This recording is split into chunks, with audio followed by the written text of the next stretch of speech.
Is he switching lanes?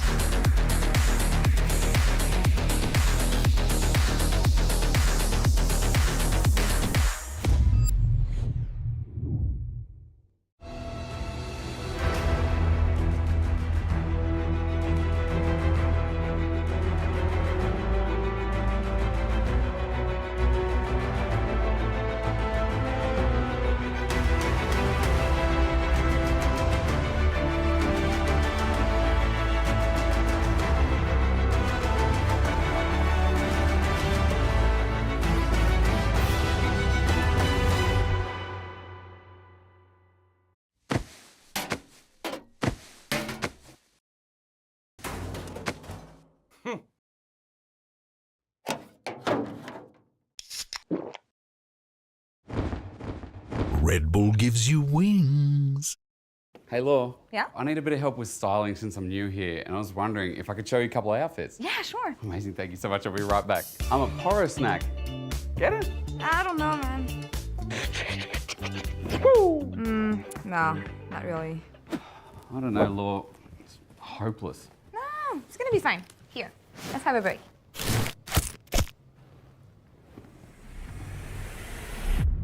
Even the biggest champ needs a break. Yes, that's the one. Perfect. Yeah? LEC, here we come. Ahoo!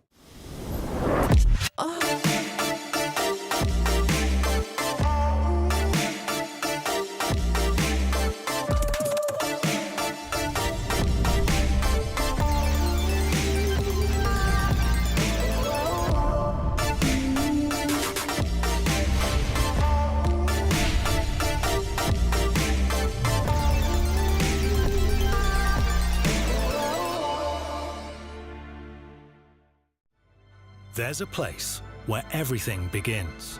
From the first tutorial journey to challenging the worlds. A place where people connect and friends rise to become legends. There's a place where adventure awaits you. Welcome. To the legendary lobby. Marriott Bonvoy. Unlock exclusive member rates and legendary benefits across over 30 hotel brands worldwide. Sign up today for free and claim your Masterwork chest and key. Hey, shouldn't you be on stage right now? Hey, you got a pick. Tom Kent? What? I was not expecting this. And a crazy off-meta pick that secured you the win. How did you come up with it? I just listened to my gut. Somos los que surgimos de donde nadie esperaba. Los que vimos que algo nuevo empezaba. Somos el grito que atraviesa tu pantalla. Locos, frikis, ídolos y haters. Nada nos define, nada nos detiene. Bienvenidos todos los que llegan. Aquí nadie queda fuera. El camino que nos queda es tu inicio, tu carrera. Sube el nivel de lo que llega. Porque cada día un progreso nos espera. Level up your dreams.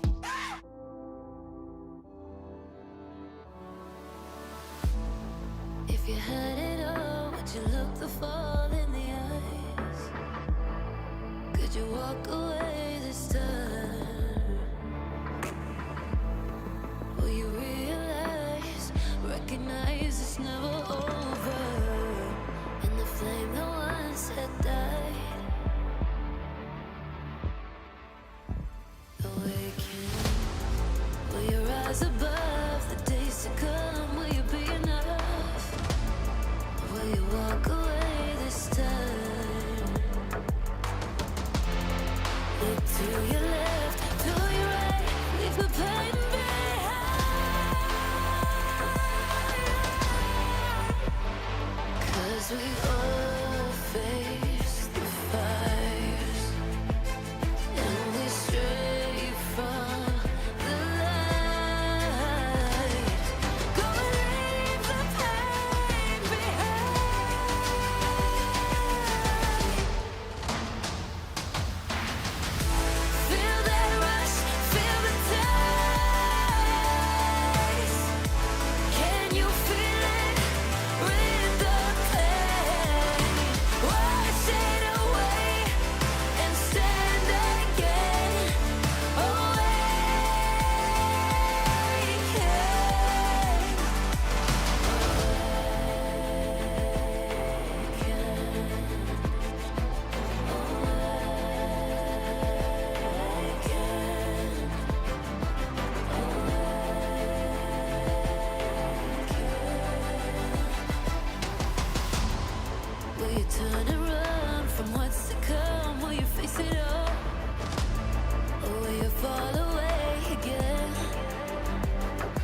wash away what used to be.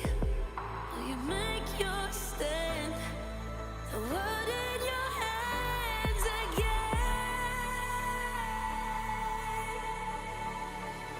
'Cause we all face the fires, and we stray from the light.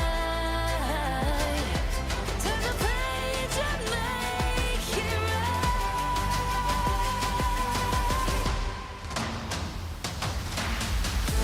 Feel that rush, feel the ties.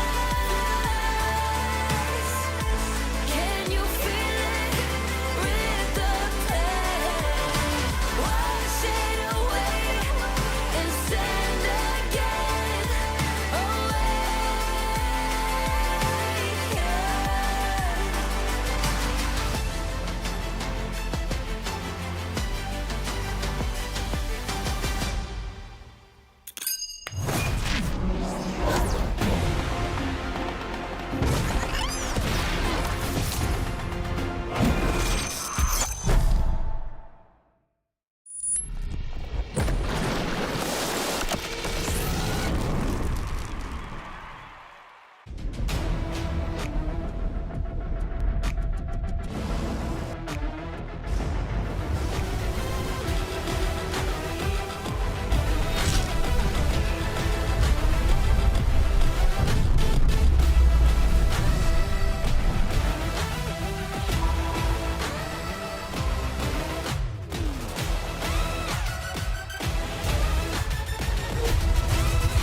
Hello und herzlich willkommen to the last weekend of our LEC season here in the Olympiahalle in Munich.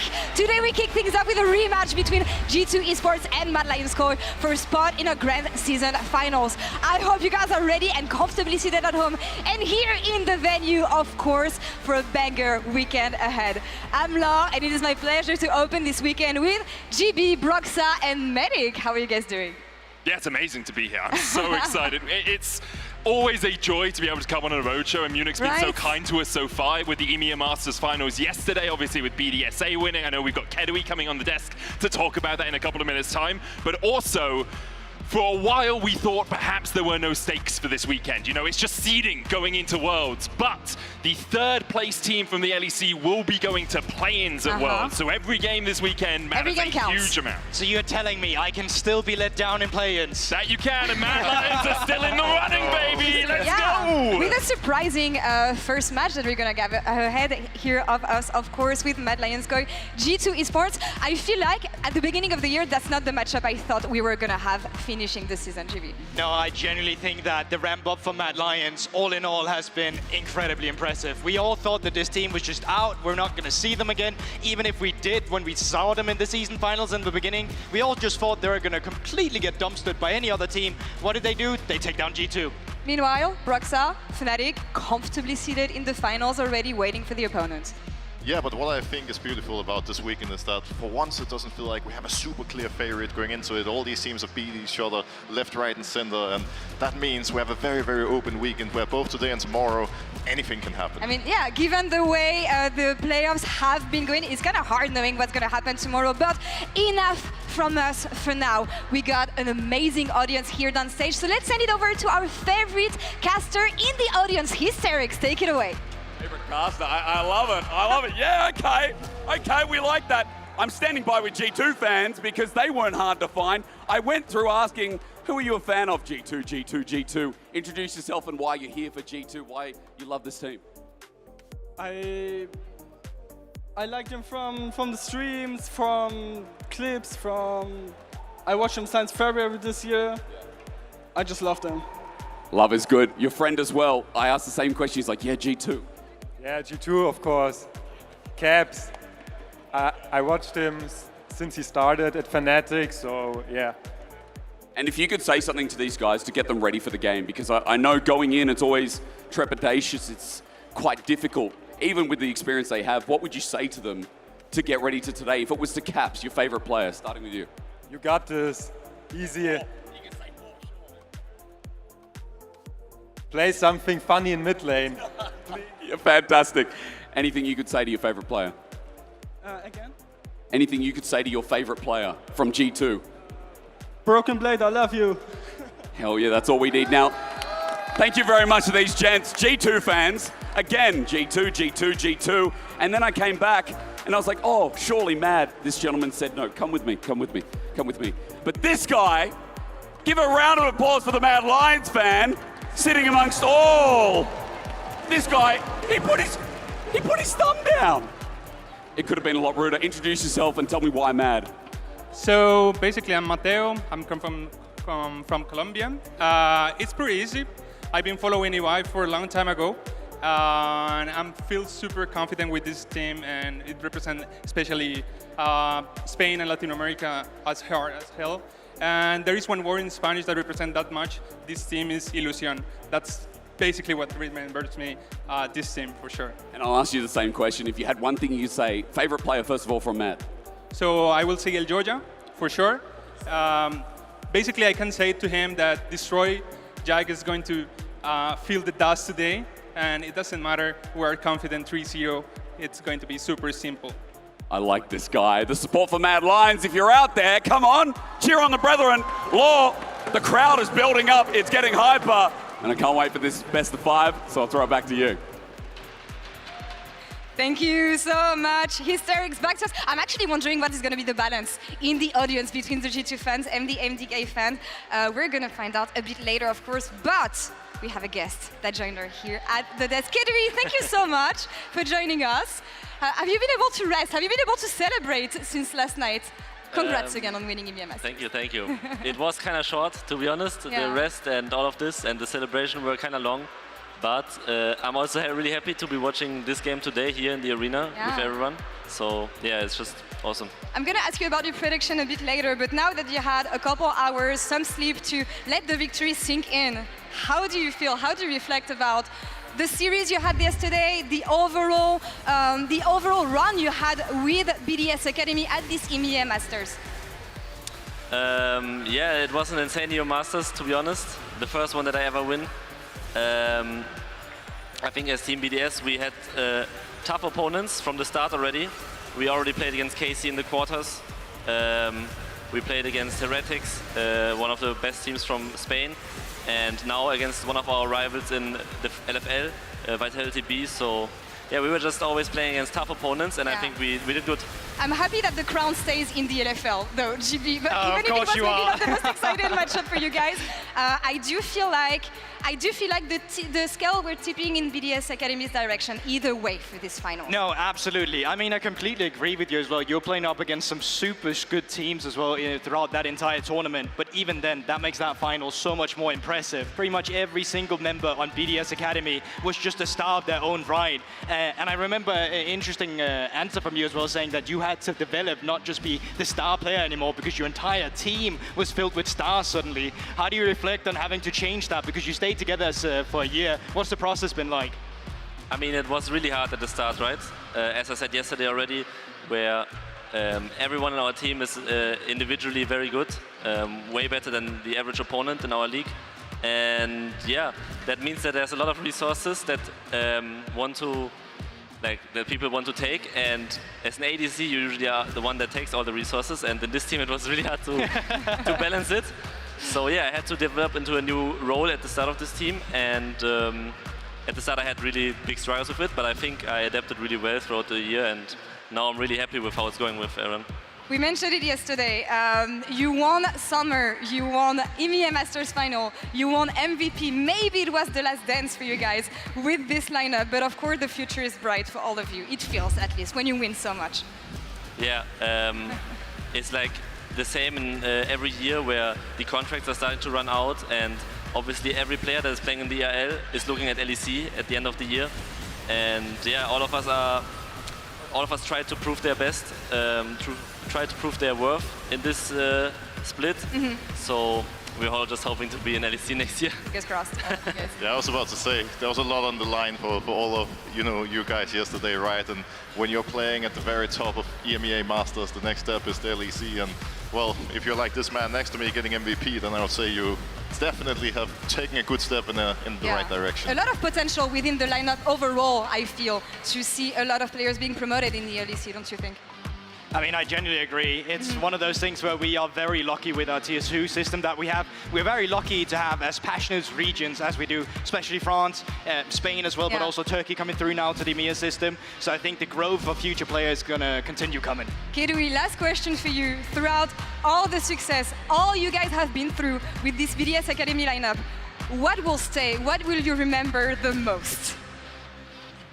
Probably this final. Yesterday, probably the celebrations with the team, and also just the team dynamic that we had throughout all year. Everyone like really loved playing with each other, and yeah, there's a very big chance that this is not going to happen again. This team will not play together probably next year. So I just like to remember those moments we had as a team. Not together, but against each other. Yeah, next time, hopefully, into a bigger stage. Before I let you go, any predictions for today? MDK versus G2. With this okay, as BDS, we have.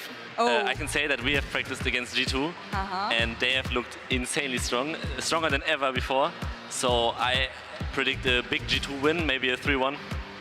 3-1, we'll take it. We'll see your predictions a bit later. Yeah, okay, I think the crowd likes it, of course. But I feel like, Kedui, thank you so much for joining us today. But I do feel like, guys, that's what we want to hear, especially with Worlds being around the corner, especially because we want to have all the teams at their maximum strength leading into Worlds. So when I hear Kedui telling me that G2 looks strong, we're going to find out about this today, because when you think about Worlds, I feel like the audience is not really optimistic when it comes to what we should be doing at Worlds and what we could be doing at Worlds this year. But guys, Worlds in Europe, usually we perform super well. Can we believe? Do we want to believe? I want to believe. I'm not sure if I can yet. Okay. I'm going to be honest. I'm a little bit worried for how we're going to do at Worlds. It's a bit of a challenge this year, I think. You're sounding a little bit like an NA fan to me, to be honest. Do you have no faith? What is going on here? Someone just has to motivate me, you know? Maybe I'll get faith eventually, but I definitely don't have it right now.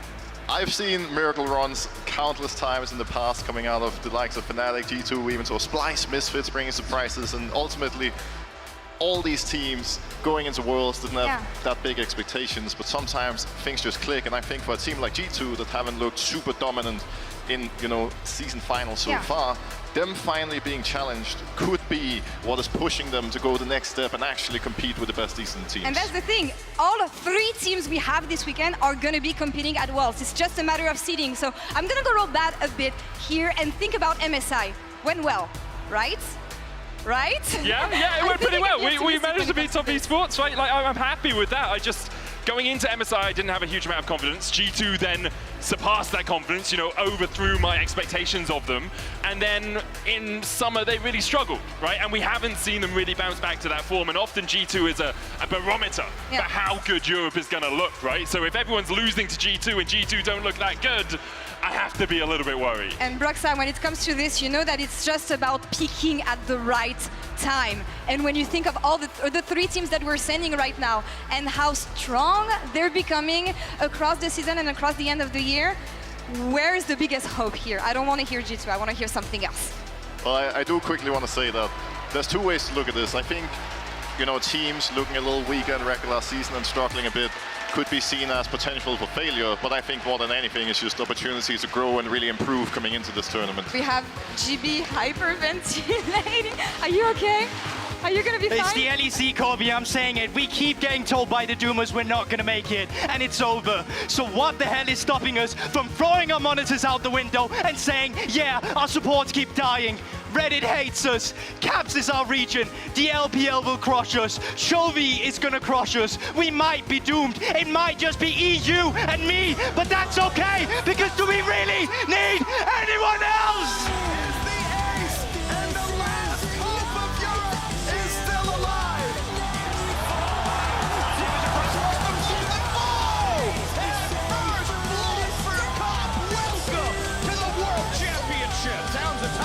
Gets a ball.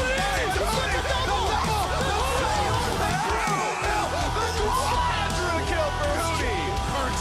Caught. Can't do it.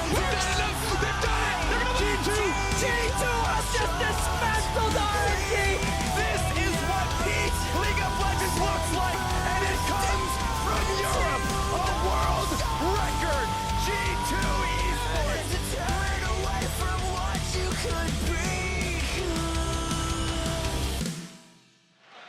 I mean, reminiscing feels nice. Yeah, you've convinced me. You've convinced me. I'm on your side, GP. You need a little Do more we really motivation? need anyone else? Did It's you all get the in you. motivation? Let's go! I'm gonna leave you guys live in the past for now, awaiting the future. I'm gonna send it over to the stage in just a few moments, crowning our 2024 LEC MVP of the year.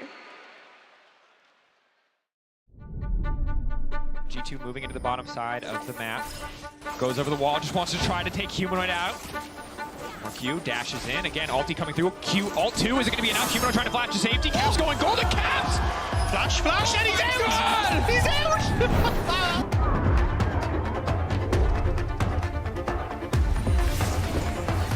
Rather than just going all in and pressing their arms on the same target, or just try and win out in the side lane. Vladdy's going to jump back. Caps jumping forward, flashes away from the Q3 and takes the kill. Akana's here to try and stop the party, and Caps is touching everything! Hold over Odo. A frustrating game for Giant X. Oh, what?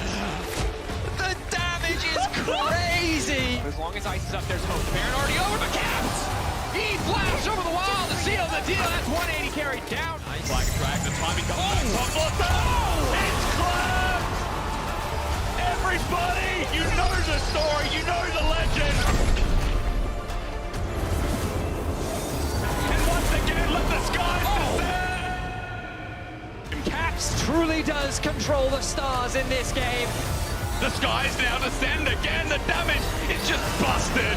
He flies on in, gets stopped by a couple of soldiers. Caps now runs the map, runs the world, and G2 run the hedge. Potential Quadra ticking away. There it is. Where's my Penta? Just give it to him. And finally, well-deserved Penta kill. It's clapped! Everybody, you know the story, you know the legend. Munich, give it up for your 2024 LEC season MVP, Caps. Thank you. It's pretty heavy. Thank you. No problem. Caps, congratulations. You have won this award a couple of times before, but what does it mean to get the award here and to get that accolade in front of all these fans who are hoping that you will once again perform something supernatural this weekend? I mean, definitely means a lot. I'm super happy to be back in a huge stadium. I'm super happy to win the MVP title, and hopefully it's starting off with an even better finish this weekend. Absolutely. You've won a couple of these. This is your fourth, so I have to ask about how you feel about what you've done this year. If you feel like you've taken another step forward, if there is more or different motivation going into your play and into what you do with your team. I mean, definitely. I think we've had a few off years, and I've also had not the best performances, but I definitely think it's been getting better this year. And I think we are in the lower bracket, but we still have a lot to prove. And with Worlds in Europe as well, I think this could really be our year. I'm glad you brought it up. Usually it's magic when Europe or when Worlds is in Europe. Rather, do you feel that motivation already, knowing that you've qualified and knowing that you're looking for that first seed? I mean, definitely. I think making it to the big stadiums, I think also like last week against BDS, of course, like we really want to make it here. And now we also really want to go into Worlds with a championship and being the #1 representative and really having all the things going well for us. So yeah, we're gonna look to do as good as we can. We've called it the Grand Slam. Here are the shields that you already won this year. Last year you weren't able to get all of them. Can you tell me about how difficult it is to keep that high level of play for the entire year? There's a reason it is so hard to win all 4. I mean, definitely a lot of different metas, a lot of different things have happened, especially this year, and looking at like summer split. And we've definitely had some downwards moments, but I think we're starting to solve things and figure things out. I can see that we did the interview today and not tomorrow, so maybe Riot is not trusting us. Maybe Riot is not trusting us, or maybe you're not, but we will make it tomorrow, and we will also show up tomorrow. I can not comment on the planning of the show, but Caps, you're up versus MDK now, and you know they are the forever underdogs that keep surprising us, and they also surprised you, I want to say, a couple of weeks ago. How do you feel about this rematch, and what are going to be the key points, knowing that they love being the underdogs and that they want to take you down again? I mean, definitely, I think last time we played them, we had no idea what we were doing or what they were doing. But this time, I think we have a pretty good read on Matt. I think they always try to be very unpredictable, but I think we have a good read on them.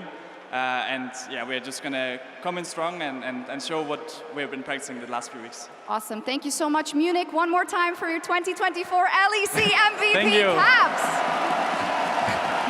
We're going to take a quick break. We'll be right back with more action.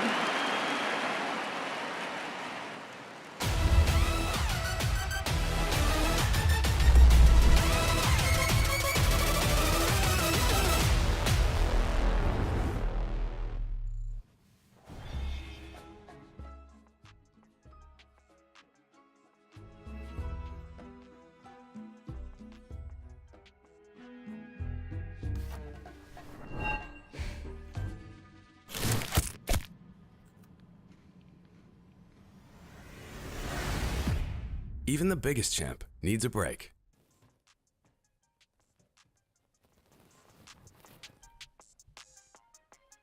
More!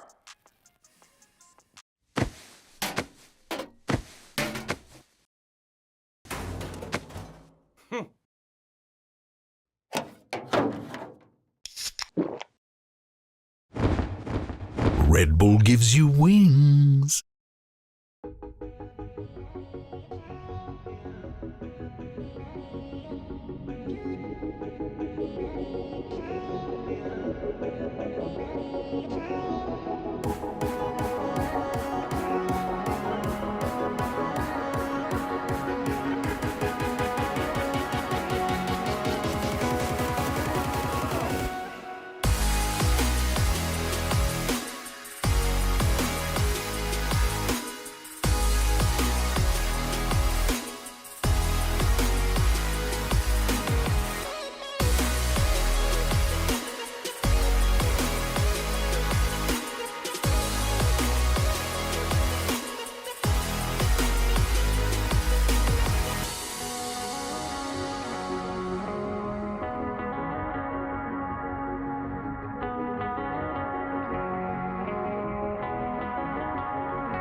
G2 are the most successful organization EU has ever seen. Don't be afraid, it's not a monologue, there's two of us, just you wait. But ever since G2 entered the LEC in 2016, they they had a wind of change go through the league, and they stacked up those titles. And to add insult to injury for Fnatic, they took their mid laner and won even more. We always thought it would be Fnatic that would give them a run for their money, that would give them those finals we could only dream of, but it was an unexpected foe that threatened the crown. When Mad Lions joined the league in 2020, they had a solid first year, but it always felt like there was something missing. In 2021, they added the rookie jungler Elioya to their ranks, and from there, they rose to infamy, becoming only the third ever team to win back-to-back titles in the LEC. And although 2024 has been a roller coaster of emotions for their fans, just like in winter, they find themselves atop the podium once again, looking for first place. And I love how we see so many similarities between the two, but also juxtapositions. We have some of the most experienced players of Europe on the stage today, up versus some of them who haven't gotten that many reps of the big stage. But I think we can see the similarity between them in terms of the motivation of what they want to show here today, not just now, but hopefully also tomorrow. And the question for MDK is that motivation enough? Is Elioya and 4 friends enough to topple the giants that are G2? Can they go from the underdogs to the undercats and pounce on their prey? I love what you did there, but it is true, everybody has always underestimated them. Hell, I did it and I had to eat my words, but they are the best underdogs you could dream of, and they want that title. But G2, they're in the lower bracket, and a wounded animal is often the deadliest. Who will make it to the grand final tomorrow? It is crazy to think that we're opening this weekend with one of the most established, successful organizations that we have in the league, facing off against maybe some of the newest players that actually entered the league this year. I'm really wondering what we're going to see today, who's going to come on top, who's had the best time and the best practice to come in ready today. First and foremost, we have a new guest joining us on the desk today. I have so many guests for this pre-show today. Odo, thank you so much for joining us. Thank you, and I'm super excited to be here because so far this split, it has looked like MDK has been the Achilles heel to G2. Yeah, and when you think of G2, it's maybe the best attempt, it's maybe the best try they had at this golden road. I don't know if I want to call it golden road. We need the golden shielded road domestic. Yeah, well, gonna call it That's that. a lot of cope. I feel like we should crowdsource it. So if anyone can come up with a good name for when you win all the shields and you win the season finals, do it, because we're not good Might enough. as well let Twitch chat do it, at this point. Okay, we're not going that far yet. but you're completely right? Yeah. I mean, G2's been dominant the entire year. They've just been the team to beat. I will say they've had a little bit of dump towards the end of this year, but they've been ramping up from when we saw them against MDK to when they played against BDS to what we probably will see here today. You can never really count them out, and I know we say it a lot, but it's because of all the things they've done in the past.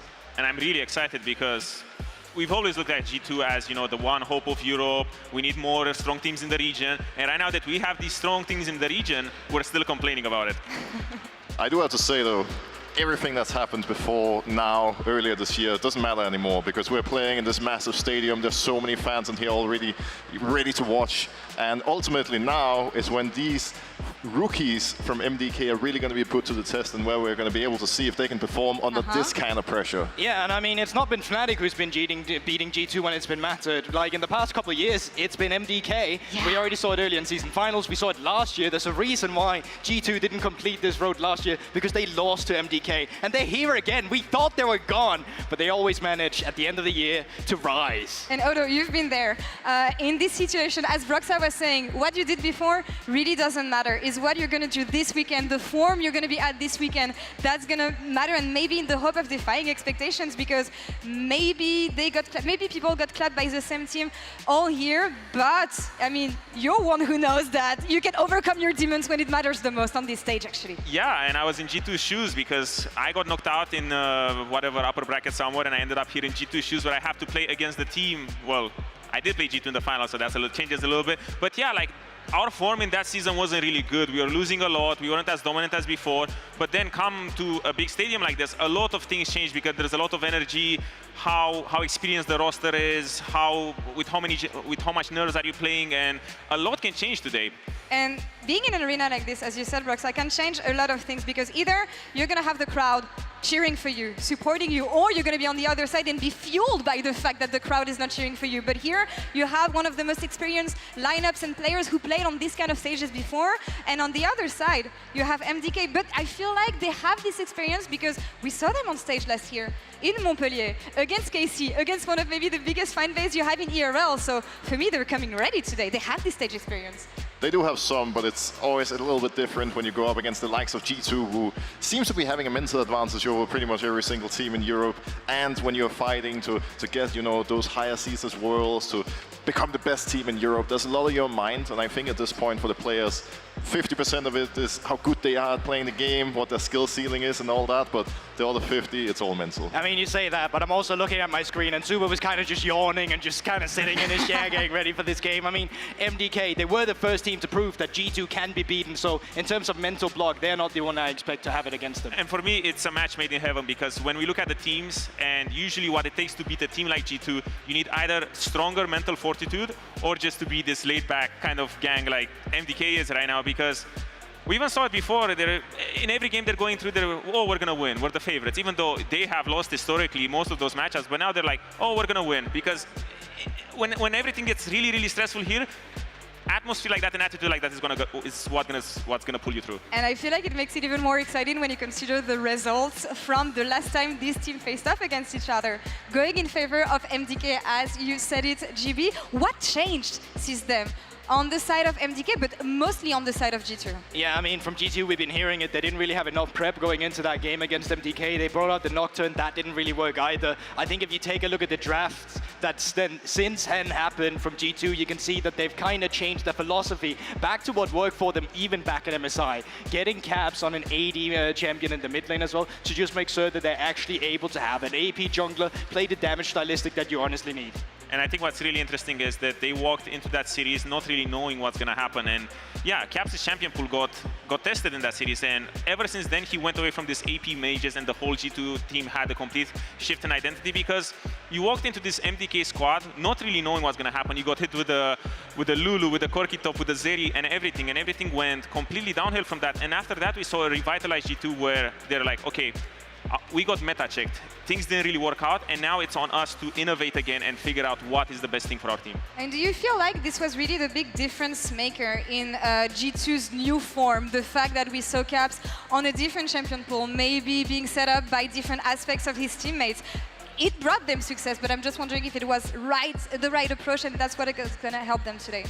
I think that was part of it, but in a lot of ways, I think G2 were testing a lot of different strategies in the first series versus MDK, and it really leveled them up, because sure, the draft, the champion pool adjustments are one thing, but it's also about the way that they approach macro, the way that they approach early game. And before, they were more lenient to give smaller advantages away that would then add up, whereas the G2 that we've seen now, playing at their best in their most recent series, are just dominating all the way throughout. Yeah, because this is what we've been seeing from G2 a lot, because when they were really, really good, they would walk into every skirmish acting like they're always going to win the skirmish no matter what. But right now, it's like they're walking into skirmishes, they're losing, and they're like, oh, well, maybe we should stop skirmishing so much. And ever since we saw in the BDS series, when they started slowing the game down, it became just this normal G2 walk in the park where they're just clearly dominant. What was interesting, reading from an interview that Mickey gave to Sheep Esports, is that he said last time against MDK, they were not prepped enough. They didn't have enough tools in draft, especially to come and ready against Mad Lions crazy enough and what they brought in draft. And I'm wondering first if they have enough tools today, and second, what is going to happen, because MDK picked a red side, so they're going to make use of these counter picks. I think the cool thing about this matchup is that MDK has kind of used G2's old strength and what they were known for in terms of the flexibility in draft, ability to play all these surprising picks across a lot of different roles against G2's now overtake them and, you know, beat them earlier in the season finals. And we're seeing it right here as well.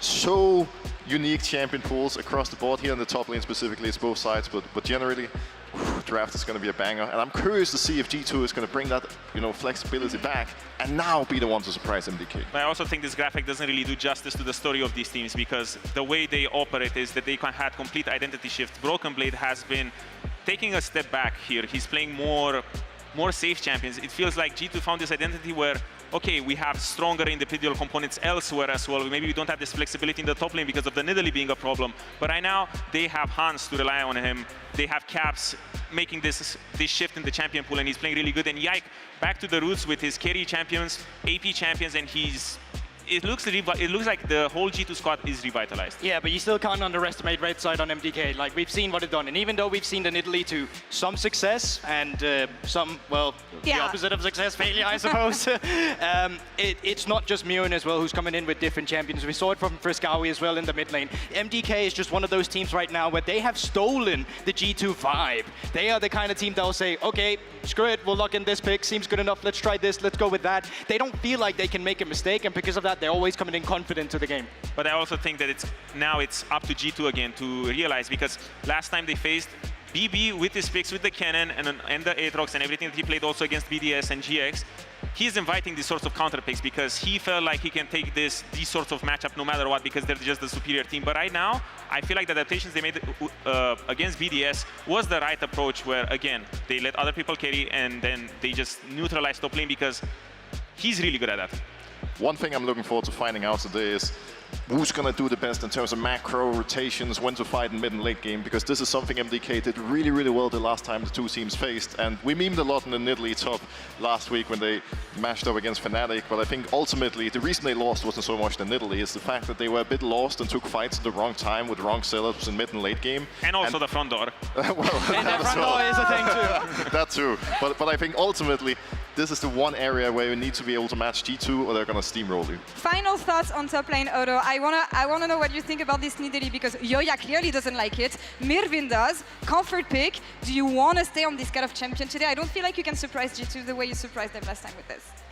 You can't surprise them, but they did have this sort of miracle draft in Game 4 where they had Nidalee, LeBlanc, Ivern, and Ed. It looked like the most atomic thing ever. It looked like it made no sense at all, but it was genius because MDK, credit to them, they're always the sort of team where they find unique win conditions into the game. They're the first team who played Ivern with 4 ADCs and everyone was like, again, what is this? And then it just showed that it's genius. So you just can't take it away from them because you always say that it doesn't make sense, but it does make sense. But at the same time, what I want them to do is this, pick Nidalee, but also make clear win conditions somewhere else because Nidalee is going to get you to the early mid game, going to get you to 20 minutes in a good position in the game, neutralize top lane, but then it's up to others to carry the game. You know what, enough from us for now. I actually want to hear from the players because Shox had the chance to check in with Broken Blade and Mirvin earlier about the matchup they have today in the Marriott Bonvoy pre-game lobby.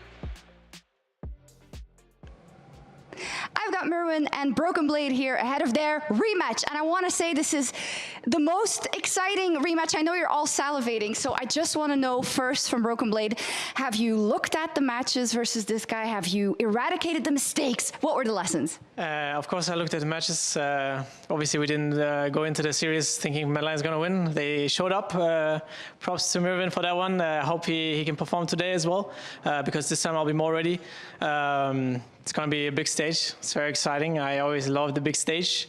So yeah, it's going to be very exciting. I'm excited what Mervin has in store for me today. That is $1 million question. Do you have more in store? What was the philosophy in preparing for this match versus Broken Blade, knowing that you've beat him before? I mean, I think it's not like something different. I think we approach every match like the same way, more into like the two remaining teams. So I think I have more things like to show for sure. It's not that easy because I think I showed like 5 new picks. So it's not like you can innovate always, but I have some things for sure, yeah. I have a follow-up because a lot of people are talking about the Nidalee pick. Some people say the Nidalee is the reason that the series was lost versus Fnatic. I know Brox on the desk is saying no. I actually think MDK as a team didn't play as well as they wanted to, so I'd love to know your perspective. I mean, I don't care what people say, honestly. I mean, care what Brox says now. Yeah. I just trust what my team thinks, my staff, so if it works for us, it will keep working, I will keep thinking, so just that. Makes sense. If you're winning, why would you change anything? It's you actually that has thing, I guess. But talk to me about, you said it already, being in Munich and the fact that this is usually where you thrive and how you're looking forward to making the revenge come true. For sure, it's just very, like, whenever there's a big crowd, I feel like, especially us G2, we devour the crowd, you know, we use their energy to play better as well. We really love the pressure. And yeah, ever since we lost against Matt, we are very excited, very motivated as well to you know, bounce back because we have lost. We need to show not only to ourselves but everyone that we are still there. You know, we're still the best, and we want to prove it today. Okay. Lovely. Good luck, you two. I love this kind of interviews, having two opponents with each other, actually, because it's the moment you can throw the opponent off by just like spreading misinformation all along. But I feel like they were very respectful towards each other, even though like they could have thrown in a bit trash talk if they wanted to. But no, BB just ready for the crowd, and Merwin clearly showing that he's still ready for whatever comes out in that top lane. And Merwin is just there as being like, oh, I have more, and then at this point probably BB is like, oh no.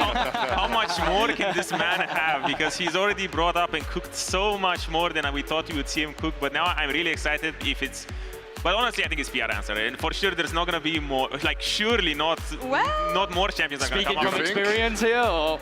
Yeah, I mean, especially in an interview face to face, everyone's like, "Oh yeah, I'm better than you. Yeah, I'm gonna show you that my picks are so good and everything." And I'm like, "Okay, chill out. Kasante's coming 5 games in a row. Take a deep breath." Because Merwin has played ever since he showed the Nidalee. His last series has been in Kasante and Nidalee, so I'm like, okay, relax, take a little deep breath over there. But we're talking about MDK, who've been saying consistently throughout the year that they don't really come with a plan. Whatever the flavor of the day is going to offer them and whatever they feel like picking. And they proved it last week again, actually. When I've talked to the coaches, I was like, no, I mean, the players were feeling these kind of champions. I do feel like they're going to come with a plan. But in the moment, one of these players feels like playing something that was completely not prepared. I do feel like that's the kind of stuff you can still expect from MDK, even in a game like this.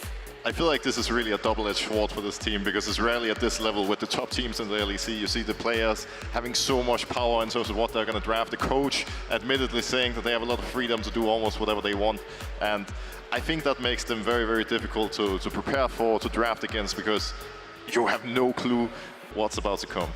Especially because I was part of both these philosophies, in the sense where you're like, okay, you need to practice what you play, you need to play what you practiced. But also when we won in Malmo against G2, which is funny, we also went completely the Mad Lions approach, where we're like, okay, play what you want. Trimby, what do you want to play? Oh, Trimby, you have Soraka Kalista, which is like, it doesn't really make sense, but when you're feeling it on the day, this sort of comfort is what throws you off guard, and it's especially, I think, today what they need against G2. I just think it's so interesting, because all the words you're using to describe MDK as a team right now, you go 2 years back, these are the terms we'd use to describe G2. It's completely flipped with the switch here, but it also just means that both teams are in a position where if they're feeling it, they can bring it out. I mean, we saw BB with a Galio top as well, let's not forget that, right? So it's really up for grabs for anything. Expect the unexpected from the solo lanes, from the carries on each side of the team, but I feel like if we focus on the jungle from both sides, this is when we can expect something more standard, because while Yike is still recovering from what I feel has not been his best performance so far in the playoffs, Yoya, I feel like he's completely riding the wave and going in MDK's direction of fake it till you make it, I want to say. Okay, if that's what we're saying, yeah. But I mean, yeah, I completely agree. I think in terms of G2 right now, I know a lot of people still have some question marks around Yike, and I think some of them are fair criticism when they're out there. He's still an incredibly gifted jungler. He's got a flexible champion pool. When he's locked in and got the confidence, he can pretty much bring out anything. But you're right, Lo, he is going up against Alyoya, the captain of MDK, and honestly, he's been the most improved jungler in this tournament with the ramp up he's had with MDK from what we saw in summer to what we've now seen in season finals. Jungle isn't that fun right now, Roxa, I feel. Well, I think it depends on what approach you're having, because you could be the type of player that plays Maokai every game, or you can play the fun stuff like Syra and Brand, and I think both of these players really can do both now. Here in Playoff specifically, I believe we've only seen Yike play the Brand and Syra so far, but ultimately they both can do it, and I think really for both teams, there's a high chance we're going to be seeing the utility-style junglers. You see it right here on your screen, the Ivern, the Maokai, the Vi, because often when the pressure is on to this extent, games are a little bit slower, in which case having the very, very powerful team-fighting junglers can make a big difference. Especially with Yike making this transition back to these sort of individual power picks with the Brand, with the Zyra, because what we saw a lot in the MDK series, he's picking this sort of main engage utility type of champions with Vi and Nocturne. Not saying that Maokai is not a main engage utility type of champion, but he's a lot more reliable in that sense, because he can farm fast, gives a lot more flexibility. You're not really forced to make a play at level 6 to take over the game. And right now, it feels like with this shift, it's comfort zone again for G2. Yeah, I mean, for me, it just seemed like as soon as they found a better system in place at G2, we talked about it earlier with Caps with the AD champions, BB on a champion that's just more absorb pressure and then let other people carry. It just felt like he was locked better into a system like that. So I'm expecting all the Cyrus and Maokai's and Brands today. And I think that's the beauty of the jungle meta right now. Maokai often is being first picked right away if it's open, but once that's down, you can go pretty much any route. And with BB and Caps playing so many AD champions, someone like Yike has the opportunity to log in any of these, current AP junglers as well. Is there space for more though? Because when I've been looking at the other major regions, LCK mostly, it feels like pro play became solo queue. I'm talking about Garen, other champions that I did not expect to see in pro play, but I'm just have the feeling that jungle is not as flexible as these solo carry positions. But maybe I'm wrong. Maybe I saw surprises here. It's more like the cherry on top, the seasoning, what you complemented with, right? You see all the different changes in the mid lane, but then suddenly Yasuo is buffed. What works well with Yasuo as well? A ton of junglers practicing Diana once again in solo queue to make this work. I could easily see Elyoya bring out a Diana and say, we're following me, I'm the engage. But this is the different flexibility. In a meta like this right now, you need to be able to play the ADs, the control mages for when you fall back to that comfort, and the third option that you have no idea is before you actually just lock it in. And there are other AP junglers like the Lilia, the Taliyah. We've seen Nidalee coming out of the likes of Fnatic that is almost must-ban against Razork at this point. And I think what is cool is that while there's some shared champions between all the teams, each jungler has their own preferences, their own flavor, so to speak. And I don't think we're fully done. I wouldn't be surprised to see a new jungle pick showing up today. I would say so as well, because right now there's also this rise of neutralizers in pretty much every lane, because when you have a lot of marksmen everywhere, everything's kind of neutral. It opens up the avenue for jungler to just farm and lay back, and then all of a sudden become a main carrying factor, especially with Nasus as well. We haven't seen it in LEC, but I am expecting it to happen with it being such a strong pick. So yeah, it's just full way ahead for all the AP junglers and everything you want to play to become a main carry in the game. I want to hear from the man himself, actually, in the jungle. Elyoya, and hear his thoughts on the meta. Maybe he's feeling ahead of this amazing and important series for MDK here. And Shox also had a chance to chat with him in the Marriott Bonvoy pre-game lobby.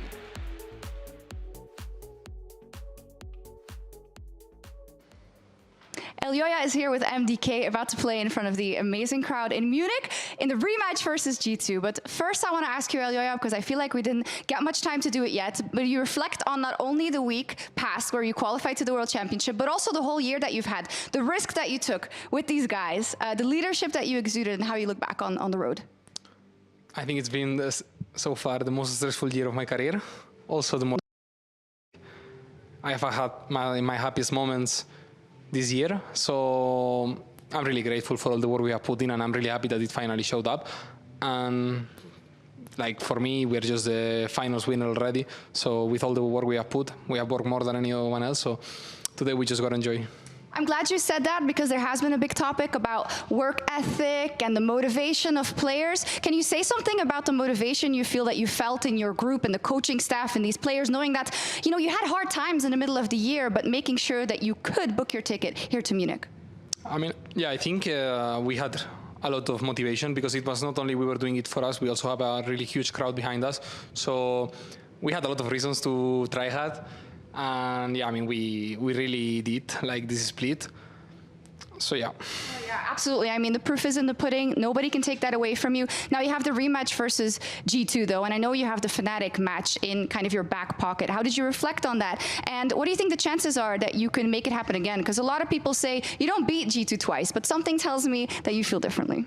For sure, like I think both series should have been a 3-1 because we had really big advantages in both. And we didn't manage to close it. That has been a problem throughout the whole year.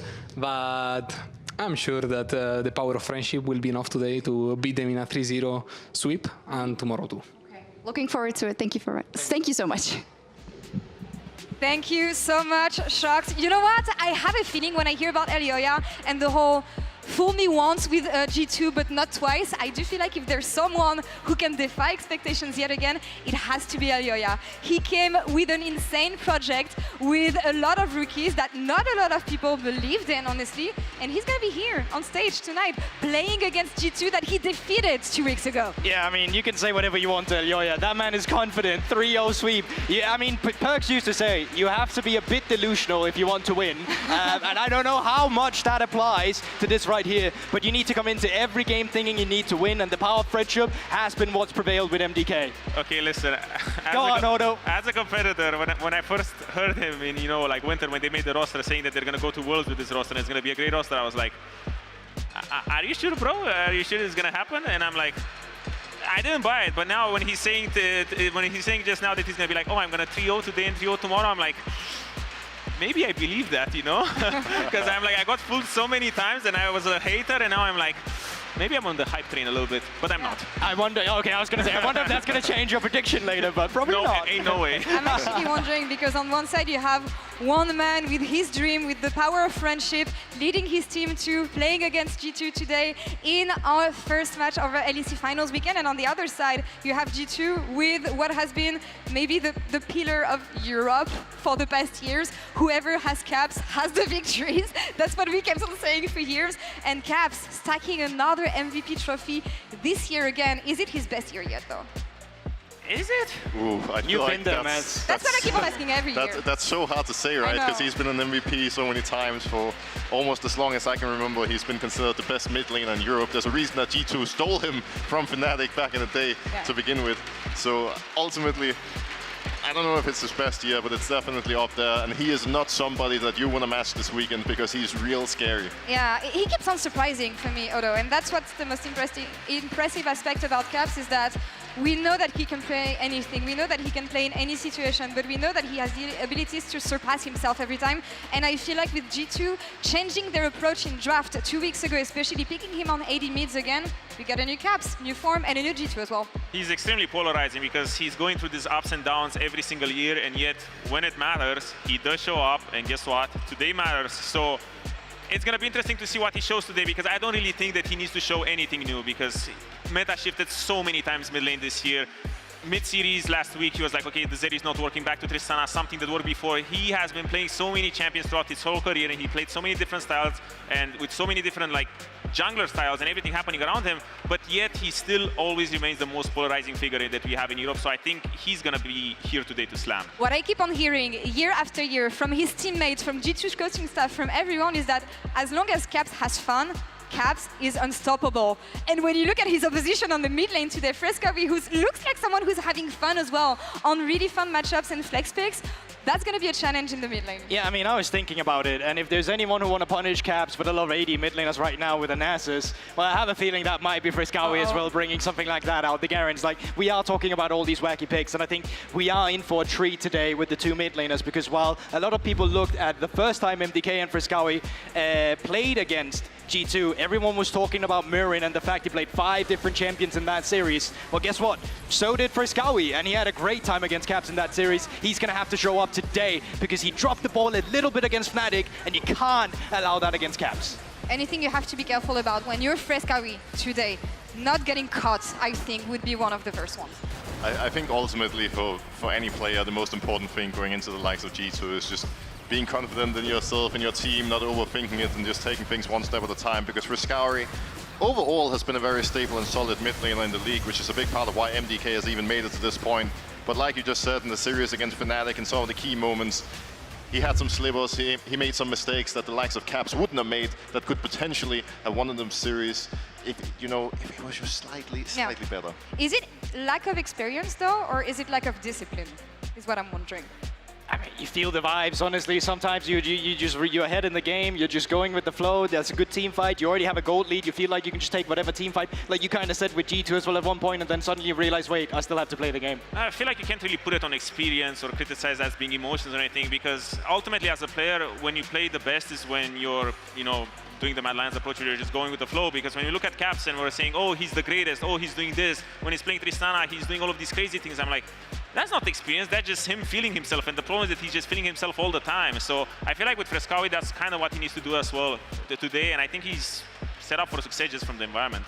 Talk about another lane. Here on the side of G2, we need to touch on the bot lane, because there's been a huge difference between between the AD carry and the support. I feel we'll touch on Mickey a bit later here, but first things first, Hansama, huge improvement in playoffs and season finals. I'm the biggest Hansama fan. I love him because I mean, with him, so. It's a little bit biased. Okay, guys, I didn't win LEC with him, so I don't love him that much, but I still love him. You know, like for me, he is one of the most improved players that I have seen so far because he's kind of the silent carry in G2's team because when everything started falling apart for G2 and they started picking it back together, you know, the reverse sweep and everything, it has been off of him. He's playing Ashe, he's playing MF, all of these power picks, even against MDK, every single time G2 was in a great position to win that game, was off of him and his insane lane pressure. No, I completely agree. We went from a discussion saying Hansama can't play the meta right now. He's getting easily banned out in draft. He's not being able to have impact on the map. To then in season finals immediately, like you said, he's suddenly showing up. And he's going to need to show up because when Super and Alvaro has been at their best in 2v2, they've 2v2 killed Hansama and Mickey before. They've had the bot lane pressure,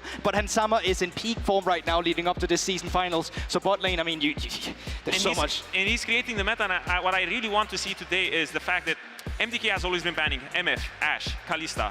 There's not enough bans, there's a Draven right now. I feel like MDK, for them to win and to shut down Hans as well, they need to invite this sort of bloodiness in the bot lane, which Hans is extremely comfortable with. I mean, bloodiness in the bot lane, we saw that last week, honestly, but coming from Mickey X, actually, and G2 themselves. Mickey with the most death in season finals. He recovered after that, of course. One game on South Seraphine and he was back on track, but Broxa, oh, that was hard to see. That was hard to watch. I think Mickey has definitely changed a lot over this year. I remember back in the day when you compared him to Huli, he was like the really stable, consistent guy where Huli had very high highs and lower lows, but ultimately Mickey has really turned into a Huli Sang V2 at this point where we don't fully know what to expect from him, but at the same time, it does feel like he's learned his lesson slightly over the season finals, and especially in the last 2 games against BDS, he really stepped it up and made a difference. And this is a guy that needs to be in peak form for G2 to convincingly win today. And what I really like is the fact that every support out there, no matter how much you int, there is a reset button. And what's that reset button? Go to the Enchanter support. And after that, he had this game to cleanse himself with Seraphine. And after that, he was back to Leona, back to Nautilus, clean games, not inting as much, finding great engages, and all of a sudden stabilizing. And for me, that's really important because for a player like Mickey, or like any inting support that we have here in EU with Hylissang as well, the fact that you can stop the int mid-series is literally one of the most important things you can do. Yeah, but even with the current playstyle of both teams, I don't think you can overstate how important it is to free up your supports. Even MDK, when they've been at their best, it's been Alvaro who's been able to link up with Elyoya, put that pressure with Frescawi against the mid lane. When they beat G2, it was purely through Alvaro as well. They had 20% mid proximity from a support, which is extremely high as well, where they just tried to make sure that Caps could not play the game. So for G2's bot lane as well, they can't drop the ball. Last time they were under tower perma, and that just made it so Mickey never had Prio to move first, and that cost G2 or the rest of the map. So that bot lane, they need to find a good matchup. And I love that you say this, GB, because when we look at the way things went between Mad Lions and G2 last time, they won't have maybe enough time to recover because Mickey dropped the ball rather for the first 2 games against BDS. I don't think you can allow yourself to do this today, especially when you know the opposition. Ooh, I feel like, you know, in that regard, it's hard to say exactly what's going to happen. But again, like we mentioned earlier, I think ultimately a G2 that has now finally been tested, that has had a lot of opportunity to grow with these official games, you know, they're going to look scary. But yeah, MDK can beat them. We've already seen that, so who knows what's going to happen. And that's what Mickey was saying in an interview I was mentioning earlier, is fool me once, not twice. They got us last time. I don't think they're ready for what's coming today, and he said it himself. I think it's going to be a 3-0. 3-0 is a bit confident, you know, because at the same time, it is MDK. They can still cook a lot, and they have the surprise factor that G2 seems to be struggling with, because right now, I feel like G2 has made all the adaptations to counter what MDK has showed so far. But is it everything that MDK has showed? Before we jump into our predictions, and I'm going to ask the audience as well what they think about this matchup, but where do you see growth within MDK throughout the year? Again, we're talking about a lineup that no one believed in at the end of the year, and they made it thus far. What made them better? Because they had an amazing first split, and then we were just wondering how they were going to come back up. I mean, you have to say the mid to late game, that team fighting in general, really, they were a team that struggled with closing out any winning position. They kept juggling the ball, individuals kept getting caught. honestly, it's the fact that these 5 individuals turned into a team again. It looked like in winter, they were locked in, power, friendship, and then suddenly that wasn't there in spring, in summer, but finally I'm seeing 5 individuals working together again. And when you look on the side of G2, we said it, maybe their best attempt at the domestic golden road, as we called it, but I don't feel like it's been the classic G2 peaking throughout summer, and especially in season finals, when you consider the first 2 weeks they had in season finals. Definitely no, because there was always smooth sailing for G2. You would always be like, oh, there is come playoffs, surprise, it's G2 time. Right. But right now, them getting knocked down, that's what makes it so interesting. I think it's the first time ever when I'm looking at the season finals and I'm like, I have no idea who's going to win, because MDK is the unbelievable dark horse that we wanted for such a long time. Fnatic randomly in the upper final, which is, you know, typically G2's position, and now G2 having to fight for what they believe is theirs. Sad that you have no idea who's going to win, because I want to ask your predictions actually. At the desk, who do you think is going to win today, and what would be the scoreline? I think we have the same prediction, GB. Are we starting out? I mean, we can, yeah. I mean, I'm selfish as well. I'm trying to manifest 5 games. MDK to me in his unknown quantity, but I just feel like G2, they ramp up every single time. They've already made the adjustment, 3-2 to G2. But you guys are so vanilla. Like, look at Mr. Broxa over here. 3-0 for G2. That's a base giga chat here. Tell us about it, Broxa. Well, I think ultimately playing G2, when the pressure's on in a stadium like this one, they're not going to be matched. I think it's going to be a quick 3-0. All right. Odo? Okay, guys, MDK has 1 game cooked. 1 game cooked in the bag, and it's just going to be like that. But for me, G2's adaptations and their growth ever since they lost the last time has been just too much. What do you want to see in this series? What is the biggest expectation you have coming into today? Well, I want G2 to kind of pick neutralizing top, enable Hans Sama as much as possible, enable Hans in caps as much as possible, let the full clear and do whatever he's want, and let Mickey, you know, bot lane is the main focal point for me for G2. I think that's where the game is going to break open. Wrong answer. I want some spice. I want some craziness. I want some awesome draft. Munich, we are moments away from our lower bracket finals. This is the rematch these 2 teams wanted. Can MDK put it off again and make their way to the finals? Or will G2 find the redemption and bring us another El Clasico against the grand finals against Fnatic tomorrow? Let's find out now. It's G2 Esports versus Mad Lions Koi! We are competitors. We want to be the best. For the first time in 2024, Mad Lions Koi will take a series of G2. Day by day, I'm reminding myself how it will feel to lift the LEC trophy in season finals at the end of the year. It's been a very long year. Towards like the end now, it's been a bit hard for us. If we lost at game 3, we would be going home crying. I would actually feel like all the 3 splits in Europe were actually wasted. Hans Sama is now controlling the fight. He dodges the Mystic Shot from G2. What feels like a point of power. I'm really confident, to be honest. I think we already showed that we can beat G2. The series versus Fnatic was super close as well. I think we're capable of beating both of them. Raskawi though begins to open up. Jump, jump, jump. He finds one. He's looking for 2. John stuns him for a second. All of MDK somehow still alive. They have been in tough situations and they didn't make it. And we have been in tough situations and we made it.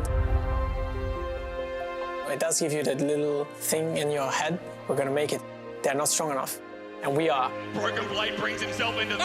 A triple knockback. And BDS are caught napping. You've lost your mid lane carry. I lost 3 finals already. I didn't win anything. But if you keep working on it, you're going to win eventually. This is a matter of time. I will just take it as another opportunity to play another best of 5s and have our revenge in Munich. They don't have vision on Oscar! Finds a summon super and he's immediately forced out of the fight. Alvaro will fall first and the oil will follow suit. And once again, it's Oscar winning! You want to win, and it's the best. When I went to Montpellier, it was the best day of my life. I wanted to win everything. Now we are here and we want to take the trophy. The Mad Lions series was tough, and I want to give them credit for that. But again, that is the last time they will do that. This will not happen again. They are actually hungry to win, but I'm more hungry to win. So I'm going to win.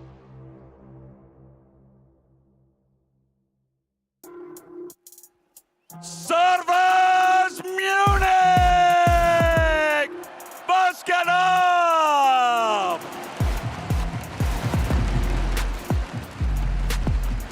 Kings have been made and broken on this stage. You know it. Our lower finals are hoping to keep their dreams alive. Those finalists, they hope, as their eyes are set on the crown. I'm done barking, I only bite. Drop the roof for the night like it's only right. Hold it tight, both hands on the holy grail. Come and get it when you fail, you can hold the L. If you're gonna talk that talk, then you better know how to walk that walk. Tell the up, let's run it. Everybody gunning for the top, let's run it. Go ahead, show me what you got, run it. This is where the shooters get shot down. This is where the hunters get hunted. Yeah, let's run it. Everybody gunning for the top, let's run it. Go ahead, show me what you got, run it. This is where the thrones getting overthrown. This is where the hunters get hunted. Yeah, let's run it.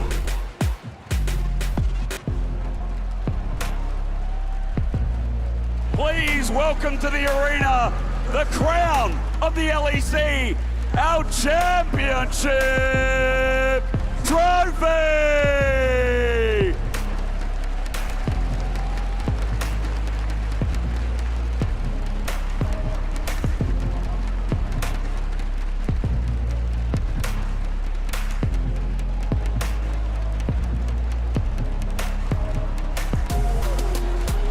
Months of competition, and now only one game is standing in the way for these teams to make the final. Ladies and gentlemen, the Mad Lions Koi and G2 Esports squaring up in the top lane. It's Broken Blade and Mirwan.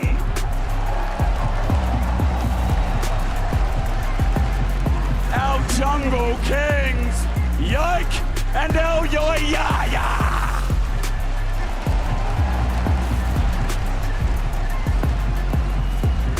Our MVP in the mid lane, Caps versus Frescowi. For the bot lane, it's Hansama and Super. Their supports, Alvaro and Mickey Exos. And their coaches supporting Mad Lions, Melzed and Zeph, backing up G2, Dylan Falco and Rodrigo. Munich, give it up for Mad Lions and G2 Esports. It's time for our lower final to begin. Munich, make some noise! Come on!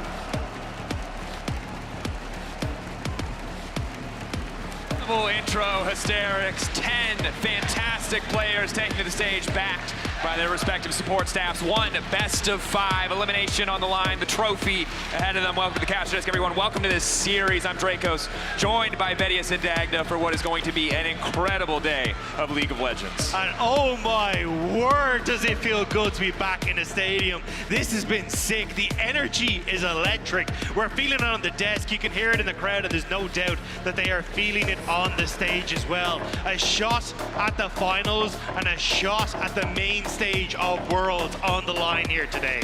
And we're not going to be waiting long. We're going to be jumping straight into the draft.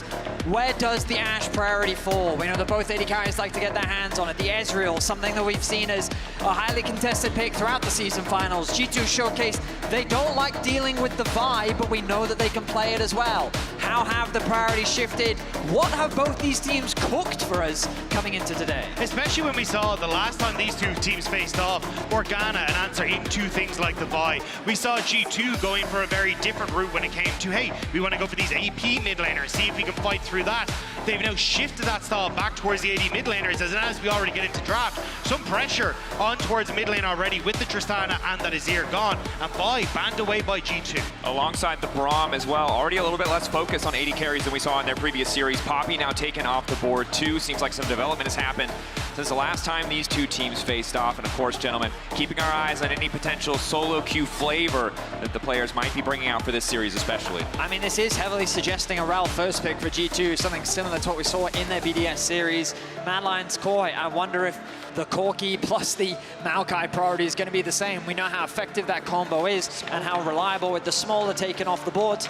We will see if this priority on the Rel will come through, or if instead it will be something like the Maokai or even the Ashe. Yeah, I think it'll be the Ashe coming through here. So something that G2 have prioritized first pick whenever it is available. And Hans Salmon has been so good on this pick, dominates when it comes towards controlling that pushing lane as well. Maokai taken, I imagine Corki very quick to follow here for Mad Lions Koi as well. The Corki Maokai duo lethal on that side lane. Already so much pressure when you have that long range engage coming from Maokai as well. It can be so difficult to match, as well as the safe disengage. Obviously someone in this series is going to get the chance to bring out something fresh, cook a little bit, but for now, junglers keeping it safe. The Ashe, the Corki response. See now if G2 want to respond with a more aggressive jungle option to potentially shut down this Maokai. The Tristana is something that they've been prioritizing in the series versus BDS once they saw the early Corki. But with that gone, what is the adaptation here for G2? What instead will they look to prioritize? Nautilus was something that they put a lot of high value on. We talked about the Rel. They're obviously going to get their hands on it. But do they want to value the jungle here? Something like the Sejuani is a possibility. Ivan, we've sometimes seen into the Maokai. But is it really the best pick for them in this current position? Perhaps something like an AP carry threat could offer them more damage. Yeah, I do like the Ivern pick. I think it's been something that's worked out incredibly well for Yike. He's actually been able to turn out a surprising amount of damage on the pick as well. He's first for damage percentage, but Dracos, this was something We you were saw looking it. at. I didn't believe it. If you were checking one of the shackled ones, since that's every single G2 player's solo queue name, the one that happened to be Yike has played about 20 to 30 games of Gwen jungle in the last couple days. Some ghosts, some smite, looking to run down the opposition, maybe shut down an AD carry or two. And that's where I think you'd be looking at in the next ban phase as well for Mad Lions Koi. Try and get rid of things like maybe Zeri and Ezreal. These options that can try and provide a nice little tool to go alongside that AP jungler. Alistair taking the opposite side, good answer in towards Rel, and I am now going to expect to see some Zeri bans coming through. Yeah, I mean, Zeri makes a lot of sense. Also thinking about potential, I mean, you're assuming the Gwen flexibility is also something to take in mind, right? We haven't seen it top in a very long time. Jungle is the expected role. We know that it can be very effective into a Maokai jungle, especially if you look to try and leverage some of that early pressure. K'Sante is something that I think needs to be higher on the priority list. We've seen G2 use that as their reliable blind pick on the top side of the map, and it looks like Mad is going to respect that same blind. Yeah, I am also just going to point out if Gwen ends up going into that invulnerability, doesn't get hit by the Maokai ult as well, so could end up being a major factor we have to keep our eyes on, but it's actually going to be the Varus taken away by G2 Esports on the opposite side. And do they just kind of continue with this AD presence? We've seen Varus start to rise up as a very strong AD carry, and also something that Mirwin likes to take. But you don't also know where the Corki's going, because Mirwin likes to take that as well. The flexibility is still here at Mad Lions Koi too. And part of the reason why we've seen Mad Lions Koi prioritize the red side, it is that counter pick, those flex picks that can be leveraged by Mirwin on the top side of the map. Not all of them have been fantastic. Certainly all of them have been flashy, but we'll have to see what the option is this time around. The Aatrox ban says to me, though, that they want to try and go for something tanky for Mirren in that top side. So I don't think we'll get that craziness coming through, because oftentimes Aatrox is seen as the tank killer or the good blind pick into tanks. So we'll have to wait and see. Misfortune hovered, very strong pick that has managed to slip quite far through the draft phase here. Yeah, I would very much agree. G2 showcased this Varus ban consistently in the BDS series. Question marks were raised around why they were so concerned around it. It seemed that they were mainly concerned about going in the top lane, being used as an answer to some of their potential blinds. Now, we did see Silas over in the LCS. I wonder if we're going to get to see it here for G2. When you think of Caps, playmaking mid laners are his bread and butter, and this would be a champion that would fit his motif to a T. Great into Maokai, great into MF, Alistair especially. But instead, perhaps showing us that Gwen will indeed go into the jungle. It is the Yasuo for Caps. Again, solo queue scouting, paying dividends. Mad Lions certainly saw this coming. The Caps pulling this one out. A lot of confidence in game one. And the Kennen to answer on the upside. The thing is, though, when you're up against an MF and a Kennen, I don't really know if I want to be the Yasuo that's stuck in an animation. Yeah. That seems like a bad place to be. Yeah. So this for G2 Esports, very much a wombo combo, but I think you have to actually play it a bit more pick-orientated here, just because when you look at Mad Lions Koi, if you jump onto a Corki or into the rest of that team, there is so much lockdown and follow-up that combo may just turn back on top of you. Yeah, I feel like the Mad Lions squad just have a strong mid-game teamfight comp, right? Like, it's very bread and butter, it's very straightforward. For a game one on the big stage, keep the composition simple. Yes. They have control over the mid-wave. Kennen versus Renekton, the early levels can be a bit shaky, but Kennen should be able to get priority in that lane.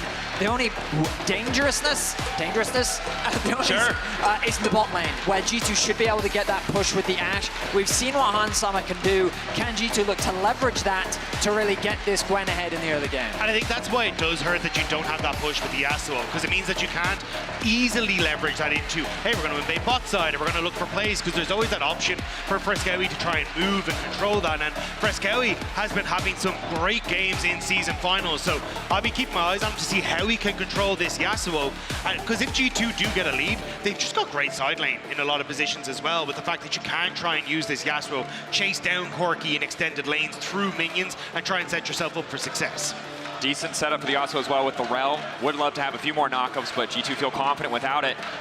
Big questions on both sides. We get ready for game one. Unique composition from G2. How effective will the Gwen jungle be? Obviously, power farms, obviously incredibly strong in those early to mid-game skirmishes, but doesn't have that CC. Isn't the setup for Yasuo we used to see back in the Gragas Yasuo days, so we'll need to track how effective this actually is for G2 Esports. Standing in front of me are a lot of G2 supporters. This arena is, I mean, we saw Hysterics interviewing a bunch of the fans down on the ground floor as well. The support for G2 is electric, but I don't want to underestimate the support for Mad Lions. Two big organizations set with high expectations here in this series. They're both fighting to meet Fnatic in the finals tomorrow. But you already hear the roar of the crowd as we're getting ready for our first game of this best of 5. And so often the first game on a big stage in a big series, it's slow, it's measured, it's controlled. As infectious as this energy is from the crowd, the players can't afford to get hot-headed, can't afford to overstep. So we'll see. Is it going to be that standard, patient, slow game, or maybe will G2 be able to up the pace, leverage some of their early pick potential, the power of their side laners? Well, I think a huge amount of that, as you say, has to be through side lane for G2, because this is the only place that really provides you the CC consistently that you're going to be able to utilize. Like looking at Mickey to try and go. Now, he does have Alvaro that can try and contest that, so it may be a little difficult to try and set up Yike, but I certainly think having a bit of a visit up towards Broken Blade isn't going to hurt Yike at the end of the day. It does look like, though, with him starting on this top side, it'll be a few minutes before he can make his way up there. And probably a similar story in bot lane as well, right? Our friend in the Alistair pajamas with the cowbell in the audience is doing more work at level 1 than Alvaro is going to be. Of course, just a reality of the champion. So falling behind at least a little bit here as Gwen, as expected, starts to power clear through the early jungle. Keeping my eyes on mid as well. My expectation was that Fresskowy would be able to get this early push, but the frustrating thing about Yasuo, especially by getting that E, it gives you a lot of lane control. You can walk up, go for these short trades, and then dash back. Thank you very much, Cavs, for demonstrating. Fresskowy very much has to respect that, so he's not looking to over-push. Instead, they're keeping the lane relatively neutral. On the top side of the map, though, Broken Blade getting that early push, something that we often see on Renekton, because Kennen, very squishy champion still. These early few levels, you kind of have to respect Renekton's kill threat, but once you get a few more levels, you can really start to bully out and poke this Renekton. But overall, G2, you look at the mini-map, pushing top, pushing bot, providing a lot of safety and security for Yike, but for the time being, he's just concentrating on doing that full clear. Broken Blade should be able to get a nice recall, though, off the top side here because he got that wave crash, so he's going to be at least in a slightly better position now if you want to try and go up towards that top side. Even able to pick up the early no magic mantle, it's just going to be super good, and Mirwin can see him checking the bush. He hasn't really pushed this out, so you're not really going to lose anything as Broken Blade walks back to lane here. For now, quiet early game. Reset for Broken Blade, as you highlighted. G2 keeping the pressure up on the bottom side of the map. Of course, Caps, that first back for Yasuo, incredibly crucial. If you're able to grab boots too, your life just gets so much easier. Early vision to spot. Elioya will let him know where the Maokai might go for a gank. Potentially looking to shut down Broken Blade, as the wave's in a decent spot for Elioya to get involved. The question for me is what happens with Yike now, because he's already taken that bot scuttle. Broken Blade has the reset. You're up against 2 magic damage dealers on this top side. So there's a potential here where they might try and use that push in mid to contest the scuttle on Elioya. Level 4 versus level 4, and Yike's on him first.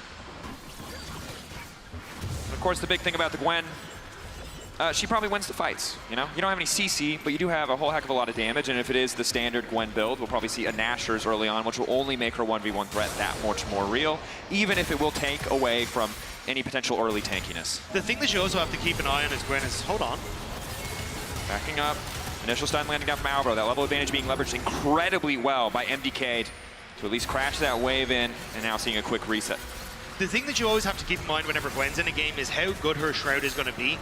And when you're looking at a potential to get rid of Misfortune Ultimate, when you're looking at it for a Yoya Ultimate, there are a lot of long-range tools that like to be used by MDK that Yike should be able to move around. So I'm curious how much Yike is going to be able to get done in these later team fights, because I feel like if you just plonk yourself as the Gwen right in front of a lot of members of MDK, you're going to make life a little bit more tough for them as they try and enter into positions for objectives. Ultimately, a very slow and steady start, a small advantage gained for Yike from him being able to secure those early scuttle crabs. And of course, he is zooming his way through the jungle. Very fast, clear speed from Yike, especially once he gets a few more levels under his belt. You can see the blasting one secured. Only going to assist in that wave clear, jungle clear rather. First objectives are making their way onto the board with the Dragon available. Neither team really sets their sights on it immediately. Perhaps we'll see that cross-map for the Grubs relatively early on. But kind of what we expect on that first game on the big stage. Everyone is extremely locked in right now. There's probably a degree of nerves, getting used to the environment, getting used to the temperature. It's very warm in the arena today. And, That's true. There are a lot of variables, and this is where things like experience come in handy. A lot of people turn their attention to a player like Caps, who's, I mean, he is the father of Europe in many regards. Certainly true, but now on the bottom side again, seeing an extended trade here. Sama making the most of the Ash Q to just get some damage down, but no kill pressure quite yet. But MDK haven't really been able to leverage that push they had made on bot side. You can see they considered starting up the Dragon, but instead just going to take it for the Void Grubs instead. But it has been kind of the bread and butter now of G2 since we've hit late game summer and also coming into season finals to try and go for this early objective. So this is definitely something they're going to be trying to leverage as the game goes on to draw MDK into these fights where they're going to try and get that big wombo combo off. The objectives being traded from both sides. Caps is fishing though, just trying to get a bit of information as to what Alyoya is up to. Welcome play with a bit of push, goes for the all-in. Level 6, just going to be the ult-for-ult trade, but good for any upcoming skirmish. Mirror without a TP and without an ulti at least lowers any immediate impact. Caps starting to trade with Alyoya. This is of course the annoying thing about the Yasuo. Corki goes back, he buys a tier.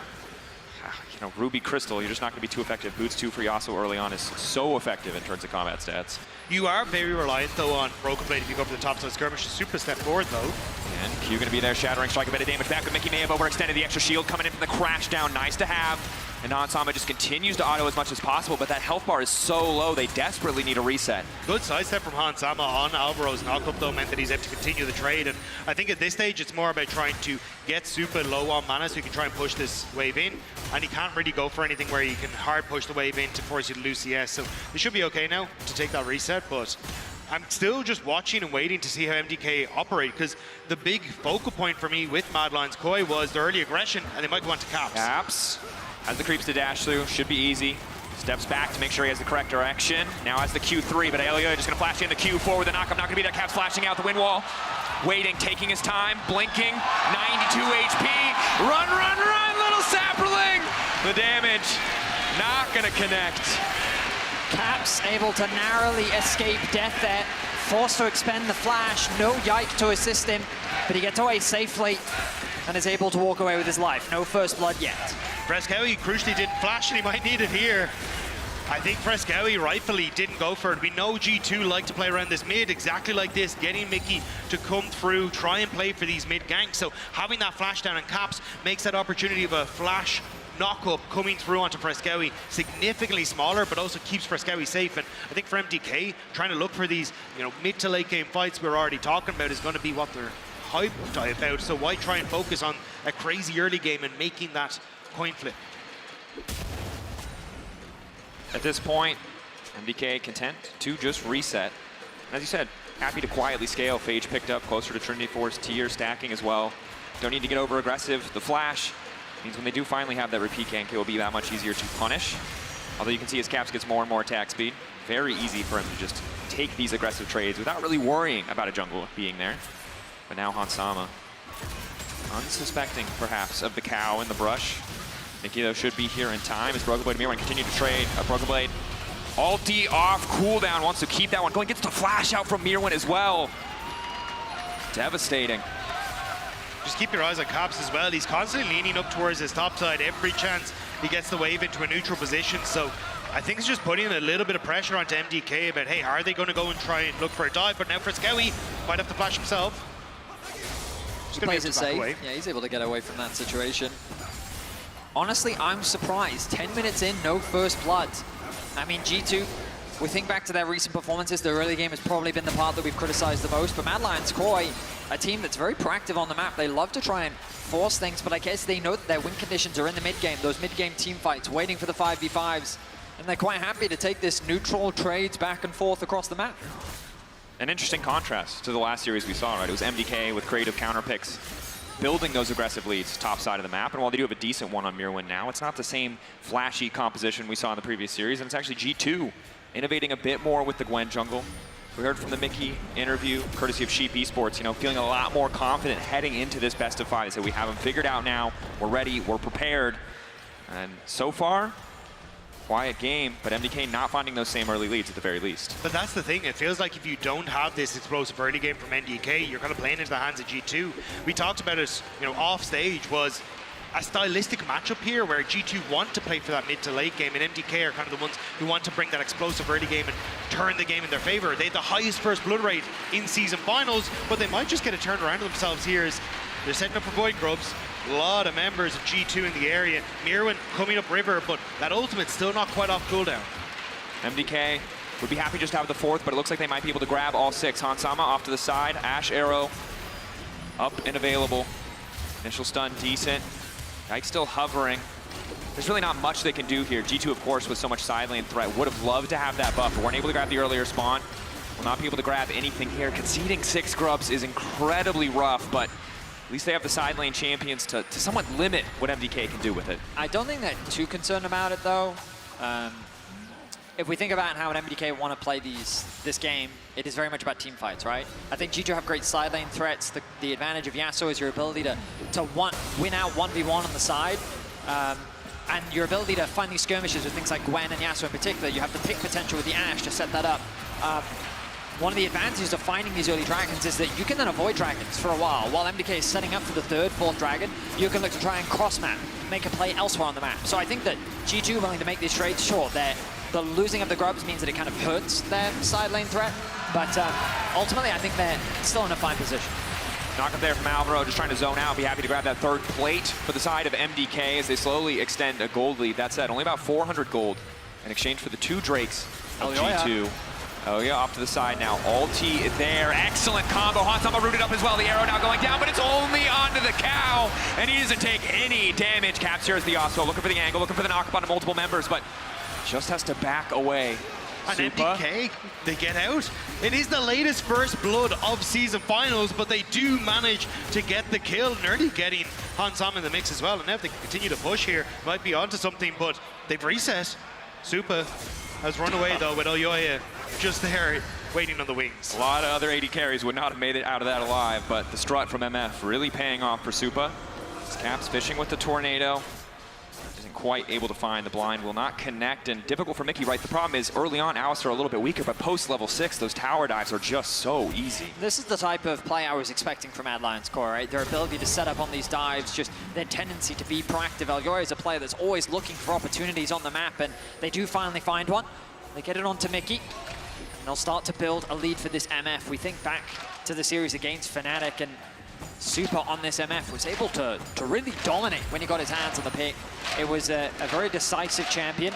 And already with a 1k gold lead, this MF is looking to be a terror in the team fights. Especially how much he's going to be able to control the mid lane. You're seeing this Blade of the Rune King build come through again as Mirwan gets flashed on. Broken Blade, leveraging his flash to get a further advantage. Knowing Mirwan doesn't have his flash, keeping that timing perfect, just a couple of extra seconds. But now it's the TP coming in. Broken Blade needs to get the hell out. The slice the dice, how much longer? The sidestep is not there.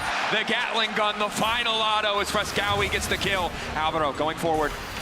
Unbreakable Will should be available, but will use the flash early on. Supa there to cover. Has to be careful of running too many resources. Supa, is he ready to re-engage? No, he's been caught out now. And in goes the Gwen, the arrow, the perfect cleanse. Coming in for Supa to keep him safe. Helga now looking for the re-engage. The TP now coming in for Mirwan, but he doesn't have the ulti. What is the cannon gonna do? Chase down the Ashe is the answer. The exhaust is here, but it does absolutely nothing. MDK are fighting back as G2 try and get something on the map. The kill in bot, the kill in mid, and Supa's chasing Mickey to high hell, but Mickey just able to escape away. MDK coming alive, 14 minutes in, reacting to all the proactivity that G2 is trying to set up on the map. Broken Blade knowing that he got the flash out from Mirwan earlier, the TP response from Friskawi, then the TP from Mirwan into mids, turning a play around that G2 started to find favor in. Good use of TPs, patient reactions from MDK. Now they find themselves with a 2k gold lead. And 1.2k of that is on Friskawi as well. He's been able to set himself up so incredibly well. And we've seen what Corkis can do in the later stages of the game, especially when you have a team comp that sets you up so incredibly well. Now Mirwan trying to go up against Caps. A bit of trading there, wind wall used by Caps. Mirwan now needing to back up, but of course has the flash available. And you mentioned it, right? Friskawi, the guy standing out. And I think, well, Mirwan was the poster child of their previous win over G2 because of those wacky picks. Honestly, it was Friskawi on the Vex, the Galio, a lot of those creative options that helped keep MDK in so many of those games, even when the creative picks from Mirwan weren't working. And even in their last series as well, look, he had that unfortunate misstep on the Tristana, but he was such a focal point for MDK. This is a man that can't carry, and G2 need to shut them down, and they're looking at the top laner. Hoping to flash out from Mirwan. Ulti immediately going to be used. The wind wall in the mist, stop the damage, but Mirwan's still fine for now, still has the flash. You do get an example there of what the mist can do against this Kennen, and now with having no Kennen, Alvaro X-flashes over. Has he got his team? He doesn't. But for a moment, they failed for the bluff. Now they've realized that Alvaro is all on his lonesome, but the Unbreakable Will is now coming out. Supa waiting over the wall. The mist already gone. The ulti hitting the cleanse not available. Hansama immediately looking to follow up off to the side. Alvaro's taking out Mirwan coming in from the back, but doesn't have an ulti. It might not matter. Friskawi firing back. Supa grabbing the kill. The wind wall is there. A split up, messy fight, but now Yike getting involved, looking for a few more clean cuts. The knock by Elyoya is clutch. The knockback, not enough to stop Mickey. His Caps goes instantly over the wall. The tornado coming through with Steel Tempest. Mirwan cannot find his way out of this one off the side of Friskawi versus Hansama, but Caps cut down by Mirwan. The Smolder coming out, and MDK do not hesitate to go blow for blow with G2. An extended trade that results in a 3-for-2. No objective is going to come off the back of that. Alvaro is already back out onto the map. We start the play in the river with G2 setting their sights on catching out Alvaro. The TP flank comes in from Broken Blade, but MDK reacts quite well. As things are starting to collapse for MDK, CC landing onto Supa. He ends up trading one for his life, has to commit the flash to that play. Then Mirwan on the flank looks like he's getting collapsed on, but G2 just overset their bounds. They needed to turn their attention towards the Herald, but instead they get too high feet. They chase for more, and MDK punish. But now we're on towards the Dragon in the bottom left corner of your screen, and the cooldowns have all been used across the board, so it's going to be a messy one. It looks like instead G2 going to just pull away, and it will be MDK who secured that objective. MDK prospering in that chaos that G2 brought to the table, that incredibly split fight. Ultimately, they come out on top, and now it's Mirwan getting aggressive in the bottom lane. Broken Blade running for his life. Not really much of a wave to push here, but a little bit of poke damage coming through, and yeah, you highlighted the 6 rubs.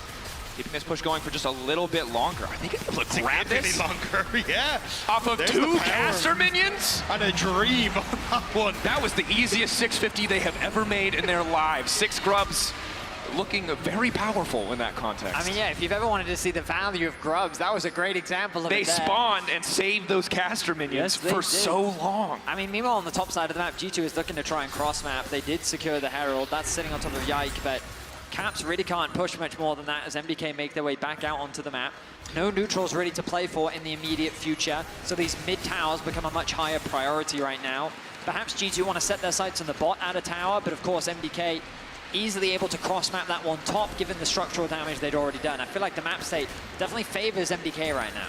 And we talked about the team compositions, right? G2 on the side lane, we're supposed to be that threat, but when the Kennen is ahead, when the Corki is ahead, it gets a little bit harder, even when the matchups might have been favorably. And you look at the team fight, you can say Supa's ultimate, you got a win wall, you got the mist, but it's not just Supa's ult you have to worry about. Mirwin's ulti as well, the sheer amount of damage Fresskowy can bring to the table. It is so hard for G2 with this composition to easily navigate a team fight, especially when MDK are already going to be first to set up on so many of these objectives.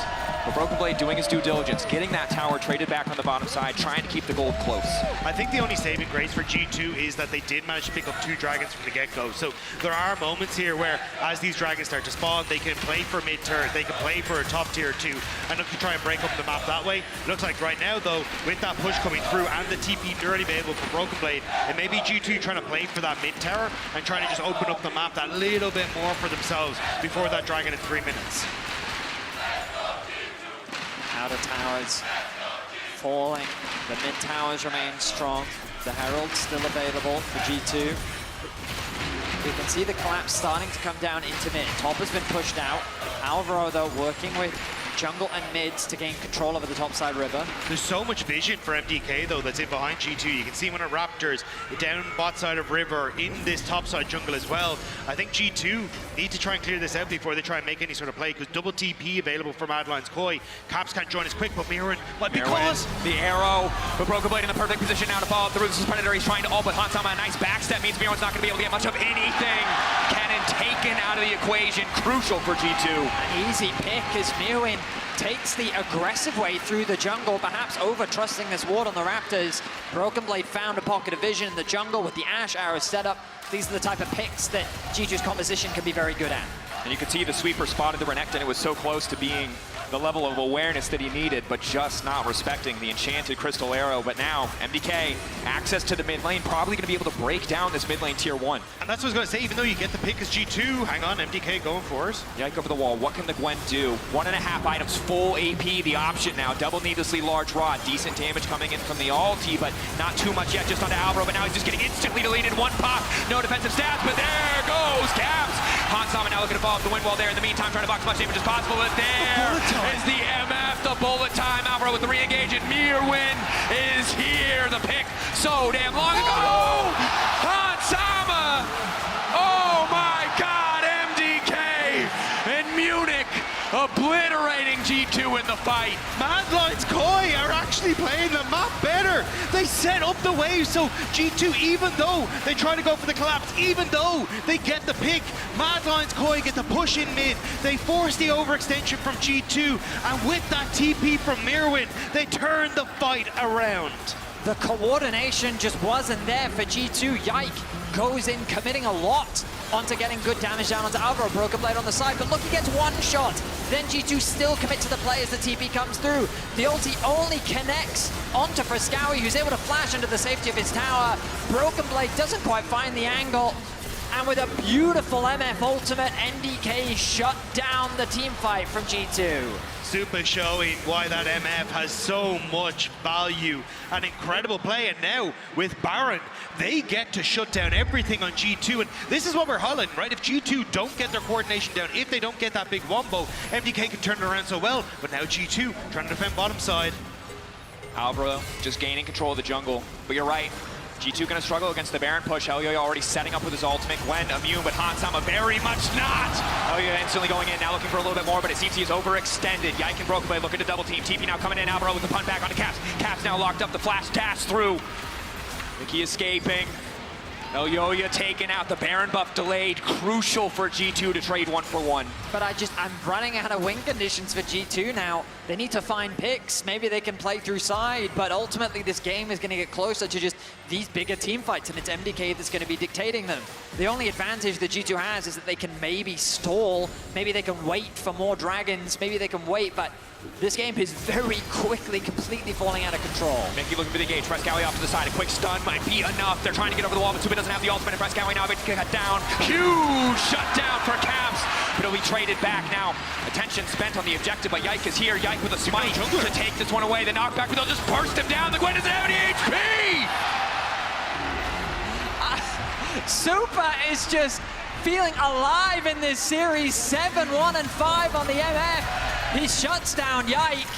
and he stands his ground. He secures the dragon for MDK. And you can see the theory crafting with the Gwen and the Yasuo, but when you fall behind and you have to panic win wall for every single Corki auto, Supa gets to do whatever the hell he wants in all of these fights. And the idea is good from G2. Look, they used all their ultimates. They should be sitting ducks, and they get the pick. But as soon as that win wall falls, as soon as Yike goes into the pit, like, he has vision. It's still a 4k health. This is not going to be easy to take down. A Broken Blade, he's not able to get over. He still doesn't have the slice and dice available. So Supa gets the kill, gets the dragon, says thank you very much. We're looking at a potential game 1 as well.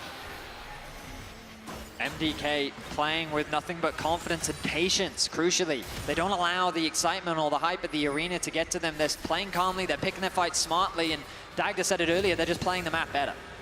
And we think back to what Broxy said, 3-0 for G2, and the reason he believed it was because of the pressure on this stage. A crowd happy to cheer and support for G2. He wasn't sure if MDK were going to be up to that challenge, if they'd be able to show that same level of form, but they seem unfazed. They seem so confident in this game 1. They seem invigorated. I did not expect to come into game 1 and say MDK played slow and now played G2 in the mid game, but that is what we're witnessing, and Mickey might be feeling the brunt of that once more. Oh, the poke is starting to hurt. Caps continues to step up, knowing the knockup is still a threat, but the rest of the damage not quite there. Only 2.5 items for Han Sama. The Gwen ultimate is going to hurt with the death cap, but we saw in the previous fight, it's so easy for Yike to just get immediately deleted if G2 don't have the perfect angle of attack, and right now they have no angle of attack. They can't get out of their own base. But MDK haven't really synced up the waves quite yet. So G2 at least getting to clear mid, lean into bot, clear the wave the Mirror had pushed in. That wave in topside nowhere near the tier 2. So for the moment, they are holding on. But the map is very dark. And G2 may just have to face check into some very scary brushes. And they do have the Ashe, of course. So, oh, but Broken Blade, he's been caught. Stun coming in. Broken Blade slowly getting run down. Should be an easy pickup. Supa now following through as well. Sterak's Gage buys him the space he needs to escape. Walking away with a blinking health bar. Very dangerous situation there for Broken Blades. But MDK continue to control G2's jungle. They give them no room to breathe. They finally caught that top wave. Now they can put the pressure back on. G2 just doing what they can to buy as much time as possible. Fortunately for G2, the waves aren't really synced up, so if they can keep this sort of 3v3, 4v4 situation going, then G2 have more than enough wave clear to hold the line. In terms of the 1v1, Cap should be able to do just fine against Mioin. And so it's a bit of a stalemate right now, but remember that the greater game plan here from MDK is to suffocate G2. Deny them of their jungle, deny them of vision, deny them of everything, ready to take the Baron in the near future. There he is, ulti. Yeah, the ult just gonna force them away. Gwen immune. Initial damage block, TP on the flank.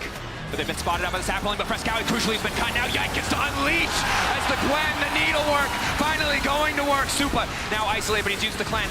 Free to free fire, but too far away from the fight. The wind wall buys a bit more space for the rest of the team. Mirror isolated and caught out. Yike now going forward, and it's Caps versus Supa. Caps are trying to get the hell out. That is one powerful misfortune, but Yike gets the reset. Supa running, sprinting, strutting his stuff in the midst of the fight, but now Yike instantly popped. Supa taking over Elyoya, hand delivering the Quadra. Supa is just too damn good. The man spaces perfectly. He takes no damage, and he secures the Quadra for MDK. The patience in that fight from Mad Lions Koi. Wait for cooldowns, play for Supa, peel for Supa. Let Supa deliver us to the promised land of a 1-0 lead versus G2. The creativity of G2 cut down in the blink of an eye. 27 minutes in game 1. MDK in total control of each and every single fight.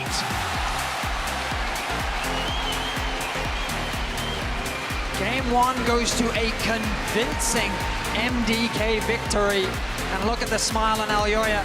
He's looking damn happy about his AD carry's performance, and he should be. That is the most terrifying I've seen Mad Lions Koi look. This was not early aggression. This was not trying to dominate bot lane into these crazy mid-game fights. This was slow, this was calculated, and this was outplaying G2. It absolutely was. Confidence in interviews, confidence in the G2 prediction from the desk. Potentially rattled now as MDK. It wasn't cheesy picks. It wasn't anything crazy. It was clean, it was controlled, and it was dominant. Incredible game 1 to kick off this series, the lower bracket final. Fnatic waiting. potentially wondering now who they will face tomorrow as we head to a quick break and get ready for Game 2.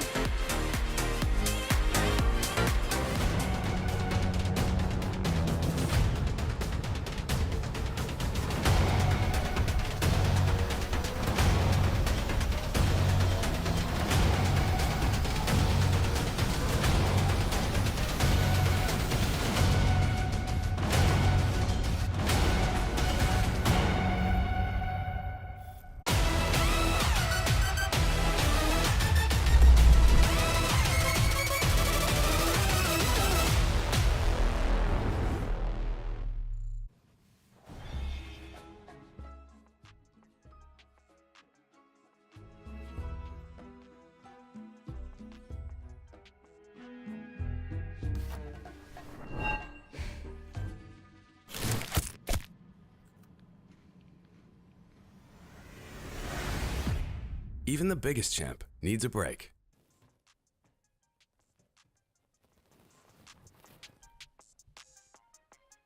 Lore!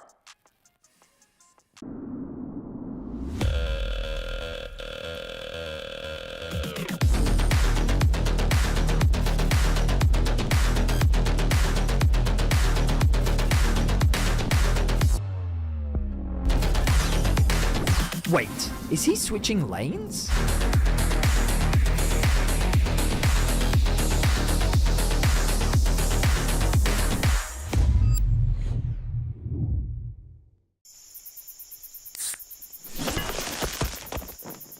Red Bull gives you wings.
like my family is like right behind. They can see like my screen. They can see me in real time.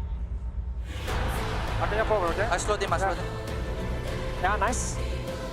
Very good, guys. Very good. Keep going. One answer after, okay? You can kill. Oh! Let's go, Nas. Good job.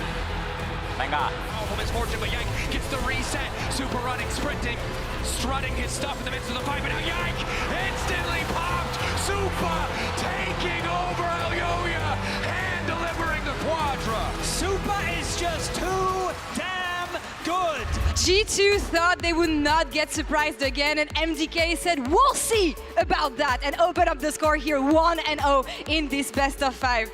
Guys, I feel like all the expectations coming into today got like thrown out the window here in game 1, especially coming with the draft on both sides. A lot of surprises. I love the diversity in the jungle, especially on the side of G2 Roxa. Well, I think ultimately G2 came in with a pretty unexpected draft. We saw Gwen, we saw Yasuo, but it was just a very tough moment for them to lock it in because there was so much lockdown on the other side. We saw Alistar, we saw the Maokai, and it was very, very difficult for these champions to do their thing and kite. Yeah, and I think one of the major things we saw in this draft was G2's willingness to give over the MF, right? Get the Ashe first, they went through the second pick and ban as well, still leaving that misfortune open. And I think they kind of expected Super not to play as well as he did on it, right? His positioning was exceptional in these fights. When I look at the draft, I think perhaps a little bit too much time in the kitchen from G2. The Gwen is a strong AP jungler, but as Boxer said, if you have lockdown on her, it's so hard for her to actually do anything in these battles. So when you look at the draft on both sides, what is the expectation when it comes to the early stages of the game? How do you want things to go if you're G2? Well, I think G2 wants to play pretty fast in fights. They want to split everybody up because if it's straight up 5v5 like we saw time and time again, you just cannot beat MDK's comp. Now, of course, we saw MDK on the red side, their comfort zone. They got a lot of good responses to everything that G2 threw at them. Presumably, G2 will go red side and be the one, you know, on the other side, surprising the opposition, which could change things a lot going into game 2. I totally agree, and I think that the idea of playing 5v5s through multiple different skirmishes definitely rings true for G2's comp. The issue is, how do you do that into Mad Lion Koi's comp, right? You've got the Maokai for disengage, you've got the Alistar, you've got the Kennen, you have all of these tools, and you can see here, G2 find a couple of these picks. Alvaro down to half HP at the start, but Yike is just demolished because as soon as he's crowd controlled, all of MDK can dive in. And time again, we see G2 going for these really aggressive plays, but the peel from the likes of Kennen, the Alistar, the Maokai is just too much. And Super did a really, really good job always being on point with the positioning in the specific fight. We saw a great misfortune roll, but ultimately, for G2, they kept diving, trying to reach him, and they just never managed to get it done. I mean, that's the thing. We kept on seeing G2 engage, pushing for these fights, but it was always Mad Lions getting the better end of it. And I'm just saying, was it G2 over-forcing maybe in these fights? Or actually, as you said, Medic, hard to counter the potential of combo you had on the MDK's composition? I think MDK's composition is relatively cookie cutter for what teams want to do at the moment, right? You have an AD carry who can stand back, you've got good CC frontline, you've got a bit of disengage if you need it, and then you have the follow-up with things like the Kennen. G2, this composition reminded me a lot of what they did against MDK a couple of weeks ago, which was, oh, if we dive the AD carry, then we can win the fight. This has less obvious dive. It doesn't have something like the Vi or the Kai'Sa to follow up, but they're still trying to run through MDK to get an AD carry, and Super was just always in the right position to stop them from doing that. I think in short, G2 just went high risk, high reward, and this time around MDK were well prepared, and they certainly were not rewarded for the risk they took. And MDK came in with the right preparation, I feel, because I looked at the confidence on the side of G2. They were like, they caught us off guard once, they're never gonna do it again. And again, MDK keeps on innovating, and I want to send mass congratulations to this guy and props to this guy, because Super came at the beginning of the year. He always had the confidence, but it was time for him to show it. Yeah, it was a very difficult year for him with how much confidence he had. As a rookie coming into the year, when you say something like, I'm better than death, you have to expect to be able to back that up. And he hasn't proved that point yet, but he's definitely proved that he can battle with the best AD carries here in Europe. Well, we barely even spoke about him going into the series. It was all highlighting Hansama as Super having this performance and creating a huge AD carry gap in game 1. Definitely was very, very impressive. When we see it in this fight, this is something he's so good at. In-season finals, just kiting really far back, making it so difficult for G2 to ever reach him. And this is the difference between a good AD carry and a great one. A great AD carry will always be alive till the very end of this fight. it's not only spacing, he's spacing on MF, one of the most immobile AD carries that you know, and we know that Supa is able to play pretty much anything, and if he's showing up this kind of confidence in game 1 on a pick like MF, I'm really looking forward to seeing what he can show next. Yeah, definitely the key performer for MDK. I do want to give credit to the rest of the team as well. Like Alvaro's disengage was superb. You saw Eliora and the Maokai always being in the right position, and even Mirwin's flanking. Like one time he got caught out trying to run up behind the Dragon Pit by the Ash Arrow and by the Renekton, but after that, even in that final fight, we actually saw him coming all the way behind next to the tier 2 as G2 were overextending. It's that intelligence in late game situations that MDK showed in this series, or in this one game so far, and that's all we have to judge it from, that really exemplifies how they've grown over the last few weeks. Because in the past, they wouldn't have done their due diligence. They wouldn't have made the map dark for G2. Instead, they would have given G2 those opportunities to get back in the game. And we'll see what G2 can do next in the second game. But before that, their opponents are waiting for them. They're waiting to see who they're going to face off against tomorrow, and Shox is standing by with Humanoid and Noah. Let's check out what they have to say. Thank you very much. Indeed, I am. I saw them, you know, watching the games. Humanoid, servus. I can't hear anything. You can't hear anything? It's fine. Okay, let's see if you can hear this. What did you think of this first game? Oh, I think both teams look really bad. Honestly, I wasn't impressed, and I think tomorrow is going to be a free win. Whoa, okay.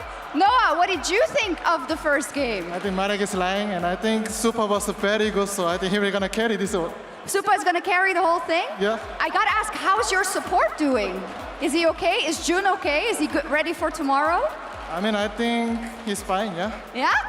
When it comes to the opponents tomorrow, you said it's an easy 3-0. Why are you so confident knowing that you've played really, really close games against both of these teams? Just because it's an offline arena, and I know I'm just going to stomp them. And honestly, it's kind of time for us to win. We haven't won in a long time, and I believe in us. Do you think your mid laner is a bit cocky? Do you think your mid laner is a bit cocky? Yeah. Is that okay? I think he's not okay. He's not. He's not okay. Who knows? Nobody hears anyone. I don't care. Thank you so much. Good luck tomorrow. They are very, very confident. We are going to kick it over to a quick break, and we'll be right back with game number 2. Oh, casters, it's now. Thank you. Sorry, what was that, Shox? We couldn't hear you. Yeah, I don't know. Did you get that? No, I was. Welcome back to the Casters. We are moments away from game 2. I don't know if we're going to see Gwen again. I mean, I hope not. I'm gonna be honest. Like, I think that the truth is, in an environment like this, even if you are very experienced like this G2 roster, I think you need to keep it simple, and that is exactly what I think MDK did. On top of the fact that they played very well, I think their composition and their order of execution was very straightforward. Maokai, Corki. Wow. How long does it take G2 to learn? Like, they against BDS, they did the same thing. They said they had answers for it. They had ways to deal with it. Game 1, they dropped to BDS. Game 2, they dropped to it again. It wasn't until Game 3 that they finally were able to change the circumstances of the series. But look, it was only game 1. They tried something that didn't work, so now they banned the Maokai immediately coming into game number 2. That's going to be taken away, so we'll have to see how that adaptation is going to start to fit through in the rest of the draft, as now the Tristana are going to be banned on the opposite side. Now, the Braum and the Poppy were the 2 bans that we saw in Game 1. We'll see if that trend continues, because obviously something needs to go. Tristana and Azir, Mad Lions sticking to the similar trend, given that their priority is likely going to be the Corki. Wouldn't be surprised to see the Smolder banned away once more. A complete shift in the ban strategy of G2 outside of that buy remaining. Mad Lions boys still taking their time debating. Could be the Smolder to come through, obviously popular in multiple positions across the world on this patch. I'm also curious if that adaptation that we see from G2 is Misfortune for Ashe. Supa had a great game on the Misfortune. It felt like G2 didn't really know how to crack open the MF either, so maybe we get that first rotation here. Zyra now going to be the final ban, limiting the AP Corki rule. first pick. And look, this is the solo queue classic. It beats you, clearly it's broken, you pick it up. In this case, they might have been able to learn that a little sooner in the series, but I respect trying to beat the Corki. And now the Smolder, the debate, a flex pick for Mad Lions boy. Just briefly, BB was selecting skins for Corki. So I don't know, I'm just putting it out there. That is what I saw happen, but we'll see. Is the Smolder going to be taken on the opposite side? And I imagine we'll get a jungler here. Is it going to be the Amumu again for Olyoya, though? No, Ivern makes a lot of sense. Ivern does make a lot of sense, especially when it is very good into the Sejuani. If you're looking for a safe blind, then Sejuani is often the go-to, but with Zyra banned as well, they're really trying to push Yike towards that brand. And I mean, you can say what you want. Like, I think Mad Lions Koi read G2 pretty well. They anticipated, hey, if you're going to first pick the Corki, we want to leave the Smolder open so that we can actually pick it into it. We also want to leave the flexibility open that we can play it topside too. And honestly, we don't care if you pick Ashe because we still have our MF, which they can just look to lock in right now. MDK, they are reading G2 very well, and they're getting everything that they want. Certainly are, and it feels like a very similar situation to Game 1, at least in terms of what Mad Lions Koi are bringing to the table. They have solid scaling, now paired with that same reliable MF, and the Ivern for a bit more utility. The difference is on the side of G2 Esports, a more powerful champion in the mid lane early on, alongside Yike on this brand who, look, Gwen was cool, it had a few moments, but the brand damage, easy peasy. But it's not as easy peasy as you expect, because a lot of the times when you want to see the brand, it's, hey, teams are jumping into me. I can then ult onto the engage tool. The rest of the team is going to follow up, and suddenly that ultimate starts to pop across several people. But if you have to play through a bullet time, through the Smolder ultimate, into a Daisy, that becomes a little bit more difficult now to try and operate in that form. So I think for G2, they may have to pivot their draft a little bit, go for these heavy engage tools, which is not what I was expecting to see Mad Lions Koi go for more of the disengaged champions. I think you have to go for someone like an Alistair or maybe even a Leona and try and get an Ornn or even for Broken Blade in that top side. And Mad Lions Koi clearly respecting the champions that kind of disrupt what an MF will bring to the table with the hostile takeover or the unbreakable from the Braum. More bot lane bans coming from G2 as well as Nautilus is taken away, but the Leona can now be locked in. Mickey, does he just want to go for something like a Poppy? Really only would be affecting the Ivern Q as well as the Leona dash in. I think you have to go for Alistair. It's decent in the Leona. You can try and set up for some of these plays, but if you don't have engage, like MFO being able to open up on you, Smolder not really being under any threat, Cassante now picked as well, I think you need some sort of engage here.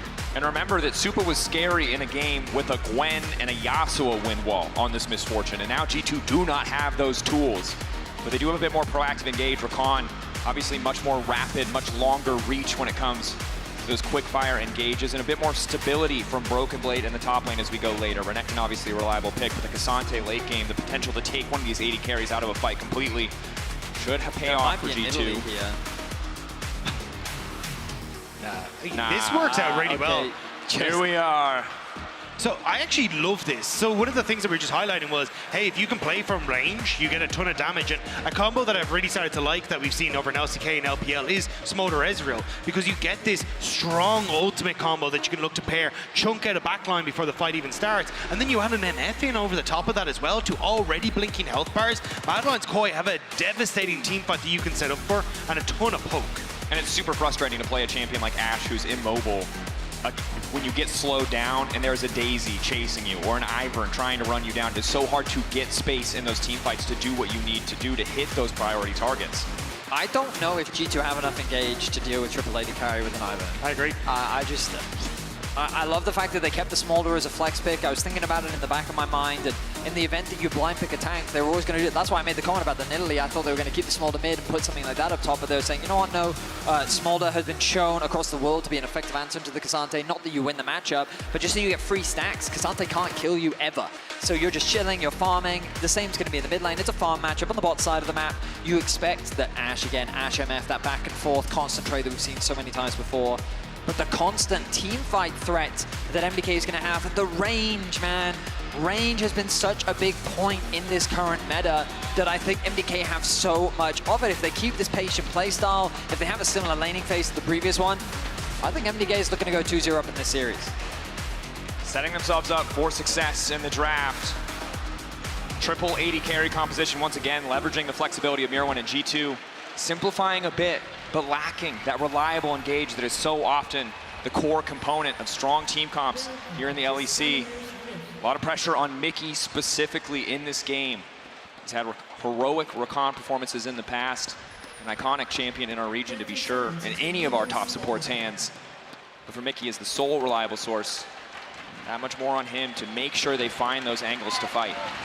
At least the saving grace for G2 is that if MDK does fall behind in the early stages, you do have a fairly solid opportunity to take this game, because a triple AD carry comp with very little front line is going to be able to get mowed down, and you can try and play from vision to look for picks and punish the fact that someone on MDK has to face check to try and get that vision back. But if you fall behind at all, as Vetty was already saying, this is not going to be a fun time at all for G2. I mean, it's a double-edged sword, right, where you sit there and go, wow, 3 AD carries, great scaling, great ability to play those team fights, good zone control. And you're like, yeah, cool. But if Cassante gets 2 items before your AD carries have any damage, he will walk at them menacingly. And he's got Ghost, so he's going to be walking furiously fast. Yeah. So you're completely right, Dagda. This early game, I think, is going to be really important. And it was something that G2 weren't able to really find much success with in game 1. We didn't really see much impact from Yike. We'll see if he can have a better performance on the brand, or at the very least look for trying for some early plays. Again, though, a situation where while the Seer combo with Brand for the stun is a bit more CC than the Gwen could provide, isn't that same reliable engage you see from someone like a Maokai, a Sejuani, even an Ivern to a certain degree. Frescowi getting a quick level 2 here in the mid lane. Caps and him battling it out once again. And this time around, bot lane a bit more contested. No Alistar to be seen, so neither side completely having to concede level 1, but Hansama just continuing to make good use of the volley. Yeah, it's the range advantage that Hansama has that makes it very difficult to try and play. So we're going to see him take a step back as Frescowi takes a lot of damage here. But Cap's uncertain if he wins this now. Rising spell torsion from Frescowi giving him so much work. Flash forward the... MVP just got solo killed by Frescowi. Great awareness of the damage on the Ezreal. Connects to W, lands the auto, and Caps finds himself giving away first blood. And I think that's what caught Caps off guard. Usually you see the E taken by Frescowi in this sort of position, but instead he knows he's got the finishing blow, so takes the Essence Flux, flashes forward to secure the auto, and ends up winning out on the fight spectacularly. And again, Frescowi against the MVP. This is a guy who, when we came into season finals, when he came into summer playoffs, we talked about the solo laners as a weak point for MDK. But in season finals, he's been a monster. Now solo killing Caps in game 2 when they're already up 1-0. An impressive start to the series. I mean, remember that people often look at Caps as the heart of G2. The father of Europe, as he has earned himself so many titles over the years. The man that, if you want to win, you have to go through him. In game 2, to get that kind of solo kill, to punish his mistake, has to do wonders for the confidence of MDK, but also raise more questions for G2. Also might do wonders for the bank accounts of G2 as well if you can get Elioya into position, because you can already see he's taking that top scuttle, starting to lean in towards this mid lane, knows there's no flash. Can he try and punish? Caps playing very far back, not wanting to find any sort of tree in his lane. Oh, Alvaro spotted on vision. Caps knows what's coming. He realizes the position he's in. Mickey and Yike on their way as well. The cavalry has arrived. Caps rooted, but he goes back into the waiting arms of his support. A bit more time, a Gleaming Quill just to heal up.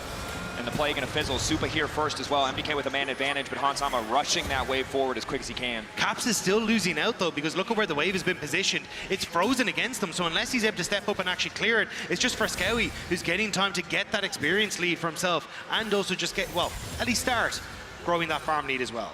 Level 5, ticking over. Caps just trying to get as much information as he can, try to be useful. The wave will finally bounce back. Frescowi, an impressive start, getting the tier essentially for free, courtesy of that first blood, just makes his life so easy in this 1v1 matchup. Elioya setting his sights on the bot lane now. Given that MDK do have the push, Hansama looking to show that respect, so they're going to catch this wave underneath the tower. Elioya just doing what you can do on Ivan. Remember, you got a lot of free time. Should be able to steal this one away. Yike spots him, but Elioya has the smite. Good damage now coming in for the Blaze passive. Red buff as well. He's getting slowed up, but Caps is not going to be able to join. Frescowi taking his time. Elioya just able to walk out, but we're kind of seeing more traditional Mad Lions Koi in this game, where it's trying to get out on the map early, make these early plays happen. But bot side, Level 4 there for G2. Hungry for a little bit more. Knockup is good. Alvaro now turning it back. Has so much resistance. Is courtesy of the Aftershock, courtesy of the Eclipse, but he's still getting burned down. One more auto to do it. Hansama going in. Hansama flashing back safety, but Supa does not hesitate. Instantly blazing forward the guns. Mickey trying to body block as best he can. The shield coming in. The battle dance. The knockup, but it is not enough. And now it's Mickey who's been caught out. Mickey who's in trouble because the trigger seed is there. And Mickey, he's probably going to be triggered after that one. Double kill for the bot lane of MDK. Now the response, and Frescowi will fall. G2 needed something, and they're able to get it back in the mid lane, but bot side again, it is MDK shooting out to these early leads, 2-0 for Supa on the Misfortune. And we just saw what happens when he gets these leads. Hans and Mickey were in a great spot because look at the farm that it started to develop. Supa was losing a lot trying to work with his team, roaming up through the river and being there to create those 4v3 skirmishes in mid, but Hans continued to focus on the farm. They had that slight level advantage, but then they overcommit. They turn their attention onto Alvaro, and because he's Leona, presses that W, tanks up all the damage, and Supa knows if you overcommit to this, I can turn this play around. Great confidence, great awareness from Supa. And we heard about this when we had Dylan on the podcast. G2 players struggle to just lose gracefully. They can't just chill with a small lead. They have to play for every inch they can possibly get, and there, it comes back to bite them. Mirwin now level 7. Happy to just keep farming as best he can. 56 stacks already on the top side of the map. The thing is, though, we said that G2 needed to get these early leads. The person that needed to be was Mickey, because Mickey has been the forefront of trying to roam towards mid, set up these plays. But the fact that now you've got your bot lane set behind will make it more difficult for Mickey to really open up on the map with the level lead for Alvaro. And now Elyoya sneaking his way in onto this bottom side as well. I think he's just here to support Supa. I don't think BB will go aggressive. Yeah, that early chain vest is probably going to stop any potential kill pressure. Unless he wants to just walk all the way up the lane, but Mirwin now locked up. Hans on a decent damage, but only level 5, and Alvaro there to cover just in case the dive comes through. Yike waiting in the darkness, level 6. They want to crash this wave. Do they still want to go for this once they see Alvaro? Mickey potentially caught out. Luxury of the battle dance to lead back if needed. Tense moment as both in top lane and bot lane, junglers hover their AD carries. Caps though, looking for the 1v1 again. Nice sidestep on the Q, has the level advantage. Means that he's able to get the better. I mean, you look at that mid play, that play from Yike, we didn't really talk about it, Dagda highlighted it earlier, but being able to get something back for G2 was massive for the mid lane matchup specifically, especially given that Friskawi started to build that lead up. It's definitely alleviated a lot of the pressure, and their Caps been able to equalize and neutralize this mid lane. See if Yike can step up to the plate with the lead that he has built for himself. Will be crucial in the next couple of fights. G2 setting up some vision on the bottom side of the map as Supa repositions on the top side. Might just be a trade of objectives. G2 got the first grub spawn, and MDK leveraging the power of the Ezreal to get that wave pushed in. It feels like at the moment they just want to try and get Supa out of the matchup versus Hans Sama. The range is crippling him a little bit. Engage though. Locked up, rooted, chain CC, Daisy on the way in, arrow there, Yike is there, Daisy hand delivering the pyroclasm to MDK. But the damage not enough to finish the job. Is that cupcake? Big pain in the ass for G2, but it's not taking anybody down. I thought that was going to be really bad, expecting Mickey to actually body block the initial play for Caps, but he says, you know what, I've still got the W available. G2 support staff are going to come in, provide that utility to turn the play around. Ends up just being a flash burn from Alvaro, the Ignite as well. No one ends up losing their life. And nobody able to move over towards the Dragon either. You can see both Supa shifted down and Mirwin shifted up to cover any sort of play from G2 there. So now you got Friskawi TP into the top side. It's Supa who's now manning the mid lane, but without full support from MDK, it looks like G2 should be able to take this Dragon away. I will say game 1, Mad Lions Koi put a huge priority on cross-mapping these neutral objectives as Broken Blades found the flank. Broken Blade off to the side, knockback is there. Supa, dead man walking, doesn't even need the ultimate. The angle for Broken Blade is good. Top father becoming the mid father there for a brief moment as G2 forced to retreat in the bottom lane. You can definitely feel the shift in G2 from game 1 to game 2. There's no 14-minute first blood this time around. Sure, there was a misplay from Caps in the mid lane, an overextension from bot, but this team is the one being proactive on the map. It's Broken Blades roaming to mid. It's Yike looking for the dive in mid. They're responding to the plays from MDK, and they're being rewarded for it. Dragon secured 3 grubs. They can now swap to top side if they want to set up for the next grub spawn in 7 seconds. But it's not only just a feeling, it's you can see it visually on the map.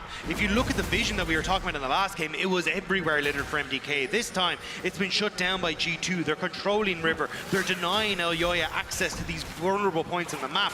And now with the Void Grubs up, as Vetty was alluding to, Brand, topside, taking those, and you've still got a good amount of control on this bottom side to deny any sort of cross map from MDK. G2's draft giving them more reliable tools, the Brand and the Corki. But Mickey now locked up, and now Alvaro Potentially out of position. Mirwin waiting over the wall. Decent damage coming in from the Smolder in the meantime. Yike, 6 grub buff for this team. Strong to have early on, especially for Broken Blade, who does not care about physical damage at this point in the game. Look at the cross map though. We're seeing Corky move up for Caps on the top side. They want to try and push for Scowie off, and you can't really get much on the bottom side for MDK, as that wave was pushed away by Hansam and Mickey. So G2 going to leverage that 6 grub buff immediately onto this top side. I mean, G2 are just playing around their early game lane power much better than MDK are right now. The reality is 380 carries. It's a class that scales with items. And a lot of these champions, they only need the one to really get ready to go. Cassante is an example of that, who says, oh, I'm happy to fight right now. If you are Ezreal, if you want to go toe-to-toe, I'll take you on. He's looking to secure this tower. Oh, he should be able to get it. Sticking around. First tower secured, 725 gold for Broken Blade. And this is an incredible gold lead. Yes, it's 3-3, the kill score, but every objective has gone to G2 thus far. And it's a difficult position for MDK. These 80 carries need more time. They need more items before they can reliably fight. But this is when G2 are at the most threatening, when they have these early leads, when they can try and play out through their side lanes. And you can already see they're trying to set up again for another play. You've got 2.5 minutes to Dragon. Well, let's see if we can get control on bot side using Hans Sama on this Ashe. Set up vision. You then can play for potential push on bot. You can play for an invade onto respawning camps for Elyoya. Even look for that tier 2 in the mid lane, especially as MDK overloading this bottom side may just open up for that push in the mid lane. G2 pulling back in bot lane, but their vision control is so diligent. So easy now for Caps to just walk into enemy jungle. Broken Blade beside him, Mickey beside him. A very different team from game 1. MDK have their resources in the right spot to contest, but with the back coming through, Mirwin's going to need to burn the TP if he wants to get involved. Mickey going forward, but will not connect. Quick bit of footwork from Broken Blade to get a bit closer, and Elyoya happy to be playing the Ivern at that particular moment. MDK look a little uncertain as to where they want to try and commit. Mirwin walked top, said forget it, I'm walking bot, now TP into the top lane. MDK a little bit nervous about how many members of G2 are on this bottom side. They could just concede the tower and look for top instead, but they want to fight. Broken Blade frontlining as best as he can. No wind wall this time to block the ulti though. Hansama, quick cleanse to make it out. Broken Blade blocked up by the Daisy briefly. Supa continuing to auto. The wave disrupted, and in the meantime, Mirwin already in the top lane. He TP'd up there to try to get an objective back, knowing his team could hold the line bot lane. Look at top, look at top. TP being used from Broken Blade to set up a flank onto Mirwin. I thought the Corki would also look to collapse. Split fight, Mirwin running. As the flap will be fine now. The 3v3 in the bottom lane. But it won't be for long. Scowie. Looking for Scowie. Locked up. Ulti coming in for Mickey now. Going back. Hansama and Yike. Quick to lay down the damage. Frescowie coming. I will say, I think the biggest difference from game 1 is the amount of damage that Yike's offering at this point in the game. This brand shows up, and if you're CC'd, he's going to pop you. Nearly 3k the gold lead now for G2. A lot of that sitting on Broken Blade, but look at the difference starting to develop for this brand as well. Yike definitely making his presence known here in game 2. G2 as a whole just controlling every step that MDK take. They had the reset come through from Broken Blade early to 5-man onto bottom side, get all these big ultimates out from MDK, and then force their way onto the tower as well. So for G2, they are very aware of what their limits are right now, and Mirwin wants to try and get a little bit groovy with Caps, but going to be forced away. But still, G2, you've got options now. Dragon, just in a couple of seconds, and they're starting to get control over the mid lane once more. Crucial to remember, though, that MDK are playing a triple AD carry comp with Ivern. And just a comp like that, you can never afford to underestimate. The scaling is always going to be scary. Mirwin at 130 stacks. MDK have options. It's just about picking the right fights, taking the right moments, looking to trade where you can. G2 being smart right now, pressuring through mid, but also pressuring through top, not allowing Mirwin to cross-map anywhere. Specifically with Caps, who has the TP advantage, Mirwin teleported top, so you don't have the luxury of coming down into this fight. So with that push in mid, G2 get to fall back to Dragon. And honestly, you can just rinse and repeat here if you want to and look for Rift Herald afterwards. Well, I think that they turn their attention to the bot tower. Maybe you're right, maybe the Herald is the greater priority, especially given that Caps has pushed that lane all the way out. There's a lot of options, given that Broken Blade has his sights on the bot tower. He could be saying, guys, I can take this by myself. We don't really need to make some sort of crazy play for this. There it is, objective secured. And there's that top vision being invested, just as Dagda talked about. 6 grub buff paying off. Their side lane threat so much bigger, so much harder for MDK to make those cross maps. And now G2 a little bit against tempo, right? Many teams would reset here, starting this objective. MDK can get involved, but they're not confident enough to walk into that pocket board. They don't have mid-prio to walk in safely. I think MDK thought they were going top, but now they might just take Hansama. Hansama slow is there, Root is there, no more cleanse because of the previous fight. One quick dead Ashe in the mid lane. Broken Blade follow up there, Daisy, third auto not going to hit, but the Grub, the Herald down for G2, the objective they were looking for. Surprised to see Hans not flash that. I guess he wanted to save it. He gives away a kill to Super, who's continuing to get very strong.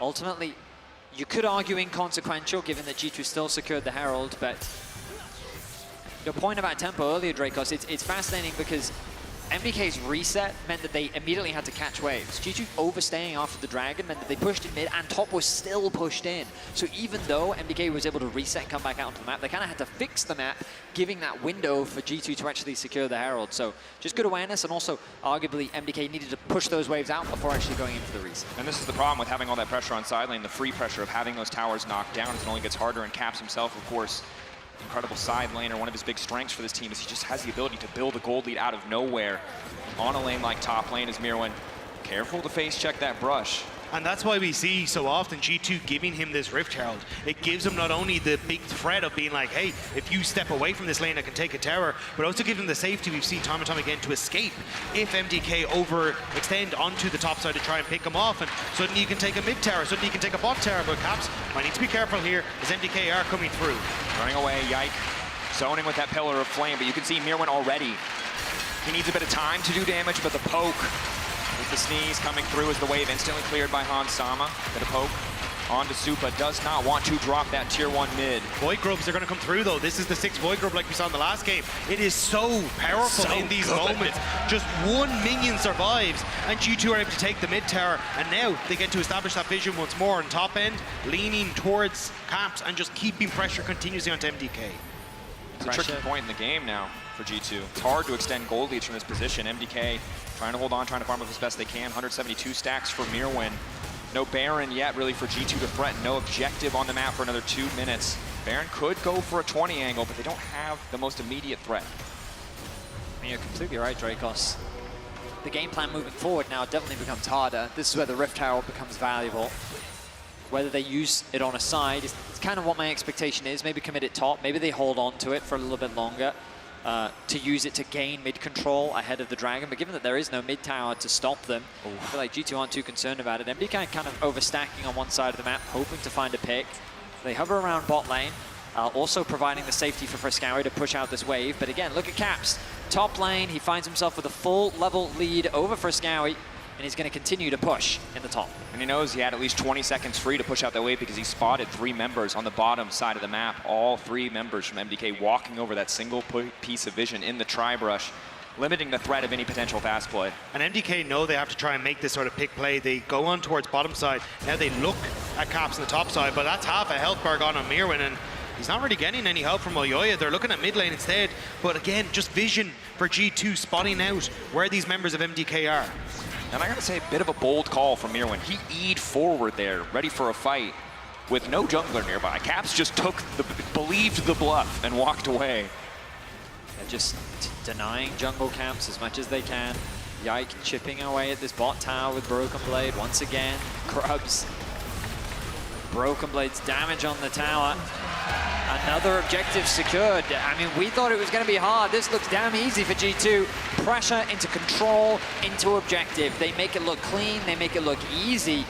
And it feels like that at this point, like I was optimistic about this triple 80 carry threat from MDK, but it's not about team fights. It's not about skirmishes. It's just about G2 using their pressure around the map, and MDK don't have an answer. But this is what we said from the get-go. If you fall behind on this 80 carry comp, it is so difficult to come back from. You cannot face check into this vision from G2. You cannot walk easily towards side lanes to cover from them. And G2 are just bullying out MDK. That's why so often you see Oyoya away from where the action is. He's just trying to catch a member of G2 that maybe he's overextended so they can get that tempo back in their favor and try and play their game instead of marching to the beat of G2 drums. Midwave in an even state, G2 battling MDK for vision right now, but you're so right, both of you, right? The problem with all these champions is they all desperately want money. In so many comeback games, it's the story of a mid lane or an 80 carry farming on side, getting that disproportionate amount of income. But if any of these 3 champions don't have income, they're completely useless. Mickey now going into Mirwin. Elyoya there to cover. Can't afford to stick around too long, but it's actually Alvaro who's overstayed. Quick flash out to get away. Mom called in. Hansama backstep on the solar flare. Crucial as G2 now backing out. But these champions in Mad Lions Koi also want these big objective fights. You want ult after ult after ult from these AD carries to try and set up fights, but G2 are never giving them that moment. Even there, they look for a pick onto Alvaro. We got a flash, we got this opportunity to maybe look for a fight. No, we're gonna back up, we're playing it slow, we're not giving Mad Lions Koi that one big ultimate fight that they can maybe look for. Instead, we're gonna take our fights, these picks when we can have our opportunity. Moromana Spike has now come through for Caps as Broken Blade just goes for a bit of a dance with Alvaro. Gonna lose that control ward, but again, we see it. We've seen it this whole game. Pressure into shift, into control, into objective. The pressure comes in mid. Bot is also being caught by Caps. They shift that pressure over towards the bot side of MDK's jungle. You kind of look at the vision on your screen and you can see MDK don't see anything. And what does that mean? Objective secured. This Baron, maybe there's a way in which MDK can rush it, but they know that it would be too risky given how quickly the Dragon has fallen. Instead, they'll clear out the vision that G2 has set up. And now G2 has set their sights on Frescowy. Frescowy should be fine here. The thing is, even if you make it past the Baron, even if you weather that storm, you cannot give G2 Cloud Soul. If your triple AD comp struggled to kill Cassante before, when he has all that extra move speed, it's not gonna get any easier. The same is true for Mickey on these engages. We were wondering, hey, is it going to be enough to have this sole source of proactive engage? But it hasn't been a close game. It hasn't been a game where it's come down to a single moment from Mickey. It's been the raw burst damage that Yike has brought to the table and just clean map play overall that has defined this for G2. Especially when this was a game that started out looking so good for MDK, now struggling. Mickey caught though. He locked up, Celestial opposition procced, has a bit more health. Leaping back for a bit of Gleaming Quill health. Flips there. Hansama heal for movement speed from Mickey big as Hansama takes a bit of a chunk, but traded for the ulti. Just trying to force back G2, even if they don't get a kill, they need to work on side lanes. You can see Frescowy going down to collect that bottom wave. Mirwin trying to push in on this top side, get some sort of objective bounty, but G2 not taken low enough. And now they will establish themselves once more as MDK. Practice board, Alvaro caught out, easy chase down for a Broken Blade, courtesy of the Iceborne Gauntlet. Pullback is there as well. Elya has to be careful about overcommitting, but Mirwin over the wall, calling in Mom. It might be enough. Hansama out of position. Hansama still standing, crucially. Elya not running a Caps more than happy to shred through that life bar as Yike grabs the double. I mean, G2 just run at them. MDK don't have an answer. They don't have a way to stop the charging G2. They turn their attention to the Baron with no smite available on Elyoya. It's down to the 380 carries to turn this fight around. With no vision in the pit, 2K getting lower. Super can't even get close. Cap taking a bit of a chunk of damage. Baron down. MDK falling to pieces. Mickey finding the knock up. Another 80 carry falling. One more remaining as Mirwin retreats.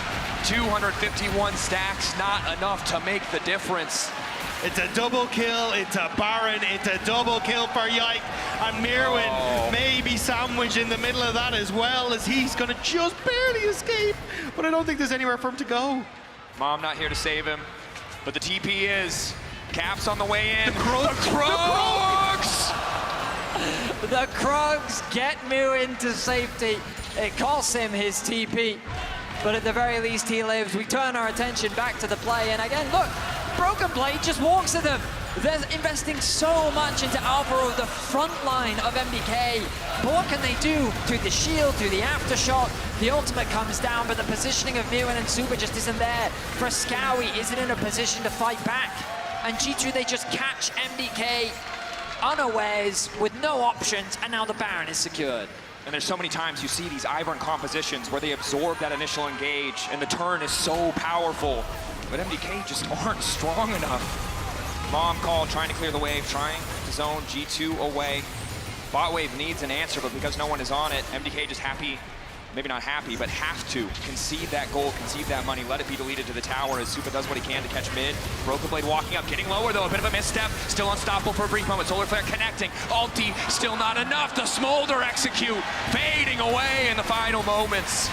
MDK though used everything to make that play happen, and now they've got a tower that's left limping like they are in this top side. Broken Blade doesn't go down, but G2 should be able to take the tower. The chance for the top father. as he walks away with his life. He returns back out onto the map, looking to push down mid. 1 minute till the Dragon Soul. Mickey overconfident, instantly locked up. Super now trying to follow the flash over the wall into Hansama. Super again. The cleanse, Yike backing up, recognizing that is not his moment to turn that fight. Mickey didn't see Elyoya over the wall, thought maybe it was a pick onto Alvaro, but the cavalry was there. And MDK, they get something back in the G2. The remnants of their Baron will fade, but MDK are still stuck in the base. It's nice to get something back for MDK, but it is but a molehill compared to the mountain of a gold deficit that they find themselves in. Mirwin gonna go back, spend what money he can. Broken Blades. Knock back on a Broken Blade, footwork back to the minions to keep him safe. Supa slowly working his way through that health bar, but now Yike is here. They cannot afford to group up. Mirwin running from Caps on the side. This is 3v5. Cassante living his best life, but again, it's Mickey who's locked up, and Alvaro quickly finds himself in no man's land. Broken Blade looks at MDK and reminds them who is running from who. He brings Alvaro back into Yike. They find another kill.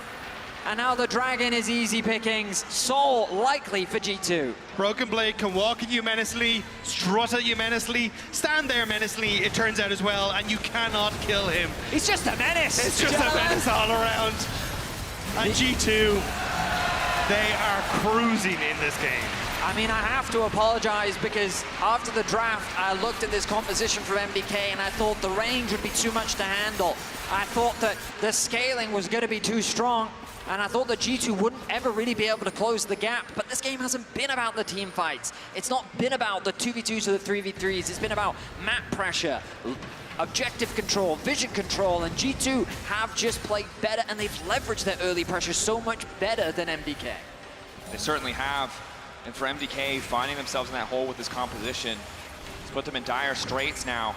10K gold lead for G2, the Soul, 6 grubs, the list of advantages they have goes on and on. And the struggle is, yes, Supa got that pick earlier on, but he is cleanseless, he is flashless, he is so vulnerable in the fights to come. Him having 3 items is fantastic. And him not having flash is a liability. And we know that Yike is a confidence-based player. I mean, 7-0-0. Like, you can sit there and say, well, he's just showed up to grab the kills, but man, the damage that he's brought this game, especially after the Gwen performance in Game 1, has got to be filling him with confidence, setting themselves up nicely, assuming they can round this out as we get ready for Game 3. So much of our top 3 teams' performance is about that mental game. And for Yike to turn around that disastrous Game 1 is big for momentum in this series. Broken Blade continues to step up. Mirwin very steadily becoming a problem, but G2 still a ton of advantages here. Still favored in the fights. MDK staying grouped up, hoping to find the 5v5. The battle lines are drawn, but information in favor of G2 right now. Mickey hoping to find the engage. Movement speed steroid coming in from the ulti. The Cloud Soul there to back him up. Doing a hell of a lot more than Smolder's mom as Broken Blade just continues to walk forward menacingly while the rest of his team finds the kills they need. Broken Blade going in, unstoppable. One more in Tofu strike, looking for the setup. Supa locked up, not fast enough this time around. The knockback is there. Yike, legendary. Mirwin and Elyoya running for their lives. Knock up there, Mirwin trying to backstep, Mirwin trying to hold on, doing everything he can to keep them in this game. Elyoya walking away, but the Dragon just not tanky enough. Elyoya getting cut down. Hansama coming around the corner. G2 firing back in Game 2 to tie up the series. MDK drew their battle lines, but didn't know they were standing in front of the execution squad. Shot down where they stood, and MDK are left gasping, hoping for more as G2 will take game number 2. A commanding and controlled game from G2. They will equalize the series, and they've brought us a very interesting one. From MDK's dominance and clean team fighting in Game 1 to just great lane control, pressure dominance, vision and objective setup. We've got an interesting series on our hands. G2 rallying after that rough Game 1. MDK gonna look to do the same as we get closer to Game 3. We're gonna head to a quick break. When we return, Game 3 on the horizon.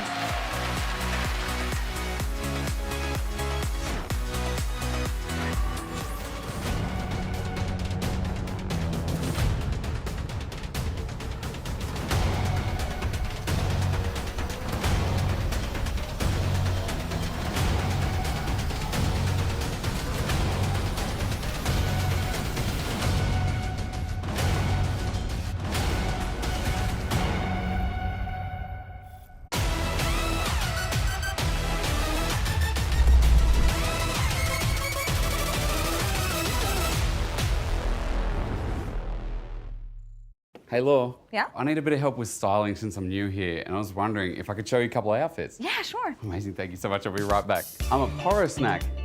Get it? I don't know, man.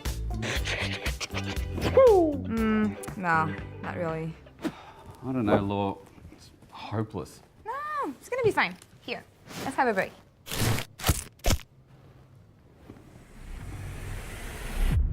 Even the biggest champ needs a break. Yes, that's the one. Perfect. Yeah? LEC, here we come. Ahoo!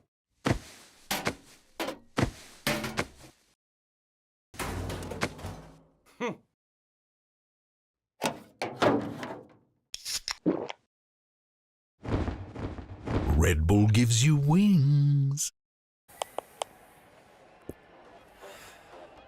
Hey, shouldn't you be on stage right now? Hey, you got a pick. Tom Kent?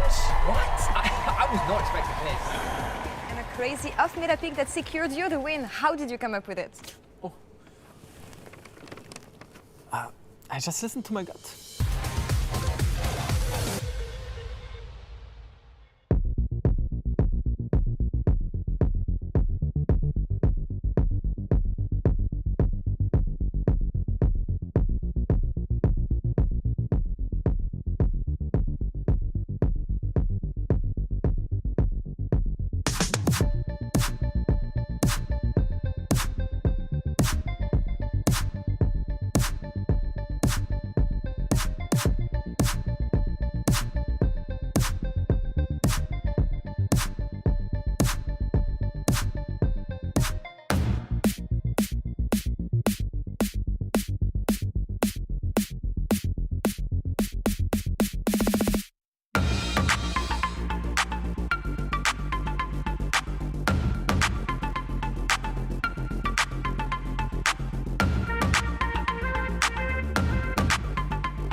damage here. But Cap's uncertain if he wins this now.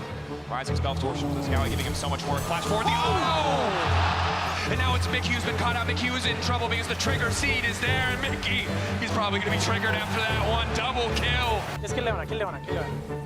Kill. Going in. Just kill him first. Yeah, Ivan. Ja, ute. Det står. Nice. Go Nash. Movement speed steroid coming in from the ulti. The Cloud Soul there to back him up. Doing a hell Dylan here with me. Maybe he's stressed. I assume so. We're about 10 minutes into game 2. How stressed are you? I think I'm doing okay. We had the reverse sweep last week against BDS, and this game seems to be going all right so far. So far, so good. Absolutely. You needed that after game 1. What went wrong in the draft, you think? You feel like you overcooked, you were baited in? What happened?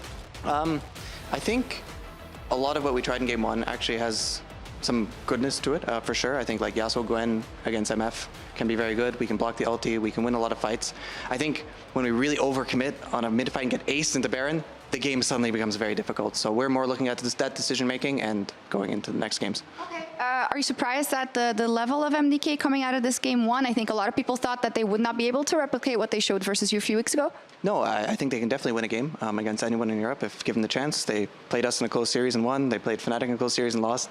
So it's looking like this one's pretty close as well. So I'm not surprised. I'll let you go back. Thank you.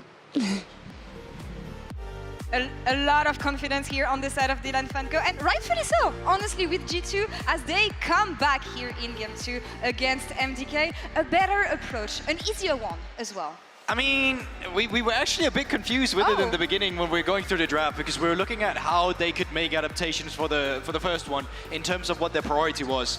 A lot of the things Oda and I discussed, G2 did agree on as well, because they were kind of getting rid of that Ashe first pick. They were trying to ban away the Maokai, which seemed like a mega broken priority pick for both teams. And actually going away with it, we kind of liked what MDK had.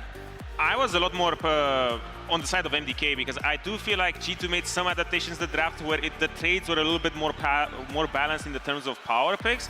But I felt like it was a lot easier for MDK to play out from the draft. But going into game, I just think that G2's adaptations and the way they approached the early mid-game was just stellar. Yeah, because, you know, they have the flex pick on the Smolder. They get Mewin to have a ranged top laner into Kazante that just gets that free scaling. We've seen what Friskawi can do with an Ezreal in previous games as well. He showcased it in this second game too, with getting a first blood on Caps, which is quite incredible.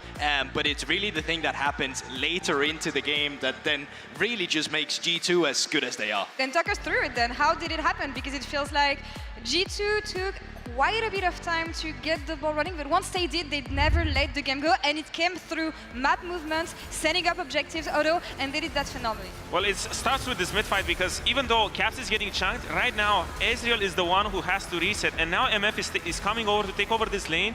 BB gets a very important move here, and then he will later come to mid, but at the same time, given from like the fact that Yike and Miki are still so tanky here, now G2 is in a position where they can do so many plays at the same time. BB finds this amazing catch on Supa. They're taking Drake, and at the same time now they're gonna pivot it to bot lane. And it's just gonna continue because, as you already said, tempo advantage just because of how the lanes worked around. Now Supa is dead, which means they can just go through with the resets, start pushing these lanes out again. They know they can be the first one on Grobs again, so they're just gonna do that. Slow push into a fast push here from BB, getting the priority for Grobs. And what does Eluya do here? Eluya, all of a sudden, he's the paramedic here. He needs to go to bot lane because bot lane was on fire. Now he needs to go to mid lane because they need to do something. And now all of a sudden, Yike is just taking his sweet old time to farm full clear, get the second set of grabs. BB is still pushing on this top tower. And all of a sudden, in the span of 2 minutes, G2 gets around 2.5k gold, and everyone just unleashed on the map from a position where they had 2 to 3 losing lanes. And it's quite incredible because it's one of those games where you should never really be able to get both Drakes and 6 drops in the early game, but they managed to do it, and it's through great map movement from G2, but also through MDK dropping the ball. If you're an Ezreal who's getting first blood, you need to continue that priority in the mid lane and make the game easier for the rest of your team. And when it came into those 3-3s, the lane assignments, and when they really wanted to band-aid where people needed to be, that's why G2 just took advantage of their pole positioning and then completely just steamrolled that mid to early game. And that's the thing, taking the right opportunities on the side of G2, and it's kind of checkmate after that. How are you going to come back on the side of MDK? Well, in that game specifically, they need to drop someone because they were still playing like they still have the tempo to make plays and whatnot, and it just all culminates in this Baron fight because from now on, Kazante is just so huge and the brand is so accelerated that there's just not much you can do. Yeah, and to really give you the context, right, MDK has been playing this game now just trying to scale, trying to get items to come back. They've dropped dragons, they've dropped their turrets, they've dropped their priority, but now Baron's on the map and they feel like, okay, we can't drop anymore, we need to fight. But G2's just been so good at getting all the standing gold that's been on the map to the point where they will just straight up win because they're so far ahead through their great macro. And it's kind of the thing, we like the idea that MDK came up with in the first place, but it doesn't leave a lot of room when you want to come back. So maybe something to refine coming into the next game. but I want to give some props to Yike because he's been hiding. He's been a bit shy among this G2 lineup lately, and coming in clutch this game on a pick that we know he's really, really good on. Coming here and having the carry potential that we come from him, I feel like this is what is going to give him the confidence that maybe has been missing so far. Exactly, because game one didn't really go his way. Most of the skirmishes that went bad were from him being a little bit more over-eager with his pick and trying to do great stuff. Hey, get out of here. Pikachu, get out of here. It's a B! But I agree with Yoda as well, just because he was great at getting ahead just through camps instead. But it was really when it came down to the fights that they started to overforce. And there's no overforce from G2 in the fights here. They knew exactly what they wanted to do. When you think about next game, whoever wins next game is going to bring us to the first match point of the series. That's a huge mental advantage, but that's also going to be a way of showing who's prepped better in this series and who's ready to take it up until the end and face off against Fnatic tomorrow. So what have we learned so far in this series, and what is the expectation coming into Game 3, considering the fact that Sage is not going to change again? Well, it's going to be a back and forth. Even if it's going to match point, I doubt it's going to be the last one, because both of these teams are adapting so well. Even now with MDK taking a little more of a balanced approach, the top lane picks are not so atomic, for a lack of a better word. We saw the cannon, we saw the smolder. It's typical MDK fashion, but it is a little bit more stable. And even though they lost this game, I still think their approach was good, and we're going to see a lot of more spice in game 2. No, absolutely. It's one of those games that just came down to decision-making, and, you know, they really dropped the ball in the early game where they just couldn't equalize their comfort picks into something better. I still think MDK coming out of that game know what went wrong, and they know the adaptations that they need to apply. I still think we have a very competitive series ahead of us. Any picks that we want to remove from the table, or any adaptation that we want to see on either side here, that's going to give them the advantage? I don't know. I like the G2 approach that they adapted, at least with some of the bans coming through into this one. It definitely set them up for more success, not having to go for a Renekton, but could actually just say, okay, we already got Cassante in the first rotation, we have a Corki, and we got enough junglers left open for Yike to be comfortable. If anything, maybe MDK want to change the priorities in terms of who they're pinpointing out.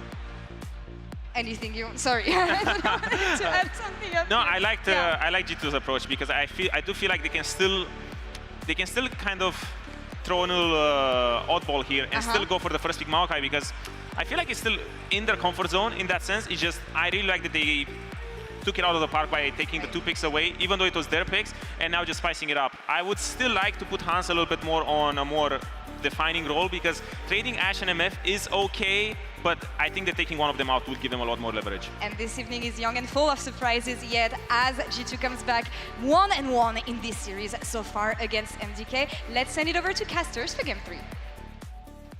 Thank you very much, Lore. We are moments away from getting a champ select from Game 3.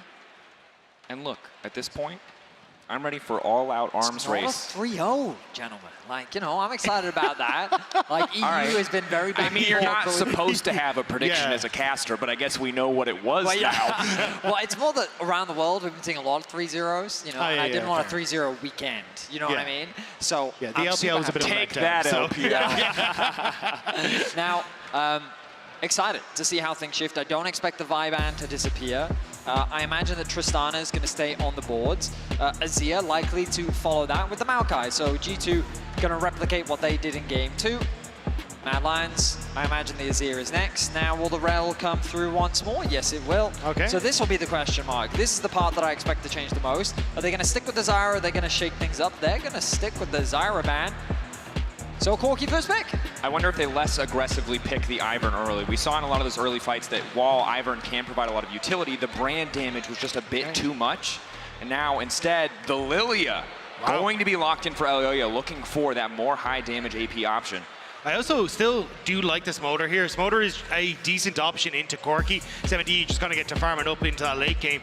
Now with the Lilia, though, going a little bit more of a DPS carry in that jungle should help in just getting control and matching some of that early aggression from Yike, especially if he goes back towards the brand. Trying to play for that big sleep in a team fight could work out well. The Ashe naturally going to be locked in for G2. Should come as no surprise. They're happy to make that Ashe MF trade. The jungle pick going to be the brand once more. So G2 looking to run back the same composition. Of course, Cassante, very high priority. It was something the Bad Lions banned in Game 1, but then they left open for Game 2. You have to imagine that's going to return to the ban table in exchange for something like the Braum or the Renata. I don't see why they would be too concerned about those bans. Well, let's see. They're still contemplating, still debating what they want to remove from the board. Looks like they're going to stick with the Braum. I think basically G2 are saying Mad Lions Koi probably going for a big wombo combo. You've already got that sleep into the bullet time, which means you don't ever wake up from the sleep while that bullet time is going off. So having further combos within that is probably going to work out incredibly well for you. So I am curious to see how they want to try and approach again. I think Alvaro going towards something like an Alistair or something that can set up for a big sleep from Lilia is probably going to be what MDK are trying to fish for here. For now, debating what the second ban should be. Really taking the time. Uncertain, and it remains the Braum and the Renata. I mean, the only thing that has changed in this draft is that there's a Lilia now. Yeah. They needed more legs, that was the problem. Right. Ivern, not enough. Not going to be banned. So the question now is, are they going to pick Leona? Yes, they are. They're giving us the salty run back, Dragos. To be fair, from G2's side, it makes a lot of sense. And I think if you are MDK, you can say, hey, if we just had a little bit more damage coming out of the jungle position or a little bit higher clear speed, things would be easier. But G2, yeah, okay, 100% the run back, but now Mad Lions Koi, that's the curveball. That's what I was going to say. I think the difference maker is the fact that we're not going to get triple AD carry. It's going to be more for this team fight style. We're still getting the Smolder into the top side, which I'm a little bit surprised at, but I thought we'd get in the mid lane to match the Corki, but Yone, a very cool pick, and I'm excited to see what Frescowi can bring to the table with this. Frescowi on Yone, a champion that we definitely don't associate with him, but especially with how he's been playing and feeling so far in the season finals, I'm excited to see what he can do with the champion. Over in the LCK, they were the ones that introduced it as a solid answer into the Corki. Your ability to match him on side is going to be incredibly powerful. Your side lane threat, the versatility that Yone also has in build itemization. I mean, MEMS is fine yesterday. We saw him rushing a Bramble Vest, right? You can do all sorts of things with this champion. That's what I'm saying, right? It's crazy. So the champion is very versatile, and MDK have introduced two big shifts, and that is in that mid-jungle position. Definitely is. Elyoya, of course, the one that I'm keeping my eye on, and especially how MDK are able to navigate these fights. We saw in game one how good they can be when they have the tools to pull ahead in team fights. And while it's a very different composition in game three, a similar amount of tools, so much good follow-up engage between the Yone, between the Lilia Sleep, Leona, if she can get things kicked off, makes it so easy for the rest of the team. I think the big factor that it introduces is something that can match Caps in a side lane. Both the Smolder and now Frescowi on this Yone can actually do work against the Corki, so it becomes less of a big threat as long as Caps doesn't get off to these big leads, and then you can leverage that into the opportunity to look for picks, look for fights, playing off of the Leona ult, the Sleep, and that big MF ult. But we're going to have to see how this one's going to pan out as we lock ourselves into game number 3. Perhaps a reset on the aggression that we saw from game 2, game 1, if you missed it. Very quiet early on as Mickey, a cheeky look over the wall, won't find the knockup. Will at least find Mirwin waiting in the brush. G2, potentially an aggressive level 1 here, but a nice ward from MDK would spot out any potential invade. At least fishing for the early level 1. At the end of the day, it doesn't really break anything on G2. They just get to reset and move into their lanes. Broken Blade, though, he's kind of sticking around on this bottom side. I'm not sure entirely what they're up to. It's a lane swap. I mean, sure, He's but still bot lane. Okay, maybe not. I mean, the commitment to getting that information where Mirwin was on the top side suggests at least that they were considering it or respecting the potential of a lane swap from MDK, but Mirwin, a terrible lane swap champion. I was going to say, I don't think it's MDK who would love to opt into that, but we're just going to have standard instead, as it looks like both junglers starting on this top side. So I think a lot of focus now on trying to get this bottom control, especially because Hans Sama, we've seen time and time again, gets first push. And of course, thinking about it now, covering the Raptors invade from Lilia, very common level 1 start, perhaps the more logical conclusion for Broken Blade's early movement. As Hans Sama continues to step up, gets down a bit of damage. Again, exact same bot lane matchup. See if it plays out the same way. Jungle, really where we're going to keep our eyes, as well as mid lane. Mirwin not changing his summoner choice. Sometimes you do see the Ghost top lane or the Smolder to handle that 1v1 matchup. Naturally, you would expect in mid Caps to have that push. Looks like Super and Alvaro going to get the early level 2. Ooh. Timing not quite right from Mickey. Was trying to catch the Zenith Blade in. Going to cost him a bit as Hans Sama quickly burning through those pots. Q flash from Alvaro. The clench from Hansama stops any other follow-up.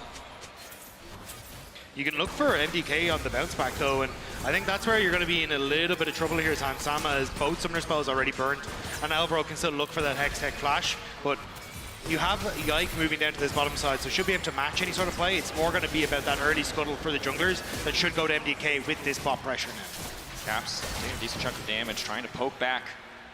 Frescowi doing all right. Natural sustain of Yone, frustrating to play against, as well as the Q3.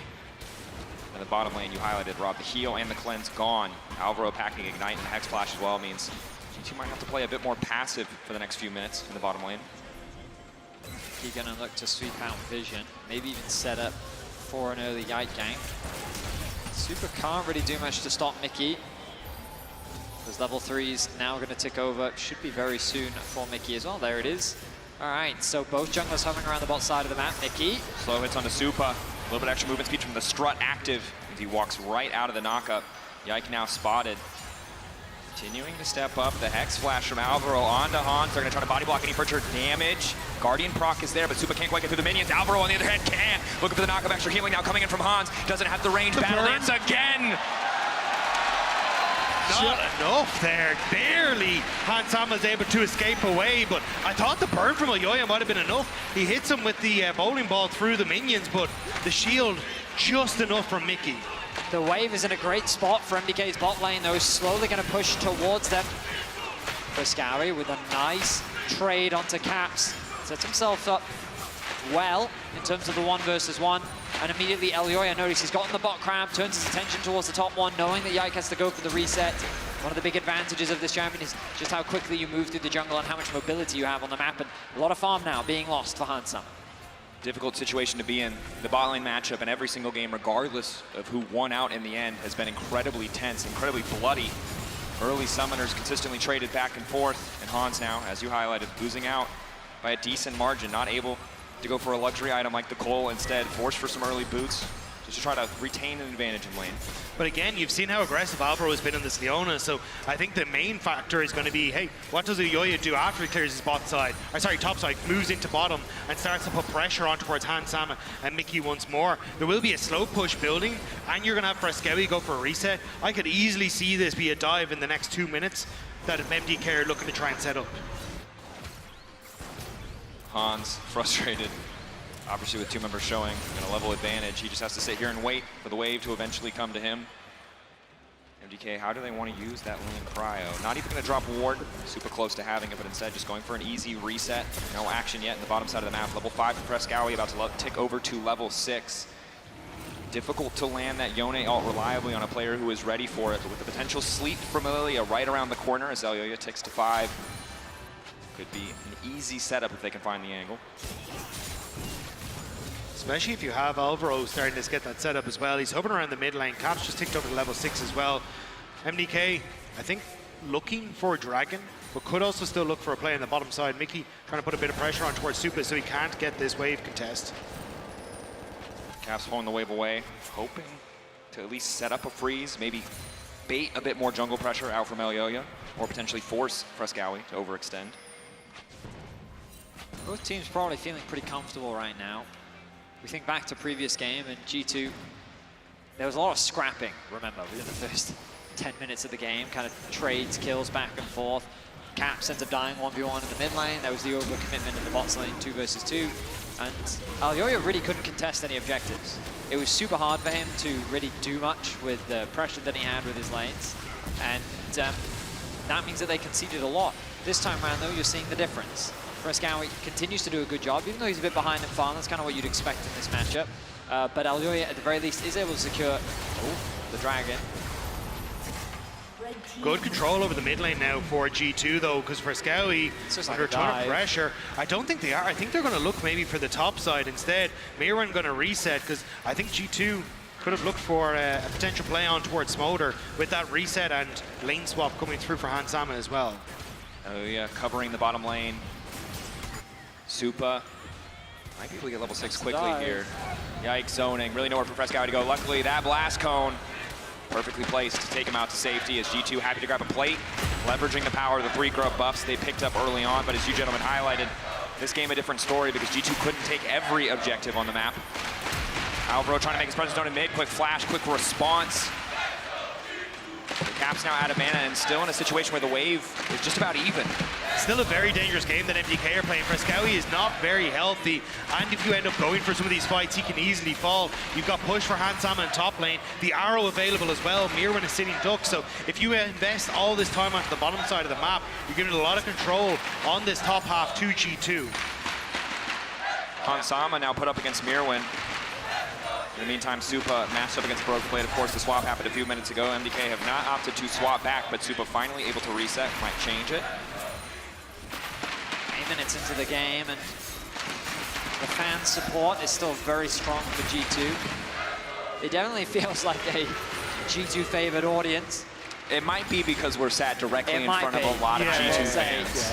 One of them has a drum, so it's one of them does. While there are other people in the arena, we mostly hear just this group of people. I did talk to some of them during the break, and they were like, we can't hear any of the cast.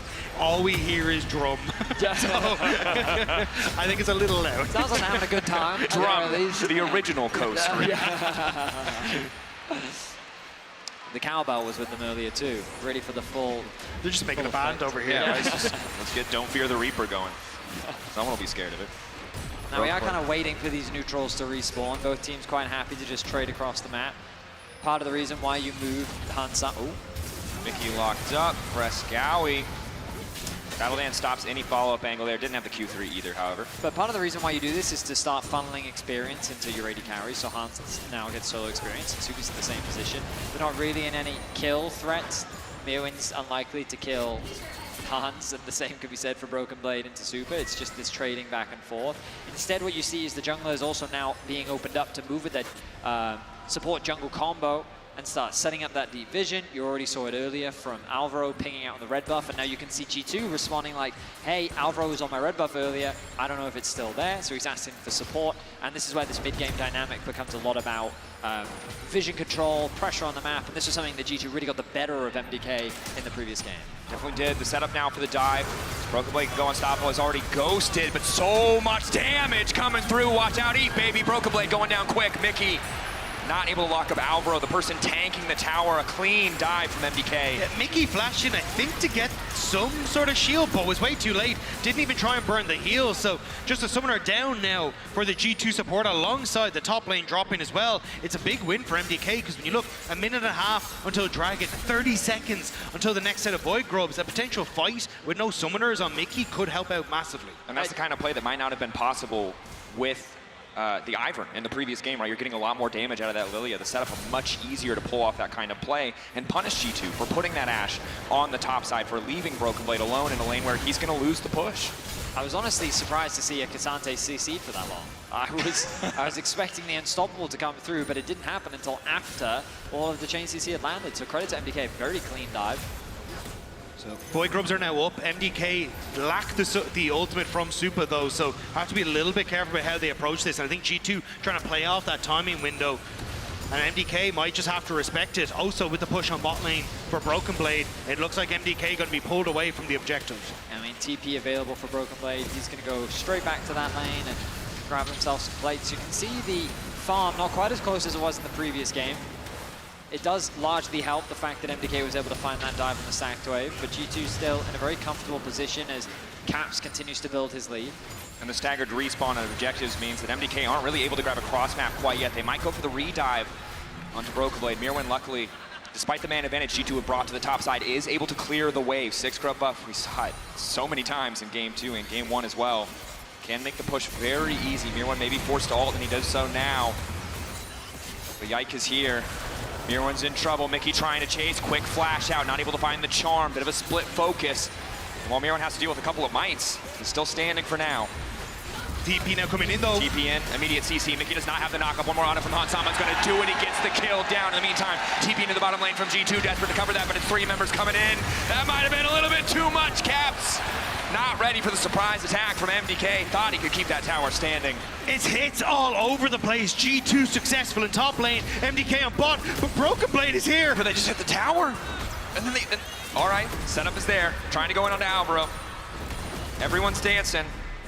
He's trying to thin out the wave as much as possible. He's going to succeed. And they don't have mites. I didn't get to see what happened to Caps earlier in the logic behind that TP, because it felt that Broken Blade has already gotten away to safety once the TP had come in. I'd understand it more if it was happening while Broken Blade was in the middle of the fight, but Caps ends up giving away the kill. The same thing happening on the top side. Mirwin doing his absolute best to survive that, but Hans Arrow doing way too much work. Does mean, though, that the Dragon will be secured by Elyoya, the second of the game. This bot lane tower is getting very low, and we find ourselves game 3 very close in terms of gold, but super with a 1k gold lead. It is a great dive from G2 on the top side. They basically bait out a ton of the spells early, so they have their cooldowns to come back in. But on the bottom side, as Veddy already said, Broken Blade kind of made it out of this one. But then you got Caps committing to the TP. Maybe thought Broken Blade would be able to come back in, or he could clear out the wave quickly, as you can see there. But there's so much CC that even if the wave does die, he's just going to go with it. A really clean dive from MDK on the opposite side. I also wonder if he just thought that Elyoya was on the top side of the map. But even then, I think they could have 2v1'd him with, the chain CC was great. Mickey, he's not going to be in any danger. He's on Rakan, gets away to safety. But you can see the back and forth, the prodding, both teams very similar in skill level. Kind of, when we think back to the previous series, shouldn't really come as a surprise. Mad Lions, Koi have proven that they can go toe-to-toe with G2. And they're demonstrating it here in game 3, a very close game. And as we look ahead 4 minutes till that third Drake spawns, it's MDK with the luxury of choosing if they want to fight for it or play for the side lanes. G2 kind of forced to deny that sole point. And MDK, so powerful in the 5v5, if they get set up first, it's pretty impossible for G2 to get involved in that objective. It's not just the 5v5, it's the 4v4, the 3v3. That's what they're leveraging in here so much. You can even see they lean to get the push mid, now lean to get the control on bot, get these towers, push G2 back, and Hansam has to be so careful. Oh. Sidestep good. Sleep could have come through, but the rest of the team there to cover, and one more auto from Supa will finish the job. But this is clean from MDK, and it's something that really was missing from their gameplay over the course of spring into the start of summer as well, was just this clean coordination, this ability to look for dives and plays and side lanes. It's coming to fruition now, though, at just the perfect time. This team is having a great moment in the season finals. Mirwin happy to be up against Broken Blade once again. Maybe not too happy as he does have a completed item, but you can see compared to the previous game, stacking much slower because he spent so much time laning against an Ashe who can so easily poke him and stop his poke in return. Mirwin just going to play it safe. Rift Herald up and available though, and it's a quicker reset for G2. They've already established themselves in River. Frescowi's only just gone for the reset himself and no TP, so again, topside objectives heavily favoring G2 with the position they've been able to gain for themselves on the map. And I think the big thing here is you can see the advantage Caps has built for himself, having that fully completed item, whereas Frescowi has only just now completed the Blade of the Rune King, allowing him to secure that mid prio. Turning now into that Herald. We'll see where G2 want to use it. Once again, they give it to their mid laner, knowing that he can put it to good use in the side lane. MDK are kind of missing out on these opportunities to work with Supa's ultimate though, so this next Dragon is going to be crucial for MDK. You're hitting 2 items for Supa. Play for this big moment with that MF ult, but G2 finding picks. Have they gone in? Mickey now turning back, trying to burn through Elyoya. Low health bar, and instantly the Fawn deleted, taken out. Alvaro running, burning, ticking.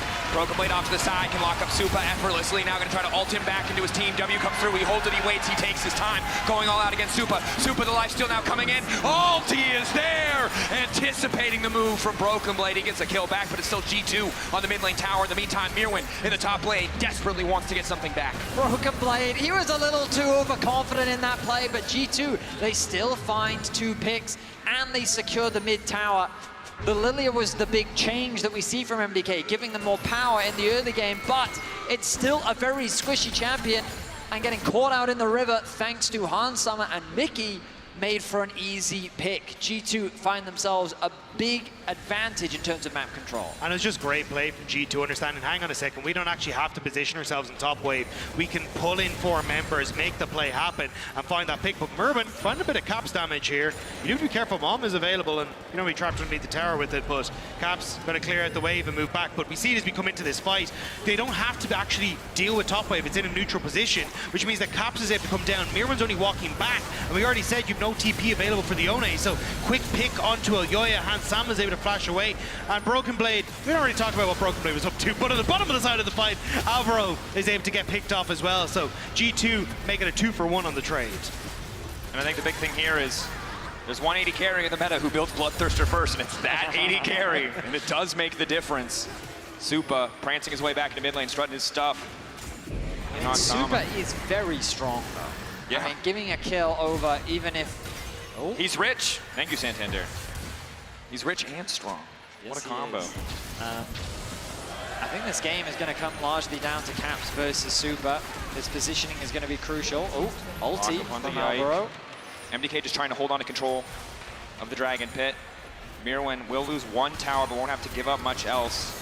G2 trying their best to set up a favorable exchange here at the Dragon. Now using the TP. Where is Yike's ulti gonna go? The big question. The flank now coming in, not the flank, support TP coming in instantly. G2 gonna find the combo. Supa deleted.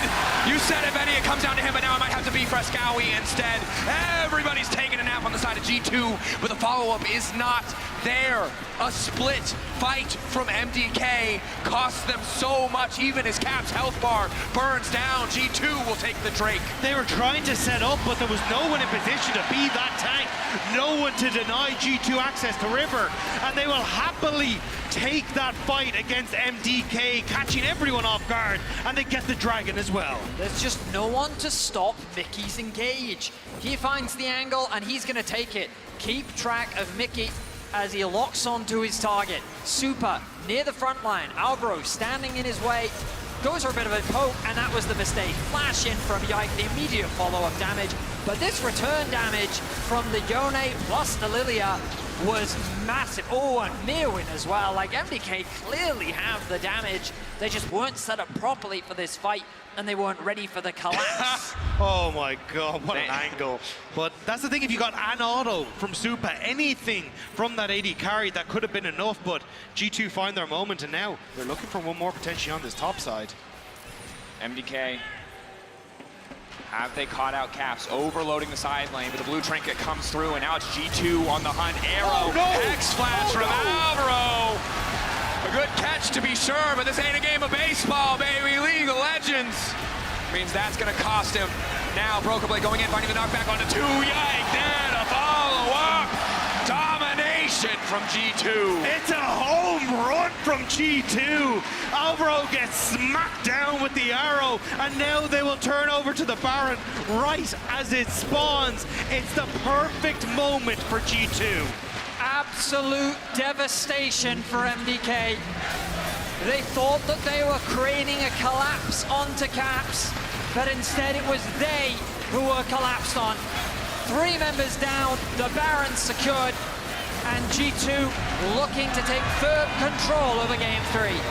The threat range of this G2 composition, Rakan leaping forward, Cassante immediately to extend his dash range with the footwork, just makes it so hard to play this out. But this is heartbreaking from Alvaro. He's like, don't worry, boys, they don't know we're here. I'm going to set up the play. Oh, okay, I got to tank it for you. Because let's be real, that would have hit Frescowy. That could have been significantly worse from the get-go, but it doesn't matter. G2, they've already got the position. The Ghost coming through from Broken Blade chases down multiple members of MDK, and it's an easy pickings for the G2 side. And it could have been a heroic moment, leaping in front of your carries to catch an arrow, but when they die too, you just walk away embarrassed. G2 now with the Baron buff. Caps at the forefront, being as fed as he is on this Corki. MDK have to be asking themselves, is this Corki pick just a problem? G2 said it was, and they took it for themselves. But with Yike right behind him. I was gonna say, do we forget the 7-kill brand in the previous game? This duo, again, we talk so much about the premier mid-jungle duos in Europe. Yike and Caps really making a difference in Game 2 and 3. They certainly are. Mickey, getting a bit close to that tower there. As Broken Blade does have the Baron buff, he's creating that extra point of pressure. Caps with a quick rotation over to mid. And now this 2-pronged attack is Frescowy's isolated top. MDK don't have the resources to keep this tower alive. They're happy to concede it for now. But they just get to rotate quicker to the bottom side, and now they're going to be setting up once more. Mirwin trying to move into position on bot side, gets pushed in mid, but you're outnumbered here. TP here. No Q3 for Frescowy, but he will have the ulti available. Mom called. Frescowy going to try to backstep, interrupt the CC as best he can, but he's so weak he only has a single item. Yike caught out though, and again, Supa finding the angle, backed up by Alvaro with the CC to get the kill onto Yike. A nice combo from MDK. I thought that the TP flank was going to be too ambitious, but they make the ultimate from Elyoya combined with Supa to take out Yike. They get themselves a bit of extra gold, they slow down the siege from G2, and they buy themselves a few extra opportunities to turn this game around. And that might be at that Dragon in a minute's time. The fact they get G2 pushed off their turrets, they can get a reset in, they can take a breather, crucially, before this next fight. That maybe just gives them that bit of an inch to get into this fight, but again, G2, they have so much. You're looking at nearly 3 items completed for Caps, 2 already completed for Hans Sama as well, and Frescowi, he just doesn't have the damage, even on these flank positions, to threaten G2. Frescowi's job now, at the deficit that he's at, is to set up for other members of his team, to be the CC necessary for Supa to full channel that ultimate for multiple members, for Elyoya to find the sleep. But it's a difficult position to be in as the Yone. Caps is just so damn far ahead. Siege now coming in on the bottom side. Baron buff empowering them, the wave clear, not terrible from MDK, but honestly not great. No traditional control mage to help stop this push. G2 retreating to the choke, and it's a good bit of poke from Supa. The Swirl Seed doesn't connect, so there's no immediate follow-up. That's the combo down, though. It may just be a concede from MDK on the Dragon, hoping maybe they can poke them back, but Broken Blade gets a little hyphy, pushes his W button, and it's all just okay. I don't think you can do We this have as a MDK. desk, just to clarify. Some fans petitioning to get us a desk. The Dragon gonna be secured. I appreciate the rapid sign creation in our time of need. No, we're good. That's very kind of you. Thank you, guys. The desk is behind us. We just like to be close to the action. Now with the Dragon down, we're setting up for the Baron in about 2 minutes' time. MDK have done a good job of weathering the storm. They ended up only losing that mid-tier 2. And this just means that it gives them more time to get to those items. You can see Supa very close to that Infinity Edge. Once he gets it, he's already doing good damage with the ultimate, but it's only going to get stronger. The problem is Caps and Yike, this duo, look at how strong they are. Broken Blade being incredibly tanky on the top side as well. You feel like that even with the strengths of MDK's comp, you just give the advantage to G2 with their itemization if the fight does start. And so much, as you highlighted, hinges on Supa's ult, and there's just such good tools from G2. As long as they know where Supa is, the Recon engage, Broken Blade, the ability to ghost it and point and click. I mean, I said it earlier, but 007, Agent Mickey, the man has not been stopped. He has found so many great engages. He's been involved in every single kill that G2 has been able to find this game. And while the man has been criticized in the season finals for overextending, when that man is locked in, he is locked in. Caps caught out of it here. Immediate follow. Alti comes through. Quick pick on the side lane. G2 now responding. Hans Sama continuing to step up. Solar Flare down. Alvaro cut down. Arrow to follow. Connecting on Elyoya. The damage coming in. And here comes the cavalry. 007 trying to find a way in. Casino Royale, baby, as G2 start cashing out with the fire back. Not enough. Hans Sama still standing. MDK trying to hold on to the top lane. Mom called, but not doing enough. Mickey keeps Hans alive at the end. The backstep under the tower to be in range of the heal to then get the bonus movement speed to get away to safety. Caps gets caught in the side, but the rest of G2 are there to salvage the situation. G2 holds control of the game, but MDK, their fangs are still hungry for the throat of G2.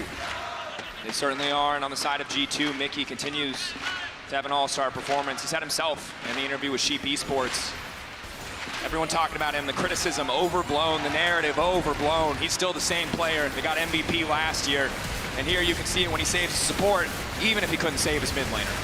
But it's the same every time. G2 just collapsing so quickly. Alvaro goes down, and that's the tank done for. The follow-up with Hans Sama's ultimate is perfect, and then Broken Blade ghosting underneath the tower gives Mickey all the access he needs onto the back line. And there was an attempt from Supa desperately to get something back, but there is zero you can do when G2 is on form like this. G2, we're here again, the lines of scrimmage drawn, but it's Caps on the flank. The arrow connected on the little baby dragon, the knock up there. Elyoya sprinting out, he knows it's done. Hans Sama unstoppable. G2 find the pick, the Baron in their sights. The pick potential from Hans Sama is just unrivaled. They couldn't demonstrate it in game 1, but in game 2 and game 3, they just keep catching MDK out. We went from how to train your dragon to how to frame it on your living room wall. It has been brutal for Mirwin, and now as the Baron falls to G2, how do you try and come back? Time and again, MDK have gone for these squishy comps. They hope they can find moments to fight against G2, but they have rallied in game 2 and 3. They have closed rank, they've gave nothing, and anytime MDK think they found an opening, it's just a bait for G2 to run them through. And MDK thought, hey, it was a single piece, one or two things that might have been wrong. If we adjust, we can come back stronger in game 3. And while the first few minutes might have looked better, the answer is no, it was not enough. G2 close to moving on to match point. MDK gonna need to dig deep in this game. They do not want to give them that advantage. There's that set drum we were talking about. Yeah, that's right in front of us. Yeah. Very, very pounding. Fun fact, bass travels very far. Yeah. In this case, not very far into our eardrums. Fun fact, so does movement in the ground we're standing on. To be fair, love the enthusiasm. Love the passion of the fans here in Munich. I respect that they're on beats. That's rare for a crowd. Dragon, 15 seconds. Crowd calms as MDK sets up position in the river. Fog of War, strong. G2 see very little. Mickey fishing. They've got to be careful, though. Mirwin just now hit 275, the threshold for the execute. A little bit more power in the fight. Is it enough to find and eliminate those priority targets on G2? But G2 might not even need to worry about it. They get mid-push first. Flashes down so much Let's across get the to the board. top side. They don't care about this Drake. They don't care about Soul Point. They're happy to just break open the base. MDK, we're hoping for the 5v5, hoping for the angle, but they're just going to concede so much. The arrow. The arrow! Connect. Elyoya. He's stunned. The inhibitor goes down. That's one. That's two for G2. Hansama or Prey, hard to be sure. Arrow's hitting. G2, instant recall, obliterating the base. And now they can just set their sights onto the bot tier 2. MDK, they put themselves on Soul Point, a potential win condition, but the cost, it may have been too much. Now those super minions are going to be making their way down top, making their way down mid, and Broken Blade emoting to his team that, hey, we have a clear objective and it is bot lane. And these next 4 minutes are going to be the longest 4 minutes of MDK's life. They will have to fight tooth and nail if they hope to hold on. Super minions coming in top and mid lane. G2 at their throats. But can they keep them at bay for just a little bit longer? Recall will complete. Tier 2 already dead, and MDK know it. They'll just concede that objective. One inhibitor standing, one inhibitor tower to protect it. The Scout is looking for a TP. The Lord is there, ready. Arrow again, finding Mirwin. Broken Blade stepping up, looking for the Q3. Alvaro off to the side, keep your eyes on Suba. That ult has to be everything, but already Alvaro burning Blaze, taking him down. Mirwin calling in Mom. The ulti not gonna get from Suba. They've got too many sums up and available. Mickey! The perfect angle, anticipates the backstep. Hansama cutting them down, and G2 on the cusp of match point. One dragon, not enough. Mickey X marks the spot as to where MDK once stood as G2 hold the minions and look for the end. Mirwin running. He'll get a kill back on the Caps, but it shouldn't be enough. A backstep is good, a bit of hope, but G2, they just auto the Nexus. And with confidence, they get close to match point. The knockup will seal the deal, and G2 2-1 up on Mad Lions Koi. Another controlled game. There were moments for MDK, but they told G2, go on, run that composition back again. We have an answer, and G2 said, okay, bro, more than happy to. Match point now for G2. Run it back, run them over. G2 looked unstoppable, but we're gonna have to see if they can find that success after Thursday's break.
Red Bull gives you wings.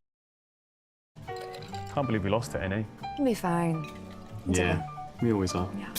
Pedro, do you and Law want to go on a legendary adventure with Marriott Bonvoy? Just go ahead and press that button. Over 30 hotel brands, 10,000 global destinations, over 8,000 hotels worldwide. Where can we take you? Oh, it's Berlin. Let's go.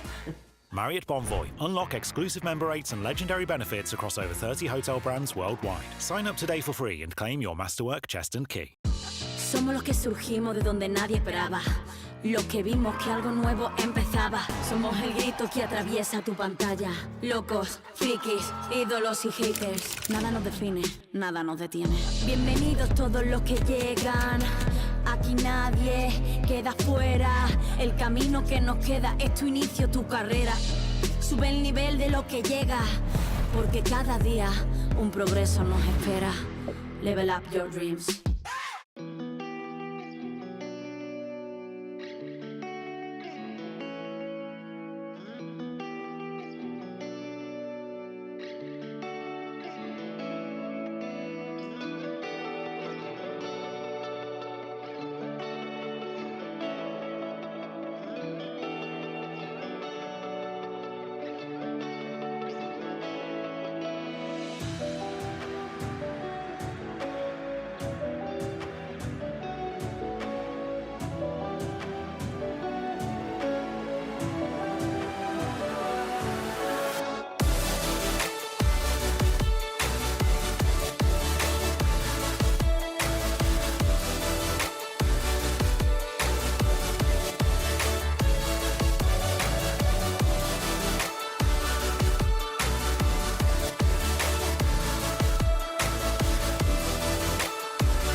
finding picks. Have they got in? Mickey now turning back, trying to burn through Elioya. Low health bar, and instantly the fawn deleted, taken out. Stuck, okay? Yeah. Nice. Can we niche? Can we niche? We can niche. We can niche. Solar flare down, Alvaro cut down, arrow to follow, connecting on Elioya, the damage coming in, and here comes the cavalry. 007 calling it mom. The ulti not gonna get consumed. They've got too many subs up and available. Mickey, the perfect angle, anticipates the backstep. Hansama cutting them down. And welcome back to this lower bracket finals here as G2 is the first team taking us to match point here. And guys, I love the different approaches we have coming up for both teams, but also the fact that they can adapt game after game after game. And here, MDK, another new approach, but on the side of G2 as well. Yeah, I mean, it kind of fits the same stylistic though, right? If we look at damage profile, the Yone comes in instead of the Ezreal, and it's the Lily instead of the Ivern. But for G2, they just said, I mean, we don't want to change anything. We like what we had, and they can continue to do so. I really think it's on MDK to target some of these champions that G2 have found so comfortable right now in their draft. Well, G2 didn't really change anything. It was They didn't. It was a copy paste from draft from game 2. But MDK, I do like that they recognize that they really need a little bit more engage, a little bit more skirmish, because this composition they had in game 2 with three marksmen and Ivern didn't work. So now they're opting for the Yone and the Lilia, where they're like, we can brawl a little bit more, we're sacrificing our scaling, but I still feel like it wasn't enough. I mean, that's what I'm wondering. Are they struggling to find the right answers against G2, or is it the execution in-game afterwards that is not working here, Broxa? Well, I think it's really a little bit of both, but more than anything, MDK went into the first game saying, we expect you to draft in the same way, we're going to come in with some counters and a different approach. Unfortunately for them, it didn't go the way they wanted it to, and everything pretty quickly collapsed. So I think we're going to see them adapting in draft, but also in terms of gameplay, because G2 quickly is putting their foot in the gas pedal, gets a lead big enough for MDK to just fall out of the game immediately. Yeah, but I do have to say, I think it's also being made a bit more easy for them now. Broken Blade is clearly comfortable just being on Cassante, soaking up whatever pressure that Meowin is throwing out, and he's throwing out the Smolder as well to just get 3 stacks, while Mickey's getting banned out, but there's still so many supports to make it so much easier. I think you can start pinpointing the Cassante. I think you can start pinpointing Yike on the brand as well, because it makes the game too easy for G2. I think Mickey has been absolutely stellar in these Rakan games, but the issue is even if you ban that away, there's still something like the Alistar, the Rel, the Nautilus. Yeah, but even then, like, look at here, Rel, now he's still got it all. You can't ban him out. Yeah. That's the thing, like, you can't ban him out, and if he keeps performing in this way, it's so difficult for the backline, for someone like Super, who was performing really well in game 1, to actually do his thing and take over games. The problem is that right now there are just way too many supports open. Even if you drop the Renata ban for a Rakan or for an Alistar ban to stop the engage, all of a sudden, with this sort of team comp, even if Renata comes through, we will see a completely different game, but still G2 side. I like what GB said. We really need, or like I'm MDK right now. We really need to take off BB of the Cassante and Yike of the brand, because at least one of these two needs to go, because these champions are reactive champions. They're just so good at answering anything that MDK throws at them. And MDK thrived when there was chaos and they were setting up these unconventional traps in places where G2 didn't expect. I love what you're saying, but let's follow up on this a bit later, because I want to talk about what happened in game first, because there was they had 2 different ways of splitting the map, with G2 focusing more on top side while MDK was focusing on bot lane. But who benefited the most from this map split here? I mean, I gotta say, I actually think MDK was very happy about how the early game came through in this situation. Yeah, Meowin dies, but the TP still comes through to enter the wave. It's a neutral state in mid lane, but it's a different story down in the bot side for G2, where they definitely overinvest with try and protect this. You can see the TP comes through now from Caps, but he's just gonna instantly die. Yeah, it's a very difficult position for G2 here, where the top lane play was so slow. Mervin bought a lot of time to Smolder, and it took forever to kill him. Caps TP spot to try to assist Broken Blade, dies immediately. Broken Blade then comes back, and this was, you know, a rare moment of G2 not being fully on the same page. Which is something that came online later on, I feel, especially when it comes to the objective setups, because G2 had to be really wary and careful of the setup on the side of MDK, what Yone is capable of doing, the fact that Lilia can flank and basically nullify the whole thing. But the way G2 played around the objective is basically what gave them the edge, I feel, and where they've been better than MDK here. It's exactly, because they have this sort of flexibility. When you have Rakan and Cassante, all of a sudden you have 2 big space makers, and right now Yone is not Yone and Smolder are not even in the fight. They're just looking to still come and set up the objective, but Rakan just pulls the trigger so incredibly well, and that's why it's so important to give props to Mickey. Yeah, again, Mickey and the Rakan, it's something that, you know, will continue to be a problem. At the same time, Alvaro, at his best, has been able to find similar openings, and I think ultimately for MDK, just make changes in terms of draft. Like you said, getting rid of the Rakan, getting rid of Rel could lead to something like a Renata, a completely different approach, because this ball game is working for G2, you're not going to beat them. Before focusing just on the draft, is there anything in-game that they should refine based on the fights that we saw and the setups that G2 has been able to build here this game and the advantage that they took from it? Well, even if you look at the next replay, the way MDK always tried was that they would always look for these unconventional traps. They would trap you when you're looking to walk into the jungle. Right now, they're not even trapping you in the jungle. They're trapping you on the lane that you actually have prio on, and they're making this silly trap in the lane. You don't have numbers. You don't have Smolder TP. when MDK looks good is when they trap you around the mid lane. When you come in to get control and you're catching either Mickey or Yike walking in without the numbers advantage. That's how MDK won the week before.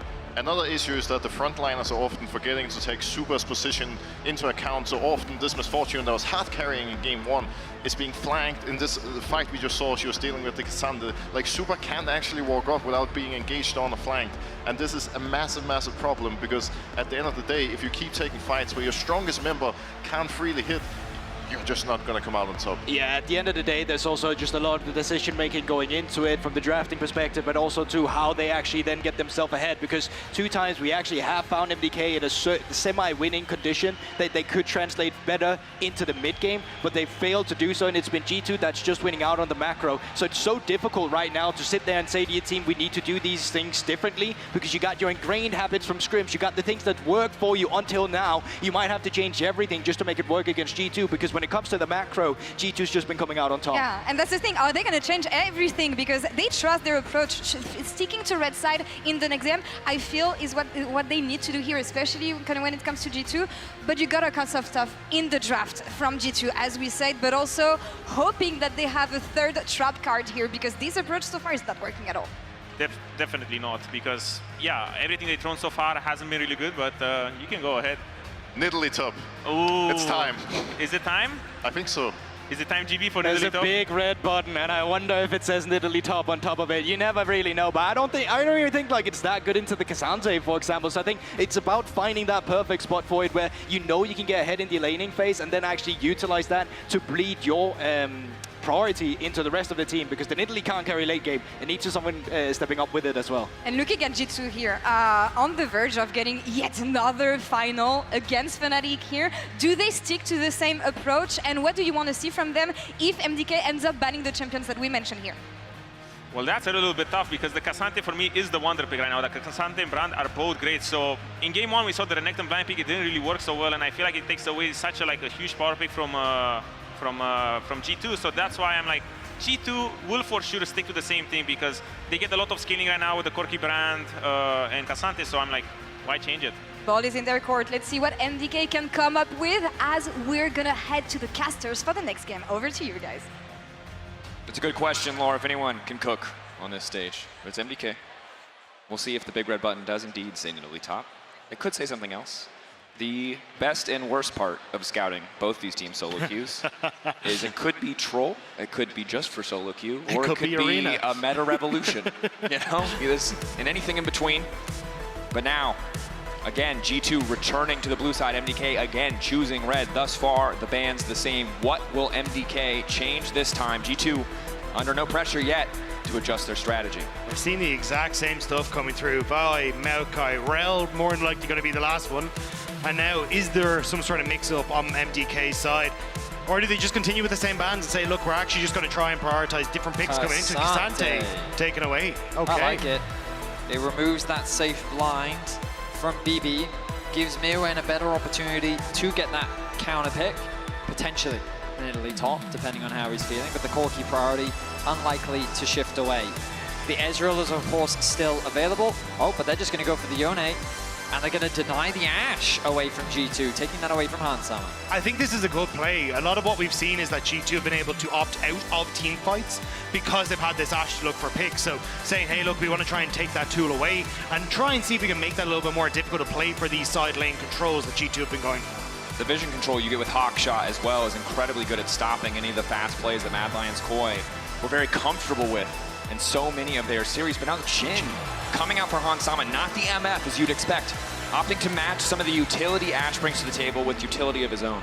And that's what I like about bringing these AD carries to the table. It's the fact that you can now go, okay, well, we don't have to take a tank engaged jungler. Maybe we don't even have to go for something tanky and engage oriented in the top side, because Jhin can follow up on a lot of what Mickey X wants to do and provide that secondary engage tool. Same goes for the Ashe, but the preemptive Braum here is super interesting, because essentially calling the bluff of what we just said, we know Mickey has to go for some sort of engage tool to set you guys up, so we're going to take the Braum away and see what you have left in that champion pool, Mickey. And they immediately ban the Rakan as well.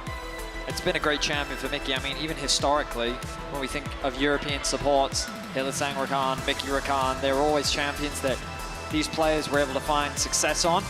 The virus continues to be removed on the side of G2. Mad Lions, something like the Renata, perhaps. Maybe they want to get rid of Nautilus Leona, depending on what they're thinking Mickey will likely go for. I'm actually curious if it could be a Poppy. Just because you are already kind of saying, look, we have the Yone, chances are we're going to play some sort of dive, and Mickey's Poppy has been a big threat in those sort of situations. It would mean you are heavily reliant on Broken Blade to bring some sort of engage to the table, but even a Renekton in this sort of situation could be enough to try and set you up. And interesting, of course, that they opted to ban the Nautilus. You could have gone for the Rakan and the Renata, but with the Braum on the table, they feel pretty confident they can deal with what Renata brings. So instead, getting the Nautilus off the board. Still waiting to see what that engage pick is going to be. And it's a difficult situation. Going in onto a Braum, Ashe feels terrible unless you know you have the kill pressure. The concussive blow is so incredible at punishing and stopping you from being able to get out in an extended trade. Kennen will be banned away as well. Now the hover for Mad Lions Koi, potentially looking to simplify their draft strategy. Get something reliable, get the safe engage. It was the Maokai in game 1 that made their lives easy, and now it's the Sejuani in game 4. Yeah, they're feeling a little bit hot under the collars. Or, you know, as Jacobs mutes the wrong button. My bad. But it's good. I think you got a ton of engage, a great amount of CC, a lot to play around here as Mad Lions Koi, but is there going to be some sort of mix-up coming through from G2? Do we get the Seraphine again for Mickey? He brought it out already against the Braum, and it worked out great. Odo said, when you need to cleanse, you know, I like the support more. sins, you go for the Seraphine, but... I genuinely do like Leona more. Seraphine is good into Braum, like Karma is as well. He can really just do nothing to shut you down. But Leona, I think they need that engage and that follow-up in particular. Aatrox has become their default other blind pick, so G2 have drafted themselves, honestly, a very strong team fight comp. They've got powerful lanes that they can look to play around as well. A lot of potential setup. But this final pick from MDK is going to determine a lot. An AD carry could work for Mirren in that top lane if he wants to try and go for something a bit nutty, because I think Aatrox not one that does well against him, but actually they're going to bring out the Gwen as well. So going to try and set up for a very heavy top side that if you get a lead on either side can break. And Gwen, of course, in this position, when you have so much CC elsewhere on the map, I think is much more set up for success. The early lane we'll have to keep track of, but as you go later in the game, the Jhin, the Corki, the Brand all want to operate at such long range. It's going to be really difficult to handle the miss there, but we'll see. We saw the Gwen very easily dismantled by Mad Lions Koi in game 1 when they were able to build a significant lead. Maybe G2 can do the same. I think Mad Lions Koi have great side lane threats. They have good potential scaling with both the Gwen and the Yone. They have pick potential with Sejuani plus Ashe. They have good follow-up utility thanks to the Braum. You can see all of the pieces coming together. The concern I have is, what about the early lane control? So far in the last 2 games, G2 just dominated by playing better patience with their pushing lanes, converting that into vision, and then setting up for objectives, and then catching MDK off, catching them inside lanes, leveraging this Ashe. With, of course, the Ashe gone, that's going to be harder, but Jhin Leona still has those tools to be able to catch you in a side lane. So I feel like that while I do quite like the pieces that MDK have for potential playmaking, pick potential, and overall objective setup, I'm concerned around whether they'll be able to execute upon it, and they'll have to show me that they can to bring us to game 5. Yeah, I mean, if you enter into a mid-game that is relatively even, I really like the non-committal engage that MDK have gone for with an Ashe Arrow, the Sejuani. You'll just fish 4 plays and see if you can make it happen, otherwise just back it off. But as Veddy was saying, I agree. The control that G2 have in this early stage, especially kill lane boss, good push in mid, it's kind of setting up for a very similar story of how we've seen G2 run away with game 2 and 3. And we'll need to see what Hans Sama looks like on the Jhin in the context of this 2v2. Champion that has been pretty feast or famine. Often an indicator that the team wants to play elsewhere on the map with the Jhin. Pretty self-sufficient in the early stages. G2 keeping their eye on any potential creative level 1s coming in from MDK. Have to respect the CC Sejuani brings. Be surprised to see a lot of early Merc treads on this map. Despite the 80 damage present, there's just so much CC, tenacity, incredibly high value.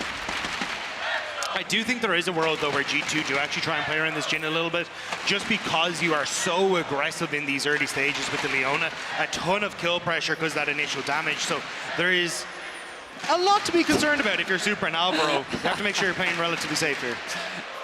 No. No, we're... For context, I'm sitting on a box right now. It's a fantastic box. It is a great box. I've got a fan next to me. Yeah. I'm very comfortable. It's good. But the ultimate question, the age-old question, do casters deserve chairs? We'll never know. We'll never know. This series will not tell us. You'll have to tune in for Worlds 2024. Look at the bot lane. Notice that Super and Alvaro got position in this very deep brush. Remember that it was the meta to fight over this brush for a while. Hans using the minion wave as a kind of wall, but they're suspicious. Here we go. Monado, concussive blows, the Braum passive, really the big thing that matters here. Hans Sama already marked up. Mickey trying to stop Alvaro from getting any further. 2, 3, and 4. This is a massively MDK paper trade thus far, but the cleanse now coming in. Super taking a decent amount of damage. 4 shot, evening things up a bit, but Hans Sama still taking damage. Finally able to reload. Mickey full committing here. No ignite to finish the kill. Hans Sama wants the 4 shot. There it is! One left in the chamber, puts it to work. A beautiful 4th shot from Hans Sama, showcasing the artwork that Jin was designed for all along. They get themselves first blood for G2 at match point. Yeah, my 4th shot is better than your 4 stacks, lads. The cleanse was perfect from Hans Sama, buying that space, getting away from all the follow-up that MDK wanted to go for. And now with the wave pushed in as well, Super's going to lose so much on this. The idea behind Braum in these early skirmishes is to give you so much additional power thanks to that passive. But Jin using the cleanse. I was skeptical of the flash from Mickey, but Hans Sama, it was just setting up for the play. Now we turn our attention to top. Broken Blade level 2, Demir One's level 3, wave crashing Elyoya on the way in. Might just be about getting XP at this point. Can he turn this back? So much you see now going down. He's locked up briefly. Elyoya gonna fall! Disaster on the top side. Broken Blade gonna get up 1 or 2 creeps, but otherwise an even trade. But first guy, we might be looking to mid, gets the knock up onto Caps. Shield is there, but it's just gonna back away. Still, Broken Blade getting that kill back crucial, because he's able to TP back into that top side and pick up the majority of those minions. Exactly as you say, Dagda. It also just gives him a bit of gold, so even though he finds himself at a bit of a CS deficit, just getting 300 gold in an equal exchange is a very nice position to be in. Alvaro's found Mickey. Remember, no flash available for the Leona. Damage from Yike good. CC to stop Alvaro from stepping too far forward. Braum still terrifying in early skirmishes. MDK do not want to go out of this series without swinging. They are taking fights everywhere that they can, but haven't quite been able to get a lead out of them thus far. Still control now on this bottom side coming through for MDK. You have Elyoya here clearing out his bot side camps, but can they make much out of it as the wave is going to start to push in? But there's not really a sizable wave to look for any sort of dive here. Hans Sama comfortable in this lane. That early kill makes things so much easier to what could have been a very volatile 2v2, and was, at least for the first level. G2 see where they want to put their pressure on the map. Cap still sitting pretty comfortable in mid. Will be forced to TP back. Frescow is able to collapse that wave. Backing with enough gold for a decent item purchase, but may opt instead to stick around a little bit longer. Keeping track of the summoner spell cooldowns of those bot laners, because of course, thinking about where a potential play could happen as Mirwin, ooh, snips up at the top lane. Broken Blade immediately falls back on that exchange, but looks like Yike can be spotted out. But when we think about games that have gone awry for G2, a huge amount of it has been cutting off BB from the rest of the team. Finding moments to get him in positions where he's fallen behind. When we look back at the series they played against MDK, it was Mirwin and Corki getting these massive leads, carrying the game from that position. And it feels like MDK are going back to the roots and saying, hey, look, if we cut off the shot caller, cut off the proverbial head of G2, maybe we can find our moments in game 4. And Aatrox not a champion who loses gracefully. Gonna need a lot of time and a lot of items if he's put at a deficit to really be that threat. So MDK think they found the weakness in the armor. They're gonna push again, but Yike is here to cover it again. It will fail. This time, Broken Blade keeps his life and MDK walk away empty-handed. The timing from Yike was flawless. The idea from MDK is so good. Another stacked wave. Broken Blade still only level 4. Deny him that, and Mirwin can be the carry of the game. But Yike reads the play too. The communication is good, and they shut it down. And this is the Yike we've been missing in season finals. He hasn't been finding those successes, hasn't been finding those good counter ganks, but he could have gone bot lane. All of his camps are up, but instead he knew what MDK wanted to achieve. He shuts them down, and now G2 are thriving as a result. Yike starting the objective. G2, the 2v2 in mid lane, going just fine thus far as they try to push in. Level 4 for both supports. Means there's not a lot to get here. Frescow at least threatening, trying to get his wave in a good state. The idea behind this Yone pick is to struggle a little bit in lane, but then become this kind of split pushing nightmare. Also can still offer a huge amount of value in team fights, but you kind of outscale the Corki, right? Unfortunately, like, Frescao was never really given that opportunity in the previous game. I think that he played the lane very well still, but we saw Caps' impact, we saw the pick potential of the Ashe, and Super on this Ashe is now going to have to show us the same. He's been moved up towards the top side. MDK set the sights on Broken Blade once more. Broken Blade. Almost level 6. In trouble, but he's been here before. Level 6 now comes through. Extra healing. Nice sidestep on the initial piece of CC. Q3 buys a bit more time, but it's just not enough. MDK, well played. Third member, the difference maker there. 2, not enough. But 3 will do the trick. Wherever BB goes, MDK is sure to follow. At least G2 on the top side are getting complete control over the waves. We'll move back, start to get the turret plates themselves, but there's no one really collecting anything here for MDK, so I think it will be potentially just a Dragon Start, although Super and Albro now trying to move top to prevent the tower take. So many resources invested to setting up Mirwin, but look at the consequences on the other side of the map. Yes, it's a 64 CS to 30 CS advantage on the top side, but on the bot lane, Hans Sommer has a 25 CS lead of his own. Super has been denied so much farm and XP as Caps tests his luck with his team right behind him. Nice sidestep on the knockup. Q3 avoided from Mickey. MDK just holding on. The problem is with Hans Sommer generating so much pressure, it's so easy for the rest of the team to go to mid lane. Instant cleanse comes out. Might not have even been necessary, but Hans Sommer not going to take the risk. It's also with Yoik finding that early success. He's hit level 6 before Elyoya. The faster clears helping him out as well. So when you're trying to find these fights in a straight up 3v3 around mid, it will be G2 who comes out on top. So now MDK have to get creative and or potentially just go back to the drawing board, as Broken Blade still vulnerable on this bottom side, but I think they have to put their pressure elsewhere now. Caps taking a lot of damage in the exchange. Not quite enough time for Frescao to follow up the Q3. Valk back. Battle for mid lane prio rages on. Neither side with too big of an advantage, but again, we highlighted it. It's really a story of top lane versus 80 carry here. Listening to the chants from the crowd.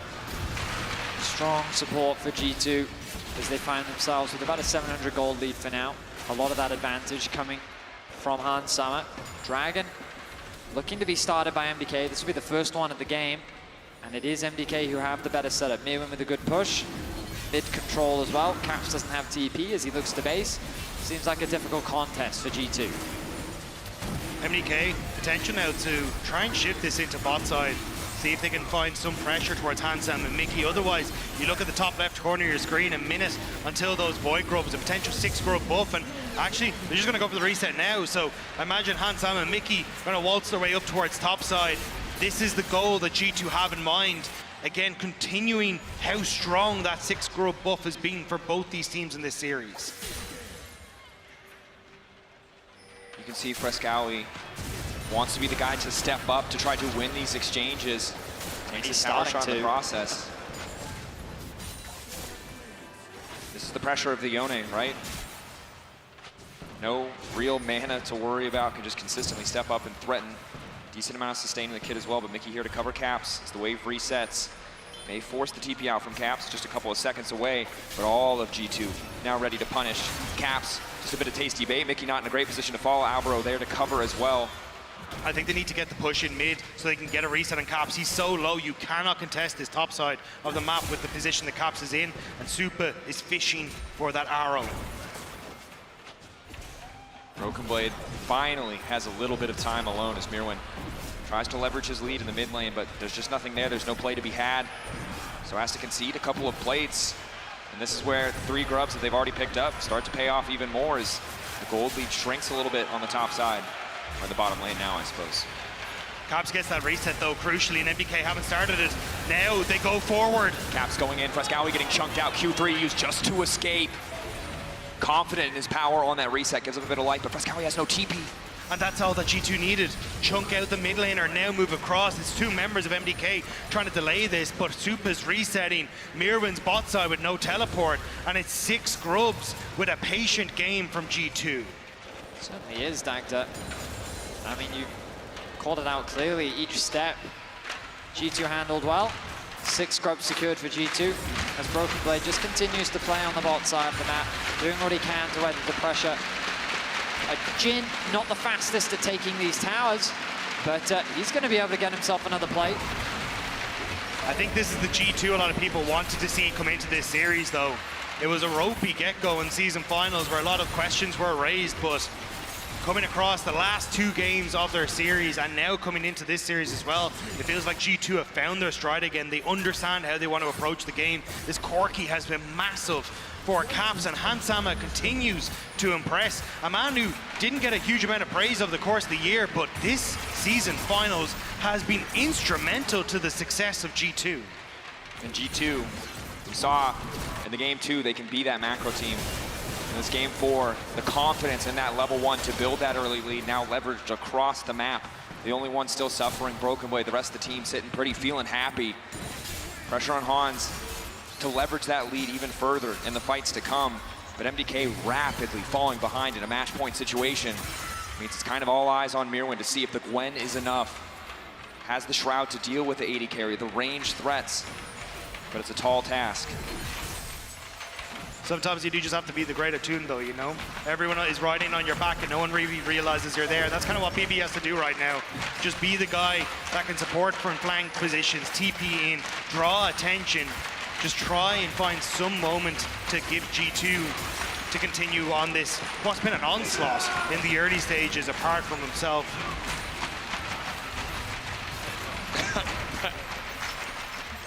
I'm sorry, that was really great from production. The empty chair with the G2 Frio sign. Someone left that one behind after game 1. Hansama reloading. Again, the BF sword and the static means normally the only okay wave clear, that much more effective. I mean, I will say I like this more than the RFC second, because it just gives you a slightly stronger spike. Yeah, Mosquito has hands now. Yeah, exactly, Dagda. But again, we kind of turn our attention to the map. It's G2. They pushed away out in top. They have the pressure in bots, the TP flank bots. Knockman on Hansama, decent. Do they have the follow through? Concussive blows lands. That's big. Mirwin on the backside. They're looking to collect a bounty quickly on the Jin. A bit of revenge for the bot lane murder earlier on. Donated to Frescowie. Massive shutdown for the Yone. A good pick. It costs a lot, but it's worth the price. The Guardian keeps Alvaro alive as well. Just barely came up in the nick of time to keep his health bar there. So MDK, they get a pick. And Broken Blade has started to move down to cover Caps in the mid lane, so he doesn't even really get the push on top side. G2 not in a position to fight back at all. Great use of the TP from MDK. Just a creative way of finding an angle of attack. It splits Hansama and Mickey up. Yike was in the river too, but they knew they created the numbers advantage, and once G2 had realized what was happening, they had to disengage and allow Hansama to fall. Giving that gold over to Frescowie is also going to help close that gap. Get him closer to those spikes. And now, with the Herald up, with Dragon available too, MDK should feel a little more confident heading into these fights. There's so little used as well. Sure, Alvaro's ult, but in the grand scheme of things, you are still raring to fight here as MDK. Control over mid is crucial. G2 know it, and they're trying to fight MDK every step of the way as they try and take it. And despite the shutdown they got, Hansama is still terrifying. You see that quick chunk out onto Alvaro. Boots of Swift is now picked up, which means it'll be that much harder to lock down, especially for the Ashe, or any of the slows that can now come through. Frescowie keeping pressure topside. MDK looking to get 2 things at the same time. G2 responding by going bot lane. Don't feel confident in the fight. Happy to just have Broken Blade be a spectator to these objectives. Yeah. You have to be a little bit careful. Sorry, yeah, thank you.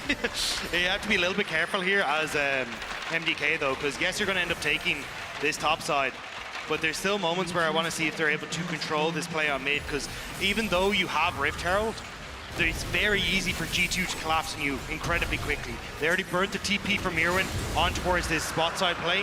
You can't really look for any sort of play in the mid turret until you have that teleport back up. So MDK needs to play patient over the next few minutes. Just wait until they can try and fight G2 on an even footing. Broken Blade getting aggressive, knows that he has Mickey on the way in. Ulti over from Frescowie is clean. We'll walk away. He has the flash. Thought that maybe he would want to use it against Mickey's ultimate, but the ulti never comes through, so he walks away safely. This is the type of pressure you want to be seeing from MDK being generated on a side lane as Frescowie continues to get stronger. Both mid towers remain strong for now. Aliorio with the Herald could look to leverage this to try and break open this mid tier 1 as Mirwin continues to farm, continues to scale in the side lane. Last chapter there. See how he wants to approach this build. It was death cap second to Yike. Is the Grubs remain really good at taking towers. No creep wave needed. A single one will do. And it's hilarious to see because G2 at the start of the year were a Void Grub team. They would so consistently look for this 6 grub buff, but they kind of disappeared with it and decided it wasn't really worthwhile. We go for Dragons instead, but now they're coming back. Mirwin, does he hop over the wall? Mickey. Mirwin waiting, does a lot of damage. The Shroud, though, going to fade away. Moves out of it to reset the cooldown, at least for a brief moment. Gives himself a bit more time, and now Delio has been caught out. Curtains have been called. Down goes the boar. Alvaro going to try his best to body block. But just a single pick for G2. It was MDK setting up a pick as G2 setting up for the rotation to catch the bot wave. But they target the Leona. This is not a target that you can lock down. Aftershock, the W, it's just too tanky. And that means that Elyoya gets punished. Another kill in favor of G2. And the fact that Elyoya is off the map means that the Rift Tower gets delayed as well. Your positioning on the map becomes that much more difficult to try and control. And it's these little moments where G2 are getting these edges and leads, getting the waves in their favor, that is making it so difficult for MDK to try and continue at all when they find their own little advantages. So right now G2 get to open up on mid again. You've got Mickey who's just helping escort Broken Blade's wave in topside, but I have a feeling they're about to collapse on Supa in this mid lane. See if they can blow summoner spells before the dragon spawns in 245. It is very scary for MDK that Hans Sama is a super small amount of gold away from completing that Infinity Edge. Only 18 minutes into the game. Ash needs time to do damage, and that is time Supa will not have if Hans Sama is able to connect with those autos. Trap set up to stop any potential flank. Mickey covering the vision as well. MDK trying to fight back, regain a bit of control. We're still 2 minutes out from the Drake, as you highlighted, so won't mean much yet, but might help on the next reset. I think you can tell how MDK want to play this game, though. Look at the trinkets that they have in their pockets. Sweepers across the board. They are playing for vision denial, information denial, and trying to play off of Supa and Alvaro. See if you can find these quick picks with the Ash Arrow, but G2 just aren't giving it to them. They're like, cool, we will happily wait. We know we can push out waves. We don't have to extend past the river. We're taking safe routes through our jungle, and we can always wave clear. Fresskowy waiting off to the side with the wave, not in a great position. A lot of respect paid to G2 there, not to overcommit on the push. The sweepers on MDK trying to deny. And G2 testing the waters. Pockets of vision here and there. Fresskowy continues to scale on the side lane. Cap's doing something similar. Mirwin sees his chance. Invests the... Wait, maybe I missaw. No, he does invest the ultimate. That's the ulti gone. And that's everything gone. Caps sees his window. Teamfight power gone. Flash forward. Perfectly aimed. Mickey. Yet another kill for G2.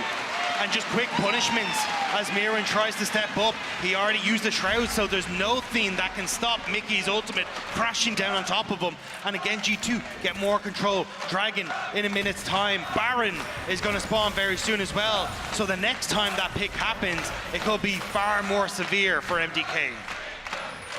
The game only getting more difficult as the gold lead continues to mount. 6 scrubs, 3K in the favor of G2, and Hans Sama now with the Infinity Edge completed. MDK sweeping, trying to find that angle, trying to find these creative picks. But have to be careful not to get caught out. Their next mistake could be their last. The game's still within reach as the Malignance is completed for Mirwin. Many more ults to come, but needs one to hit in the coming fights. It feels tense as the teams continue to trade back and forth, but it does feel like that G2 is just gaining slightly more control. Simply because you press tab, you're in game, you see the Corki, Trinity Force Muramana, you see Jhin, Static Shift Infinity Edge, and you're like, ooh, yeah. I don't know if I want to fight that right now, especially when you contrast the animation. Mirwin is the only one that has his second item finished. You have to imagine that Fresskowy and Supa, well, Supa's probably not close at all, and so you just kind of have to concede the dragon, and that means the bit by bit more control. I say that, MDK is posturing. Need to fight, want to find an angle, lock up there, Broken Blade immediately goes on to Supa. Supa really no room to play at all, forced to use the arrow early, knocking from Alvaro to keep his 80 carry standing. Fresskowy over the wall, 4-shot for Hans Sama. Gwen? Not gonna matter much, but the curtain is called.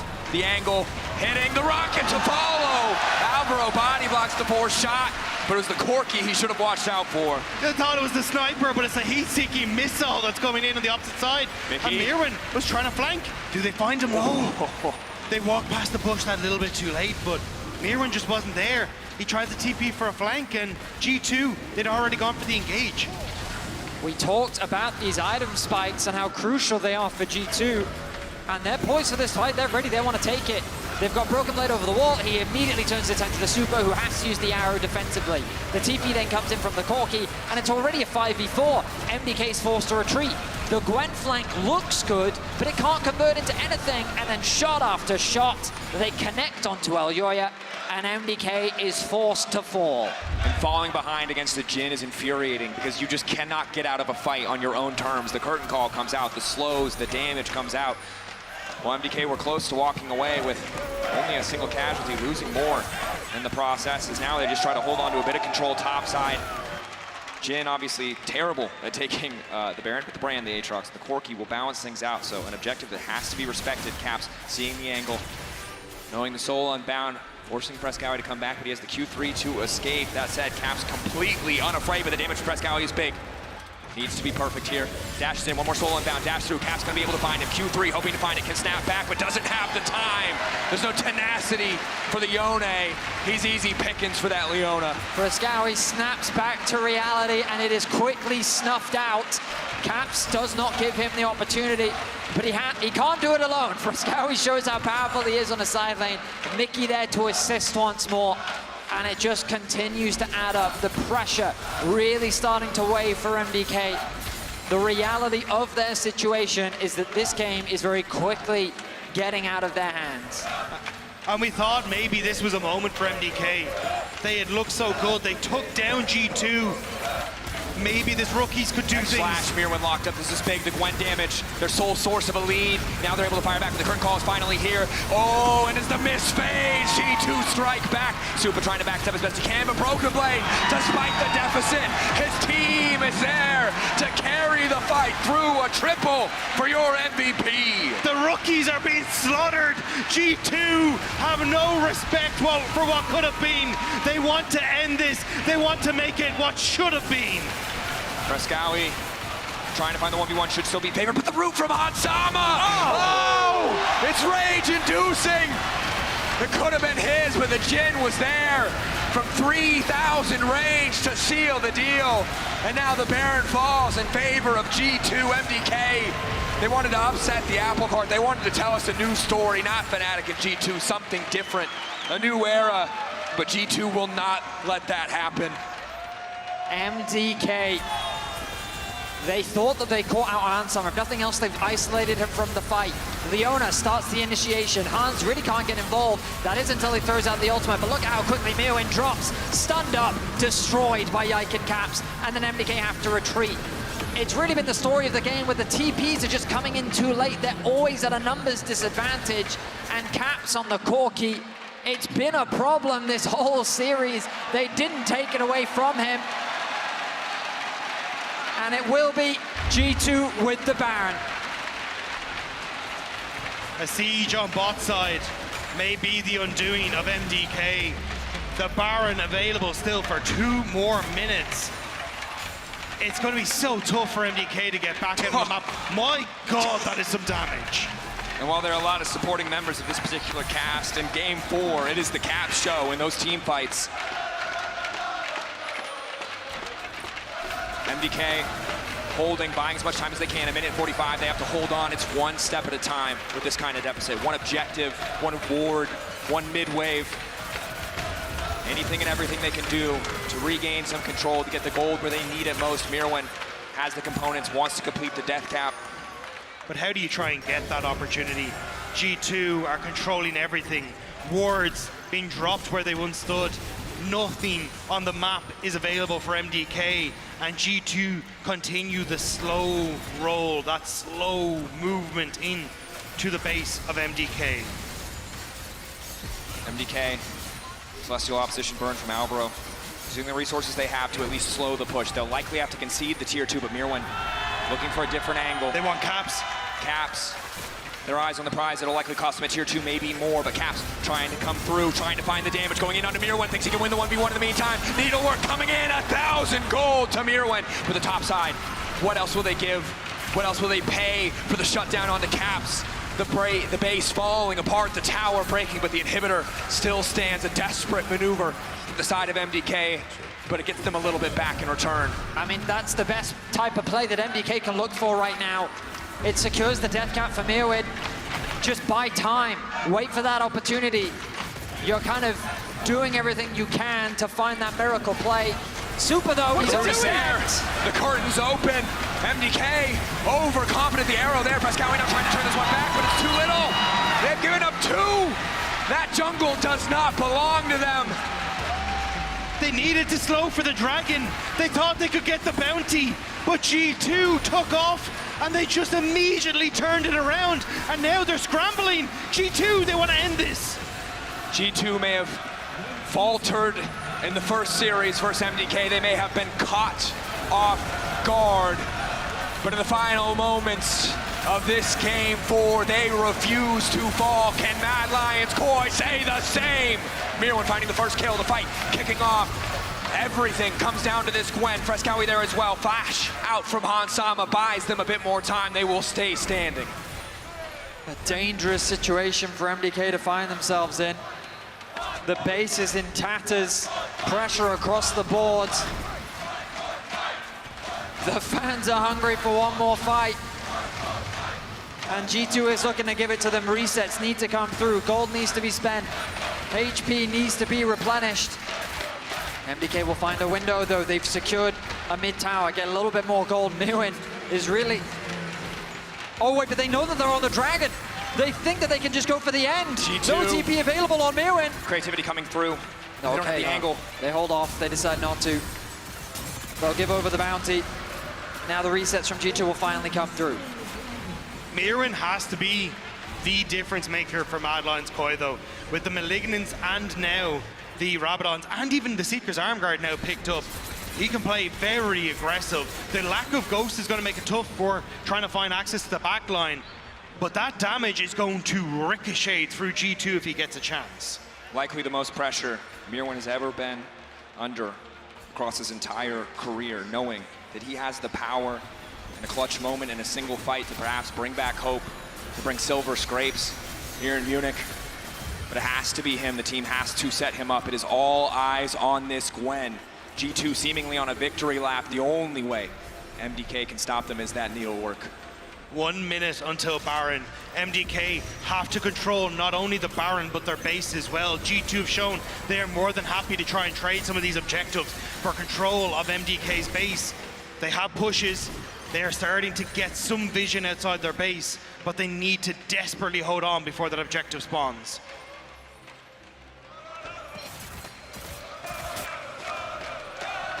G2 make their way back out onto the map. Infinity Edge finish for Caps. The Baron alive in 20 seconds. This could be the miracle moment for MDK, a Baron flip. A small misjudge, a misplay from G2. Could be all it takes. Super. Yeah, Alvaro, good read there. Recognizes how much danger his AD carry is in, but he's going to pay the price. Losing so much health, manages to find the knockup button too, but Mirwin's not in a position. He's not set up. MDK. The range from G2 and Broken Blade. Despite the early game is here. Needlework now coming in. Yike gonna be in trouble. Mirwin trying to bring this one back. The ulti good. He goes golden, but it's just enough time to watch his team die before his eyes. Frescowi though, Hansam out. Is it enough? Can the Yone do a Q3 now coming through? There's 3 members on top of him. It is not. G2 in the LEC. Winter, spring, and summer. Through the lower bracket, they'd have no other way. The season final stands in front of them. G2 and Fnatic, as it was before, as it is again, it is inevitable. G2 return to the finals.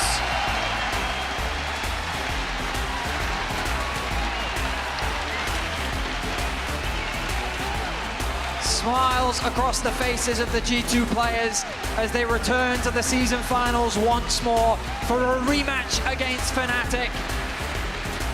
MDK did what many did not expect them to do. From 10th place, winning the tiebreakers, falling in the playoffs, into having an incredible run in the season finals. They will still be going to Worlds, but today was not their day. It is G2 that stands tall and returns to the finals once more. It may be the road less traveled for G2, but sometimes you need that journey to find yourself along the way, and it certainly feels like G2 have found themselves once more as they move to finals. And I don't know what we call this level of domestic dominance. For G2, the dominance is a road well traveled, certainly not a golden road, but close to winning every possible trophy here domestically. Vote for your Kia Player of the Series at LEC on X, Caps, Hansama, or Mickey X.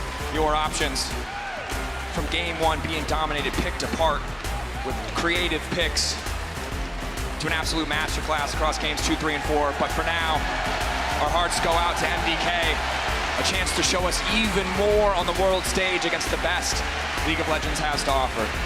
And even though they fell here today, they should be incredibly proud of what they've achieved. A team that everyone doubted coming in winter has now shown that they belong at the top tier of the LEC, a team that will proudly represent us on that world stage. But unfortunately, when it is against a behemoth like G2, it can't always go your way. I mean, they show us new picks, they showed us some crazy stuff, and even though things didn't work out today, I'm excited for what they can show us on the world stage. There's going to be new patches, there's going to be changes. I'm excited to see what these rookies will be able to cook up for us. But as we bid farewell to them, it only bodes more excitement for the rematch. G2 versus Fnatic, a series that we've seen a number of times throughout the year. One where it's gone back and forth. But we're poised for an exciting day tomorrow. And we heard from Humanoid after that game one, absolute confidence. Both teams are terrible, he said. He does not care. We know that man is motivated by competition, waiting for G2 tomorrow. Having the chance to dissect everything they did today. Surely set to be an incredible best of 5. But something we wanted to see from G2 was a greater degree of confidence, stronger early games, and I think they showed us great patient play, good approach to draft, and they just picked Corki more, which I think had to be a big shift from their BDS series, and I think that they've done a great job in terms of shifting that priorities and then executing on the day. Also, big step up from Yike. Massive performance on the brand. Able to find these great counter ganks that he'd been so good at all year long. It feels like G2 are finally firing on all cylinders again. And credits Broken Blade. Weathered the storm in that early game, was relevant in those late game fights. You talked about it. Sometimes when G2 fall apart, it's because Broken Blade is getting put down. That was not what happened in this game 4. It was Hansama and Mickey who stood up early. The rest of G2 who brought it home as we went later into that specific game. But we asked at the start of the day, hey, G2 early game, what's it gonna look like? Outside of game one, it looks pretty damn good, boys. And I think Fnatic maybe a little less confident than they were after that first game. They're going to be full of confidence. We'll see if they can deliver on the stage, of course, but G2 versus Fnatic, it's always a banger. I mean, we are, of course, just setting up on stage for an interview, it looks like, with Broken Blade and Mickey. I'm excited to see what the top father has to say for us. He got bullied a lot in game 5, but he was able to have an impact still later on in the team fights.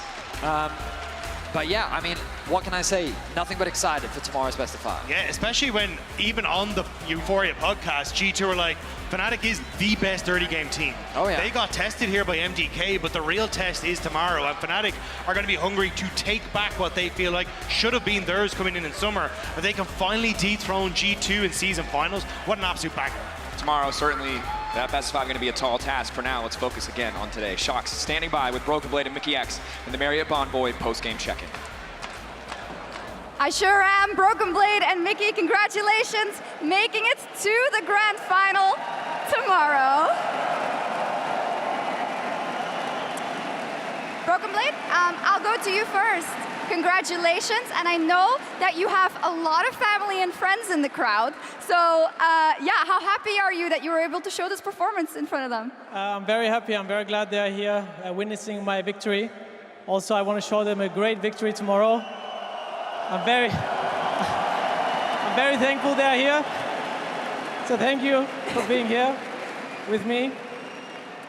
A follow-up, let's talk about the games a little bit as well. We had the pre-interview with Mirwin. You didn't seem worried, I have to say. Did you find as many obstacles that you had to overcome in this series, or did you feel from very early on that you had them figured out? I think we had them figured out from game 1. I think game 1 was our mistake. We kind of griefed. But that's kind of the G2 Classic, you know, the content game.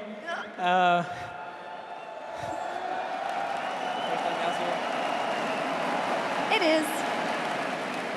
Mickey, especially for you, after you guys lost that first game, because big quotes on Reddit. We're going to 3-0 them. They don't have a chance. Were you getting a little nervous after that game one, or were you as confident as your top laner? I mean, I was definitely a little bit nervous, but I knew that when Cap stops like first timing champions, we're gonna win. So that was nice. And I mean, also, my family also here, and then last time they were here, we lost 0-3 to FPX. So I was a bit sweating after game one when we were 0-1, but we broke the curse now. Good job. I see you want to make up for them. Mickey, I don't know if you saw it, but there was an LCK interview earlier today, and Lehens actually said that he took some inspiration from you. Is that, does that do anything to a support, knowing that Lehens is watching your VODs intently? I mean, I did notice he gets caught quite often when I watch the games, so I can see it. But yeah, that sounds pretty nice. Like, I also watch his games, so yeah. Okay, maybe we'll see you hanging out at Worlds. Broken Blade, when it comes to the grand final, it is a matchup we have seen many, many times, and it has gone different ways at times, but most of the time you've come out on top. Now, we did have an interview with Humanoid. You probably didn't hear because it was after game one, and he said he was so confident it's going to be an easy 3-0 regardless of who it is. Fnatic is at their top. Is there anything you want to say about that? I mean, now we have the momentum after we won on stage. That we'll have to become prepared, or they're just going to lose. Okay, they're talking to. Do you want to say anything to the crowd in German for tomorrow? Sure. Vielen Dank fürs Kommen und für euren Support. Bedeutet mir sehr viel.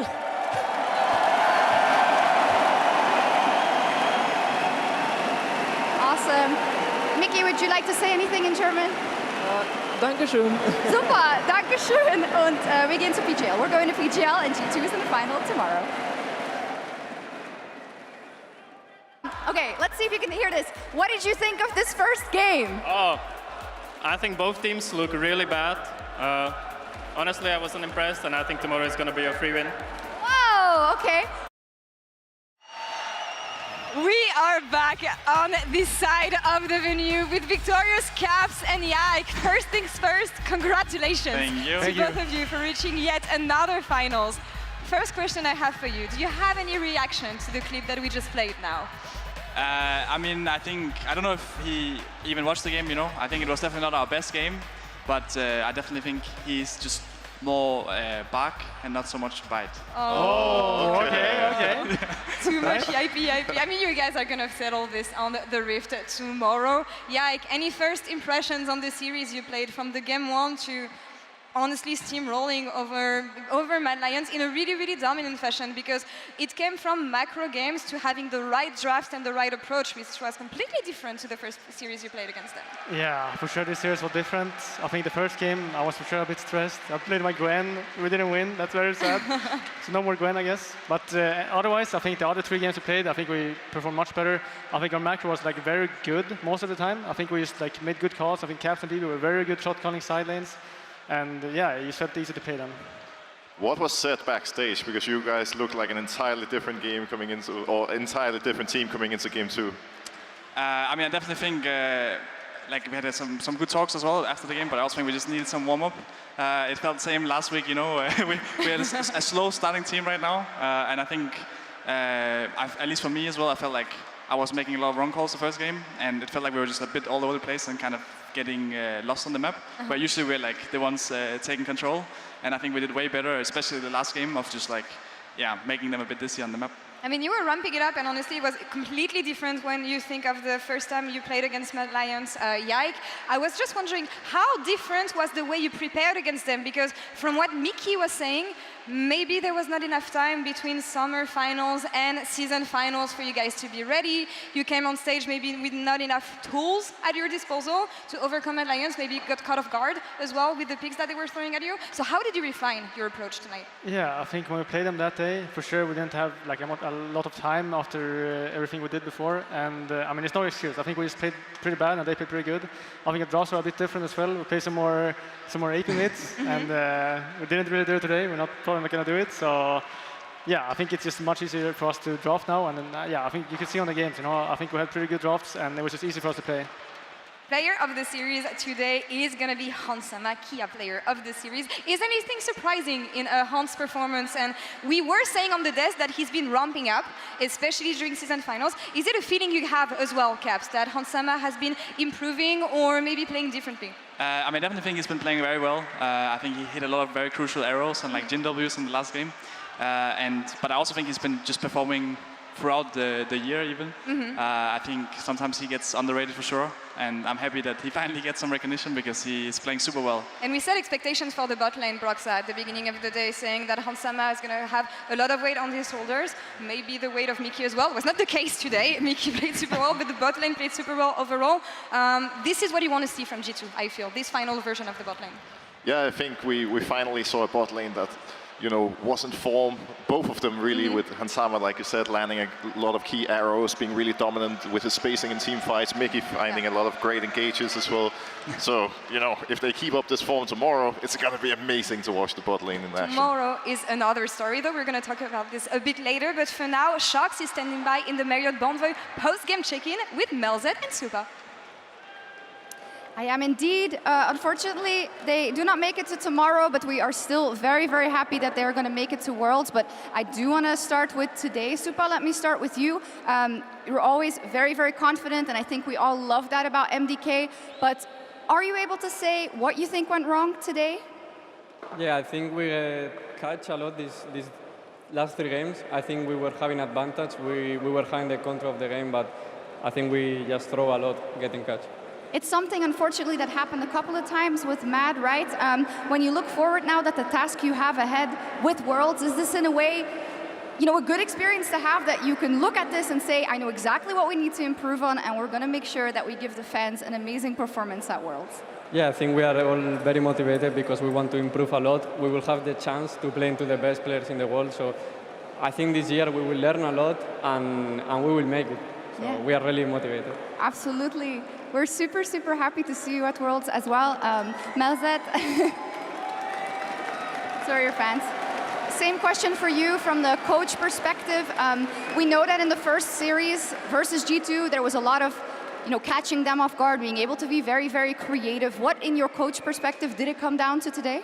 I think they played really well, the swap lanes. They were having the tempo of the game.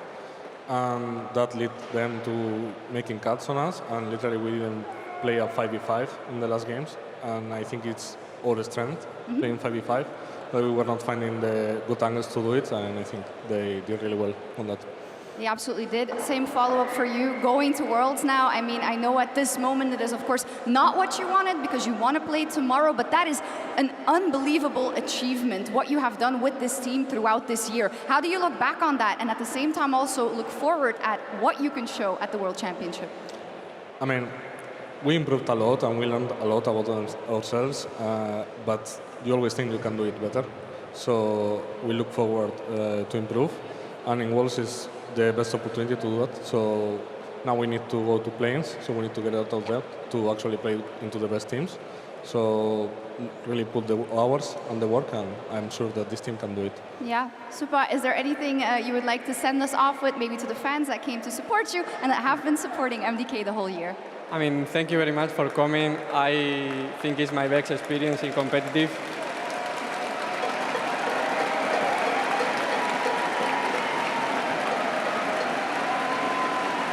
I'm really happy that I could show, I think, the best I could give today. So I will learn from this, and I hope we have more moments than this one. So thank you very much. I hope so as well. Thank you so much. We're so excited to see you at the World Championship. And back to you. Thank you. Thank you so much, Shox. Amazing to hear from them, and especially Broxa, to witness the journey they had from being vastly underestimated from the entire community, I want to say, at the beginning of the year, to making Worlds on their very first LEC appearance as a group. I'm really excited for Mad Lions at Worlds. Well, nobody expected them to do this well coming into the year. Now they're the only team outside of Fnatic that have taken a best of 5 off of G2. I think ultimately being in this position now, going to Worlds, is going to be huge for a team with this many rookies, not only for the rest of the year, but especially going into the next one. If they can look this good now, it's a bright future. And yeah, it's funny because your first time at Worlds was not so long ago. When you think of MDK, the fact that they're going to face off against the best players in the world for the first time, and you think about the run you had at Worlds on your very first time, what comes back to you, man? What were the biggest learnings that you learned on your rookie year at Worlds? For sure, I think the biggest learning was probably to just stay humble and not disrespect the best players in the world. I mean, in scrims, I think we did pretty good. It's all this like scrim stuff people talk about on Twitter, but I think overall, I just learned like so much. I think playing like the best players, like playing like Canyon, Peanut, I learned like so much from these players, and I hope to see MDK also learn a lot from playing the Asian teams. I want to see them shine. I want to see Europe shine at Worlds either way, but we'll touch on this a bit later because for now we have our finalists for the grand finals tomorrow. It's going to be another Fnatic versus G2. I feel like we're getting used to seeing this matchup, but I feel like it's going to be hype. Well, can't get more hype than that. We've seen it happen so many times in the past, and I personally am very much looking forward to it. It's the same rodeo, Caps, every time. It has to end with you two. But what does this matchup mean to you? It is the grand finals matchup, year after year. But what is the main expectations from this time around? I mean, definitely because it's the finals. It's the final best of 5 against them this year. I guess we could meet them at a best of 5 at Worlds, but it's probably going to be the last best of 5 we play against Fnatic this year. And while we won some of the other ones, it would feel very good to end on a win. And especially in front of such a big crowd and having everyone cheer for us, that would definitely be awesome. So yeah, we're looking forward to tomorrow. We found out minutes ago that Fnatic has selected blue side in the first game against you guys. Is it anything surprising, Yike? I mean, I don't know. I think we just played 4 blue side games today, and maybe they just want us to not play blue side. So we'll see. I don't really remember the priors of everything, but I think it doesn't matter if we play blue or red. I think we're still going to win. Final thoughts for you guys. What is your resolution for tomorrow's finals? Yike first and then Caps. What do you want to prove? What do you want to showcase? Because you're getting used to playing finals, but maybe you want to do something different this time. Well, for sure. Last finals we played them, I think we didn't 3-0. We did 3-1 as well, I think. So for sure it would be nice to 3-0 them. That would be very hype. That's what we did in the summer split. So that would be one goal. And then probably just playing good. I want to have a good final showing, and I think everyone wants it in the team. Everyone wants a trophy. Caps, anything on your bucket list when it comes to hopefully beating Fnatic once again on your side? I mean, definitely some games we can be proud of, and I think we're going into Worlds after, right? Regardless of what happens tomorrow, but we want to have some good confidence going into that, and it all starts with tomorrow having a good showing, and I'm just excited to get to play another day. We've seen you play so many marksmen already. I'm just wondering, when are you pulling out the vein? Have you been saving it all along? I'm just saying we have been playing a lot of blue sides. If you remember, it was of course on a red side, that game. So we'll see tomorrow, starting game 1, red side. Maybe we'll get some more red sides throughout the day. That might be I like the sound of it. Keeping it interesting, guys. Thank you so much for joining us tonight. Best of luck tomorrow, of course. And thank you so much, Munich, as well. Amazing atmosphere at the venue tonight. And that's all for us here on the side of the desk. Tomorrow, pre-show at 5 p.m. once again, and game 1 starting right at 6 p.m. on the clock. Visit the expo, go in the center of Munich, enjoy the LEC finals experience, and we'll see you all tomorrow. Bye-bye.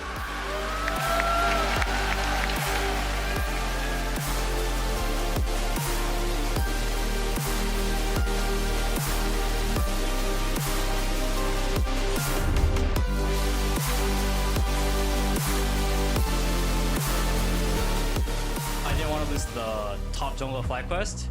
They're so annoying, man. I think our game will be the heavyweight match. This Whipple continues to survive and thrive. He pushes forward with flag quest. Every man still going. Impacting the kill on Busio, but it costs them everything. There will be fists flying left and right. We'll be trying our damnedest to win that game.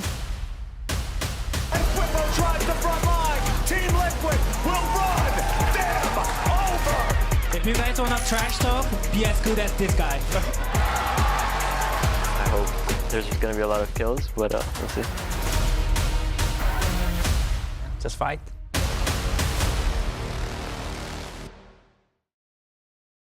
My family is like right behind. They can see like my screen. They can see me in real time. I can jump over, okay? I slowed him, I slowed him. Yeah, nice. Very good, guys. Very good. Keep going. Give and kill. Oh! Let's go, nice. Strutting his stuff in the midst of the fight, but now Yike instantly popped. Supa taking over Alyoya. Rising spell torsion for the Scout, giving him so much work. Flash forward the And now it's Mickey who's been caught out. Mickey who's in trouble because the trigger seed is there. And Mickey, he's probably going to be triggered after that one. Double kill. Let's kill it first. Yeah, Ivan. Yeah, right there. He's slow. Nice. Go Nash. How's it gone in? Mickey now turning back, trying to burn through Alyoya. Low health bar, and instantly the pawn deleted, taken out. One stack, okay? Yeah. Nice. Can we Nash? We can Nash. Cut down, arrow to follow, connecting on Alyoya, the damage coming in, and here comes the cavalry. The ulti not going to catch from Supa, they've got too many subs up and available. Mickey, the perfect angle, anticipates the backstep. No ignite to finish the kill. Hansama wants to force it. There it is. Something went bad. A bit more time now. Alyoya's been caught out. Curtains have been called down. Goes the more. Albero going to try his best to body block. Trying to find the 1v1 should still be in favor, but the root from Hansama. Oh! It's rage-inducing. Nice. Look at Seju. Yeah. Look at his speed. Yeah, he's flashing on you. I'm here. You have CC, Mickey? QE1. We went inside. Later. Yeah, get behind. Nice. Rich Lions. Almost there.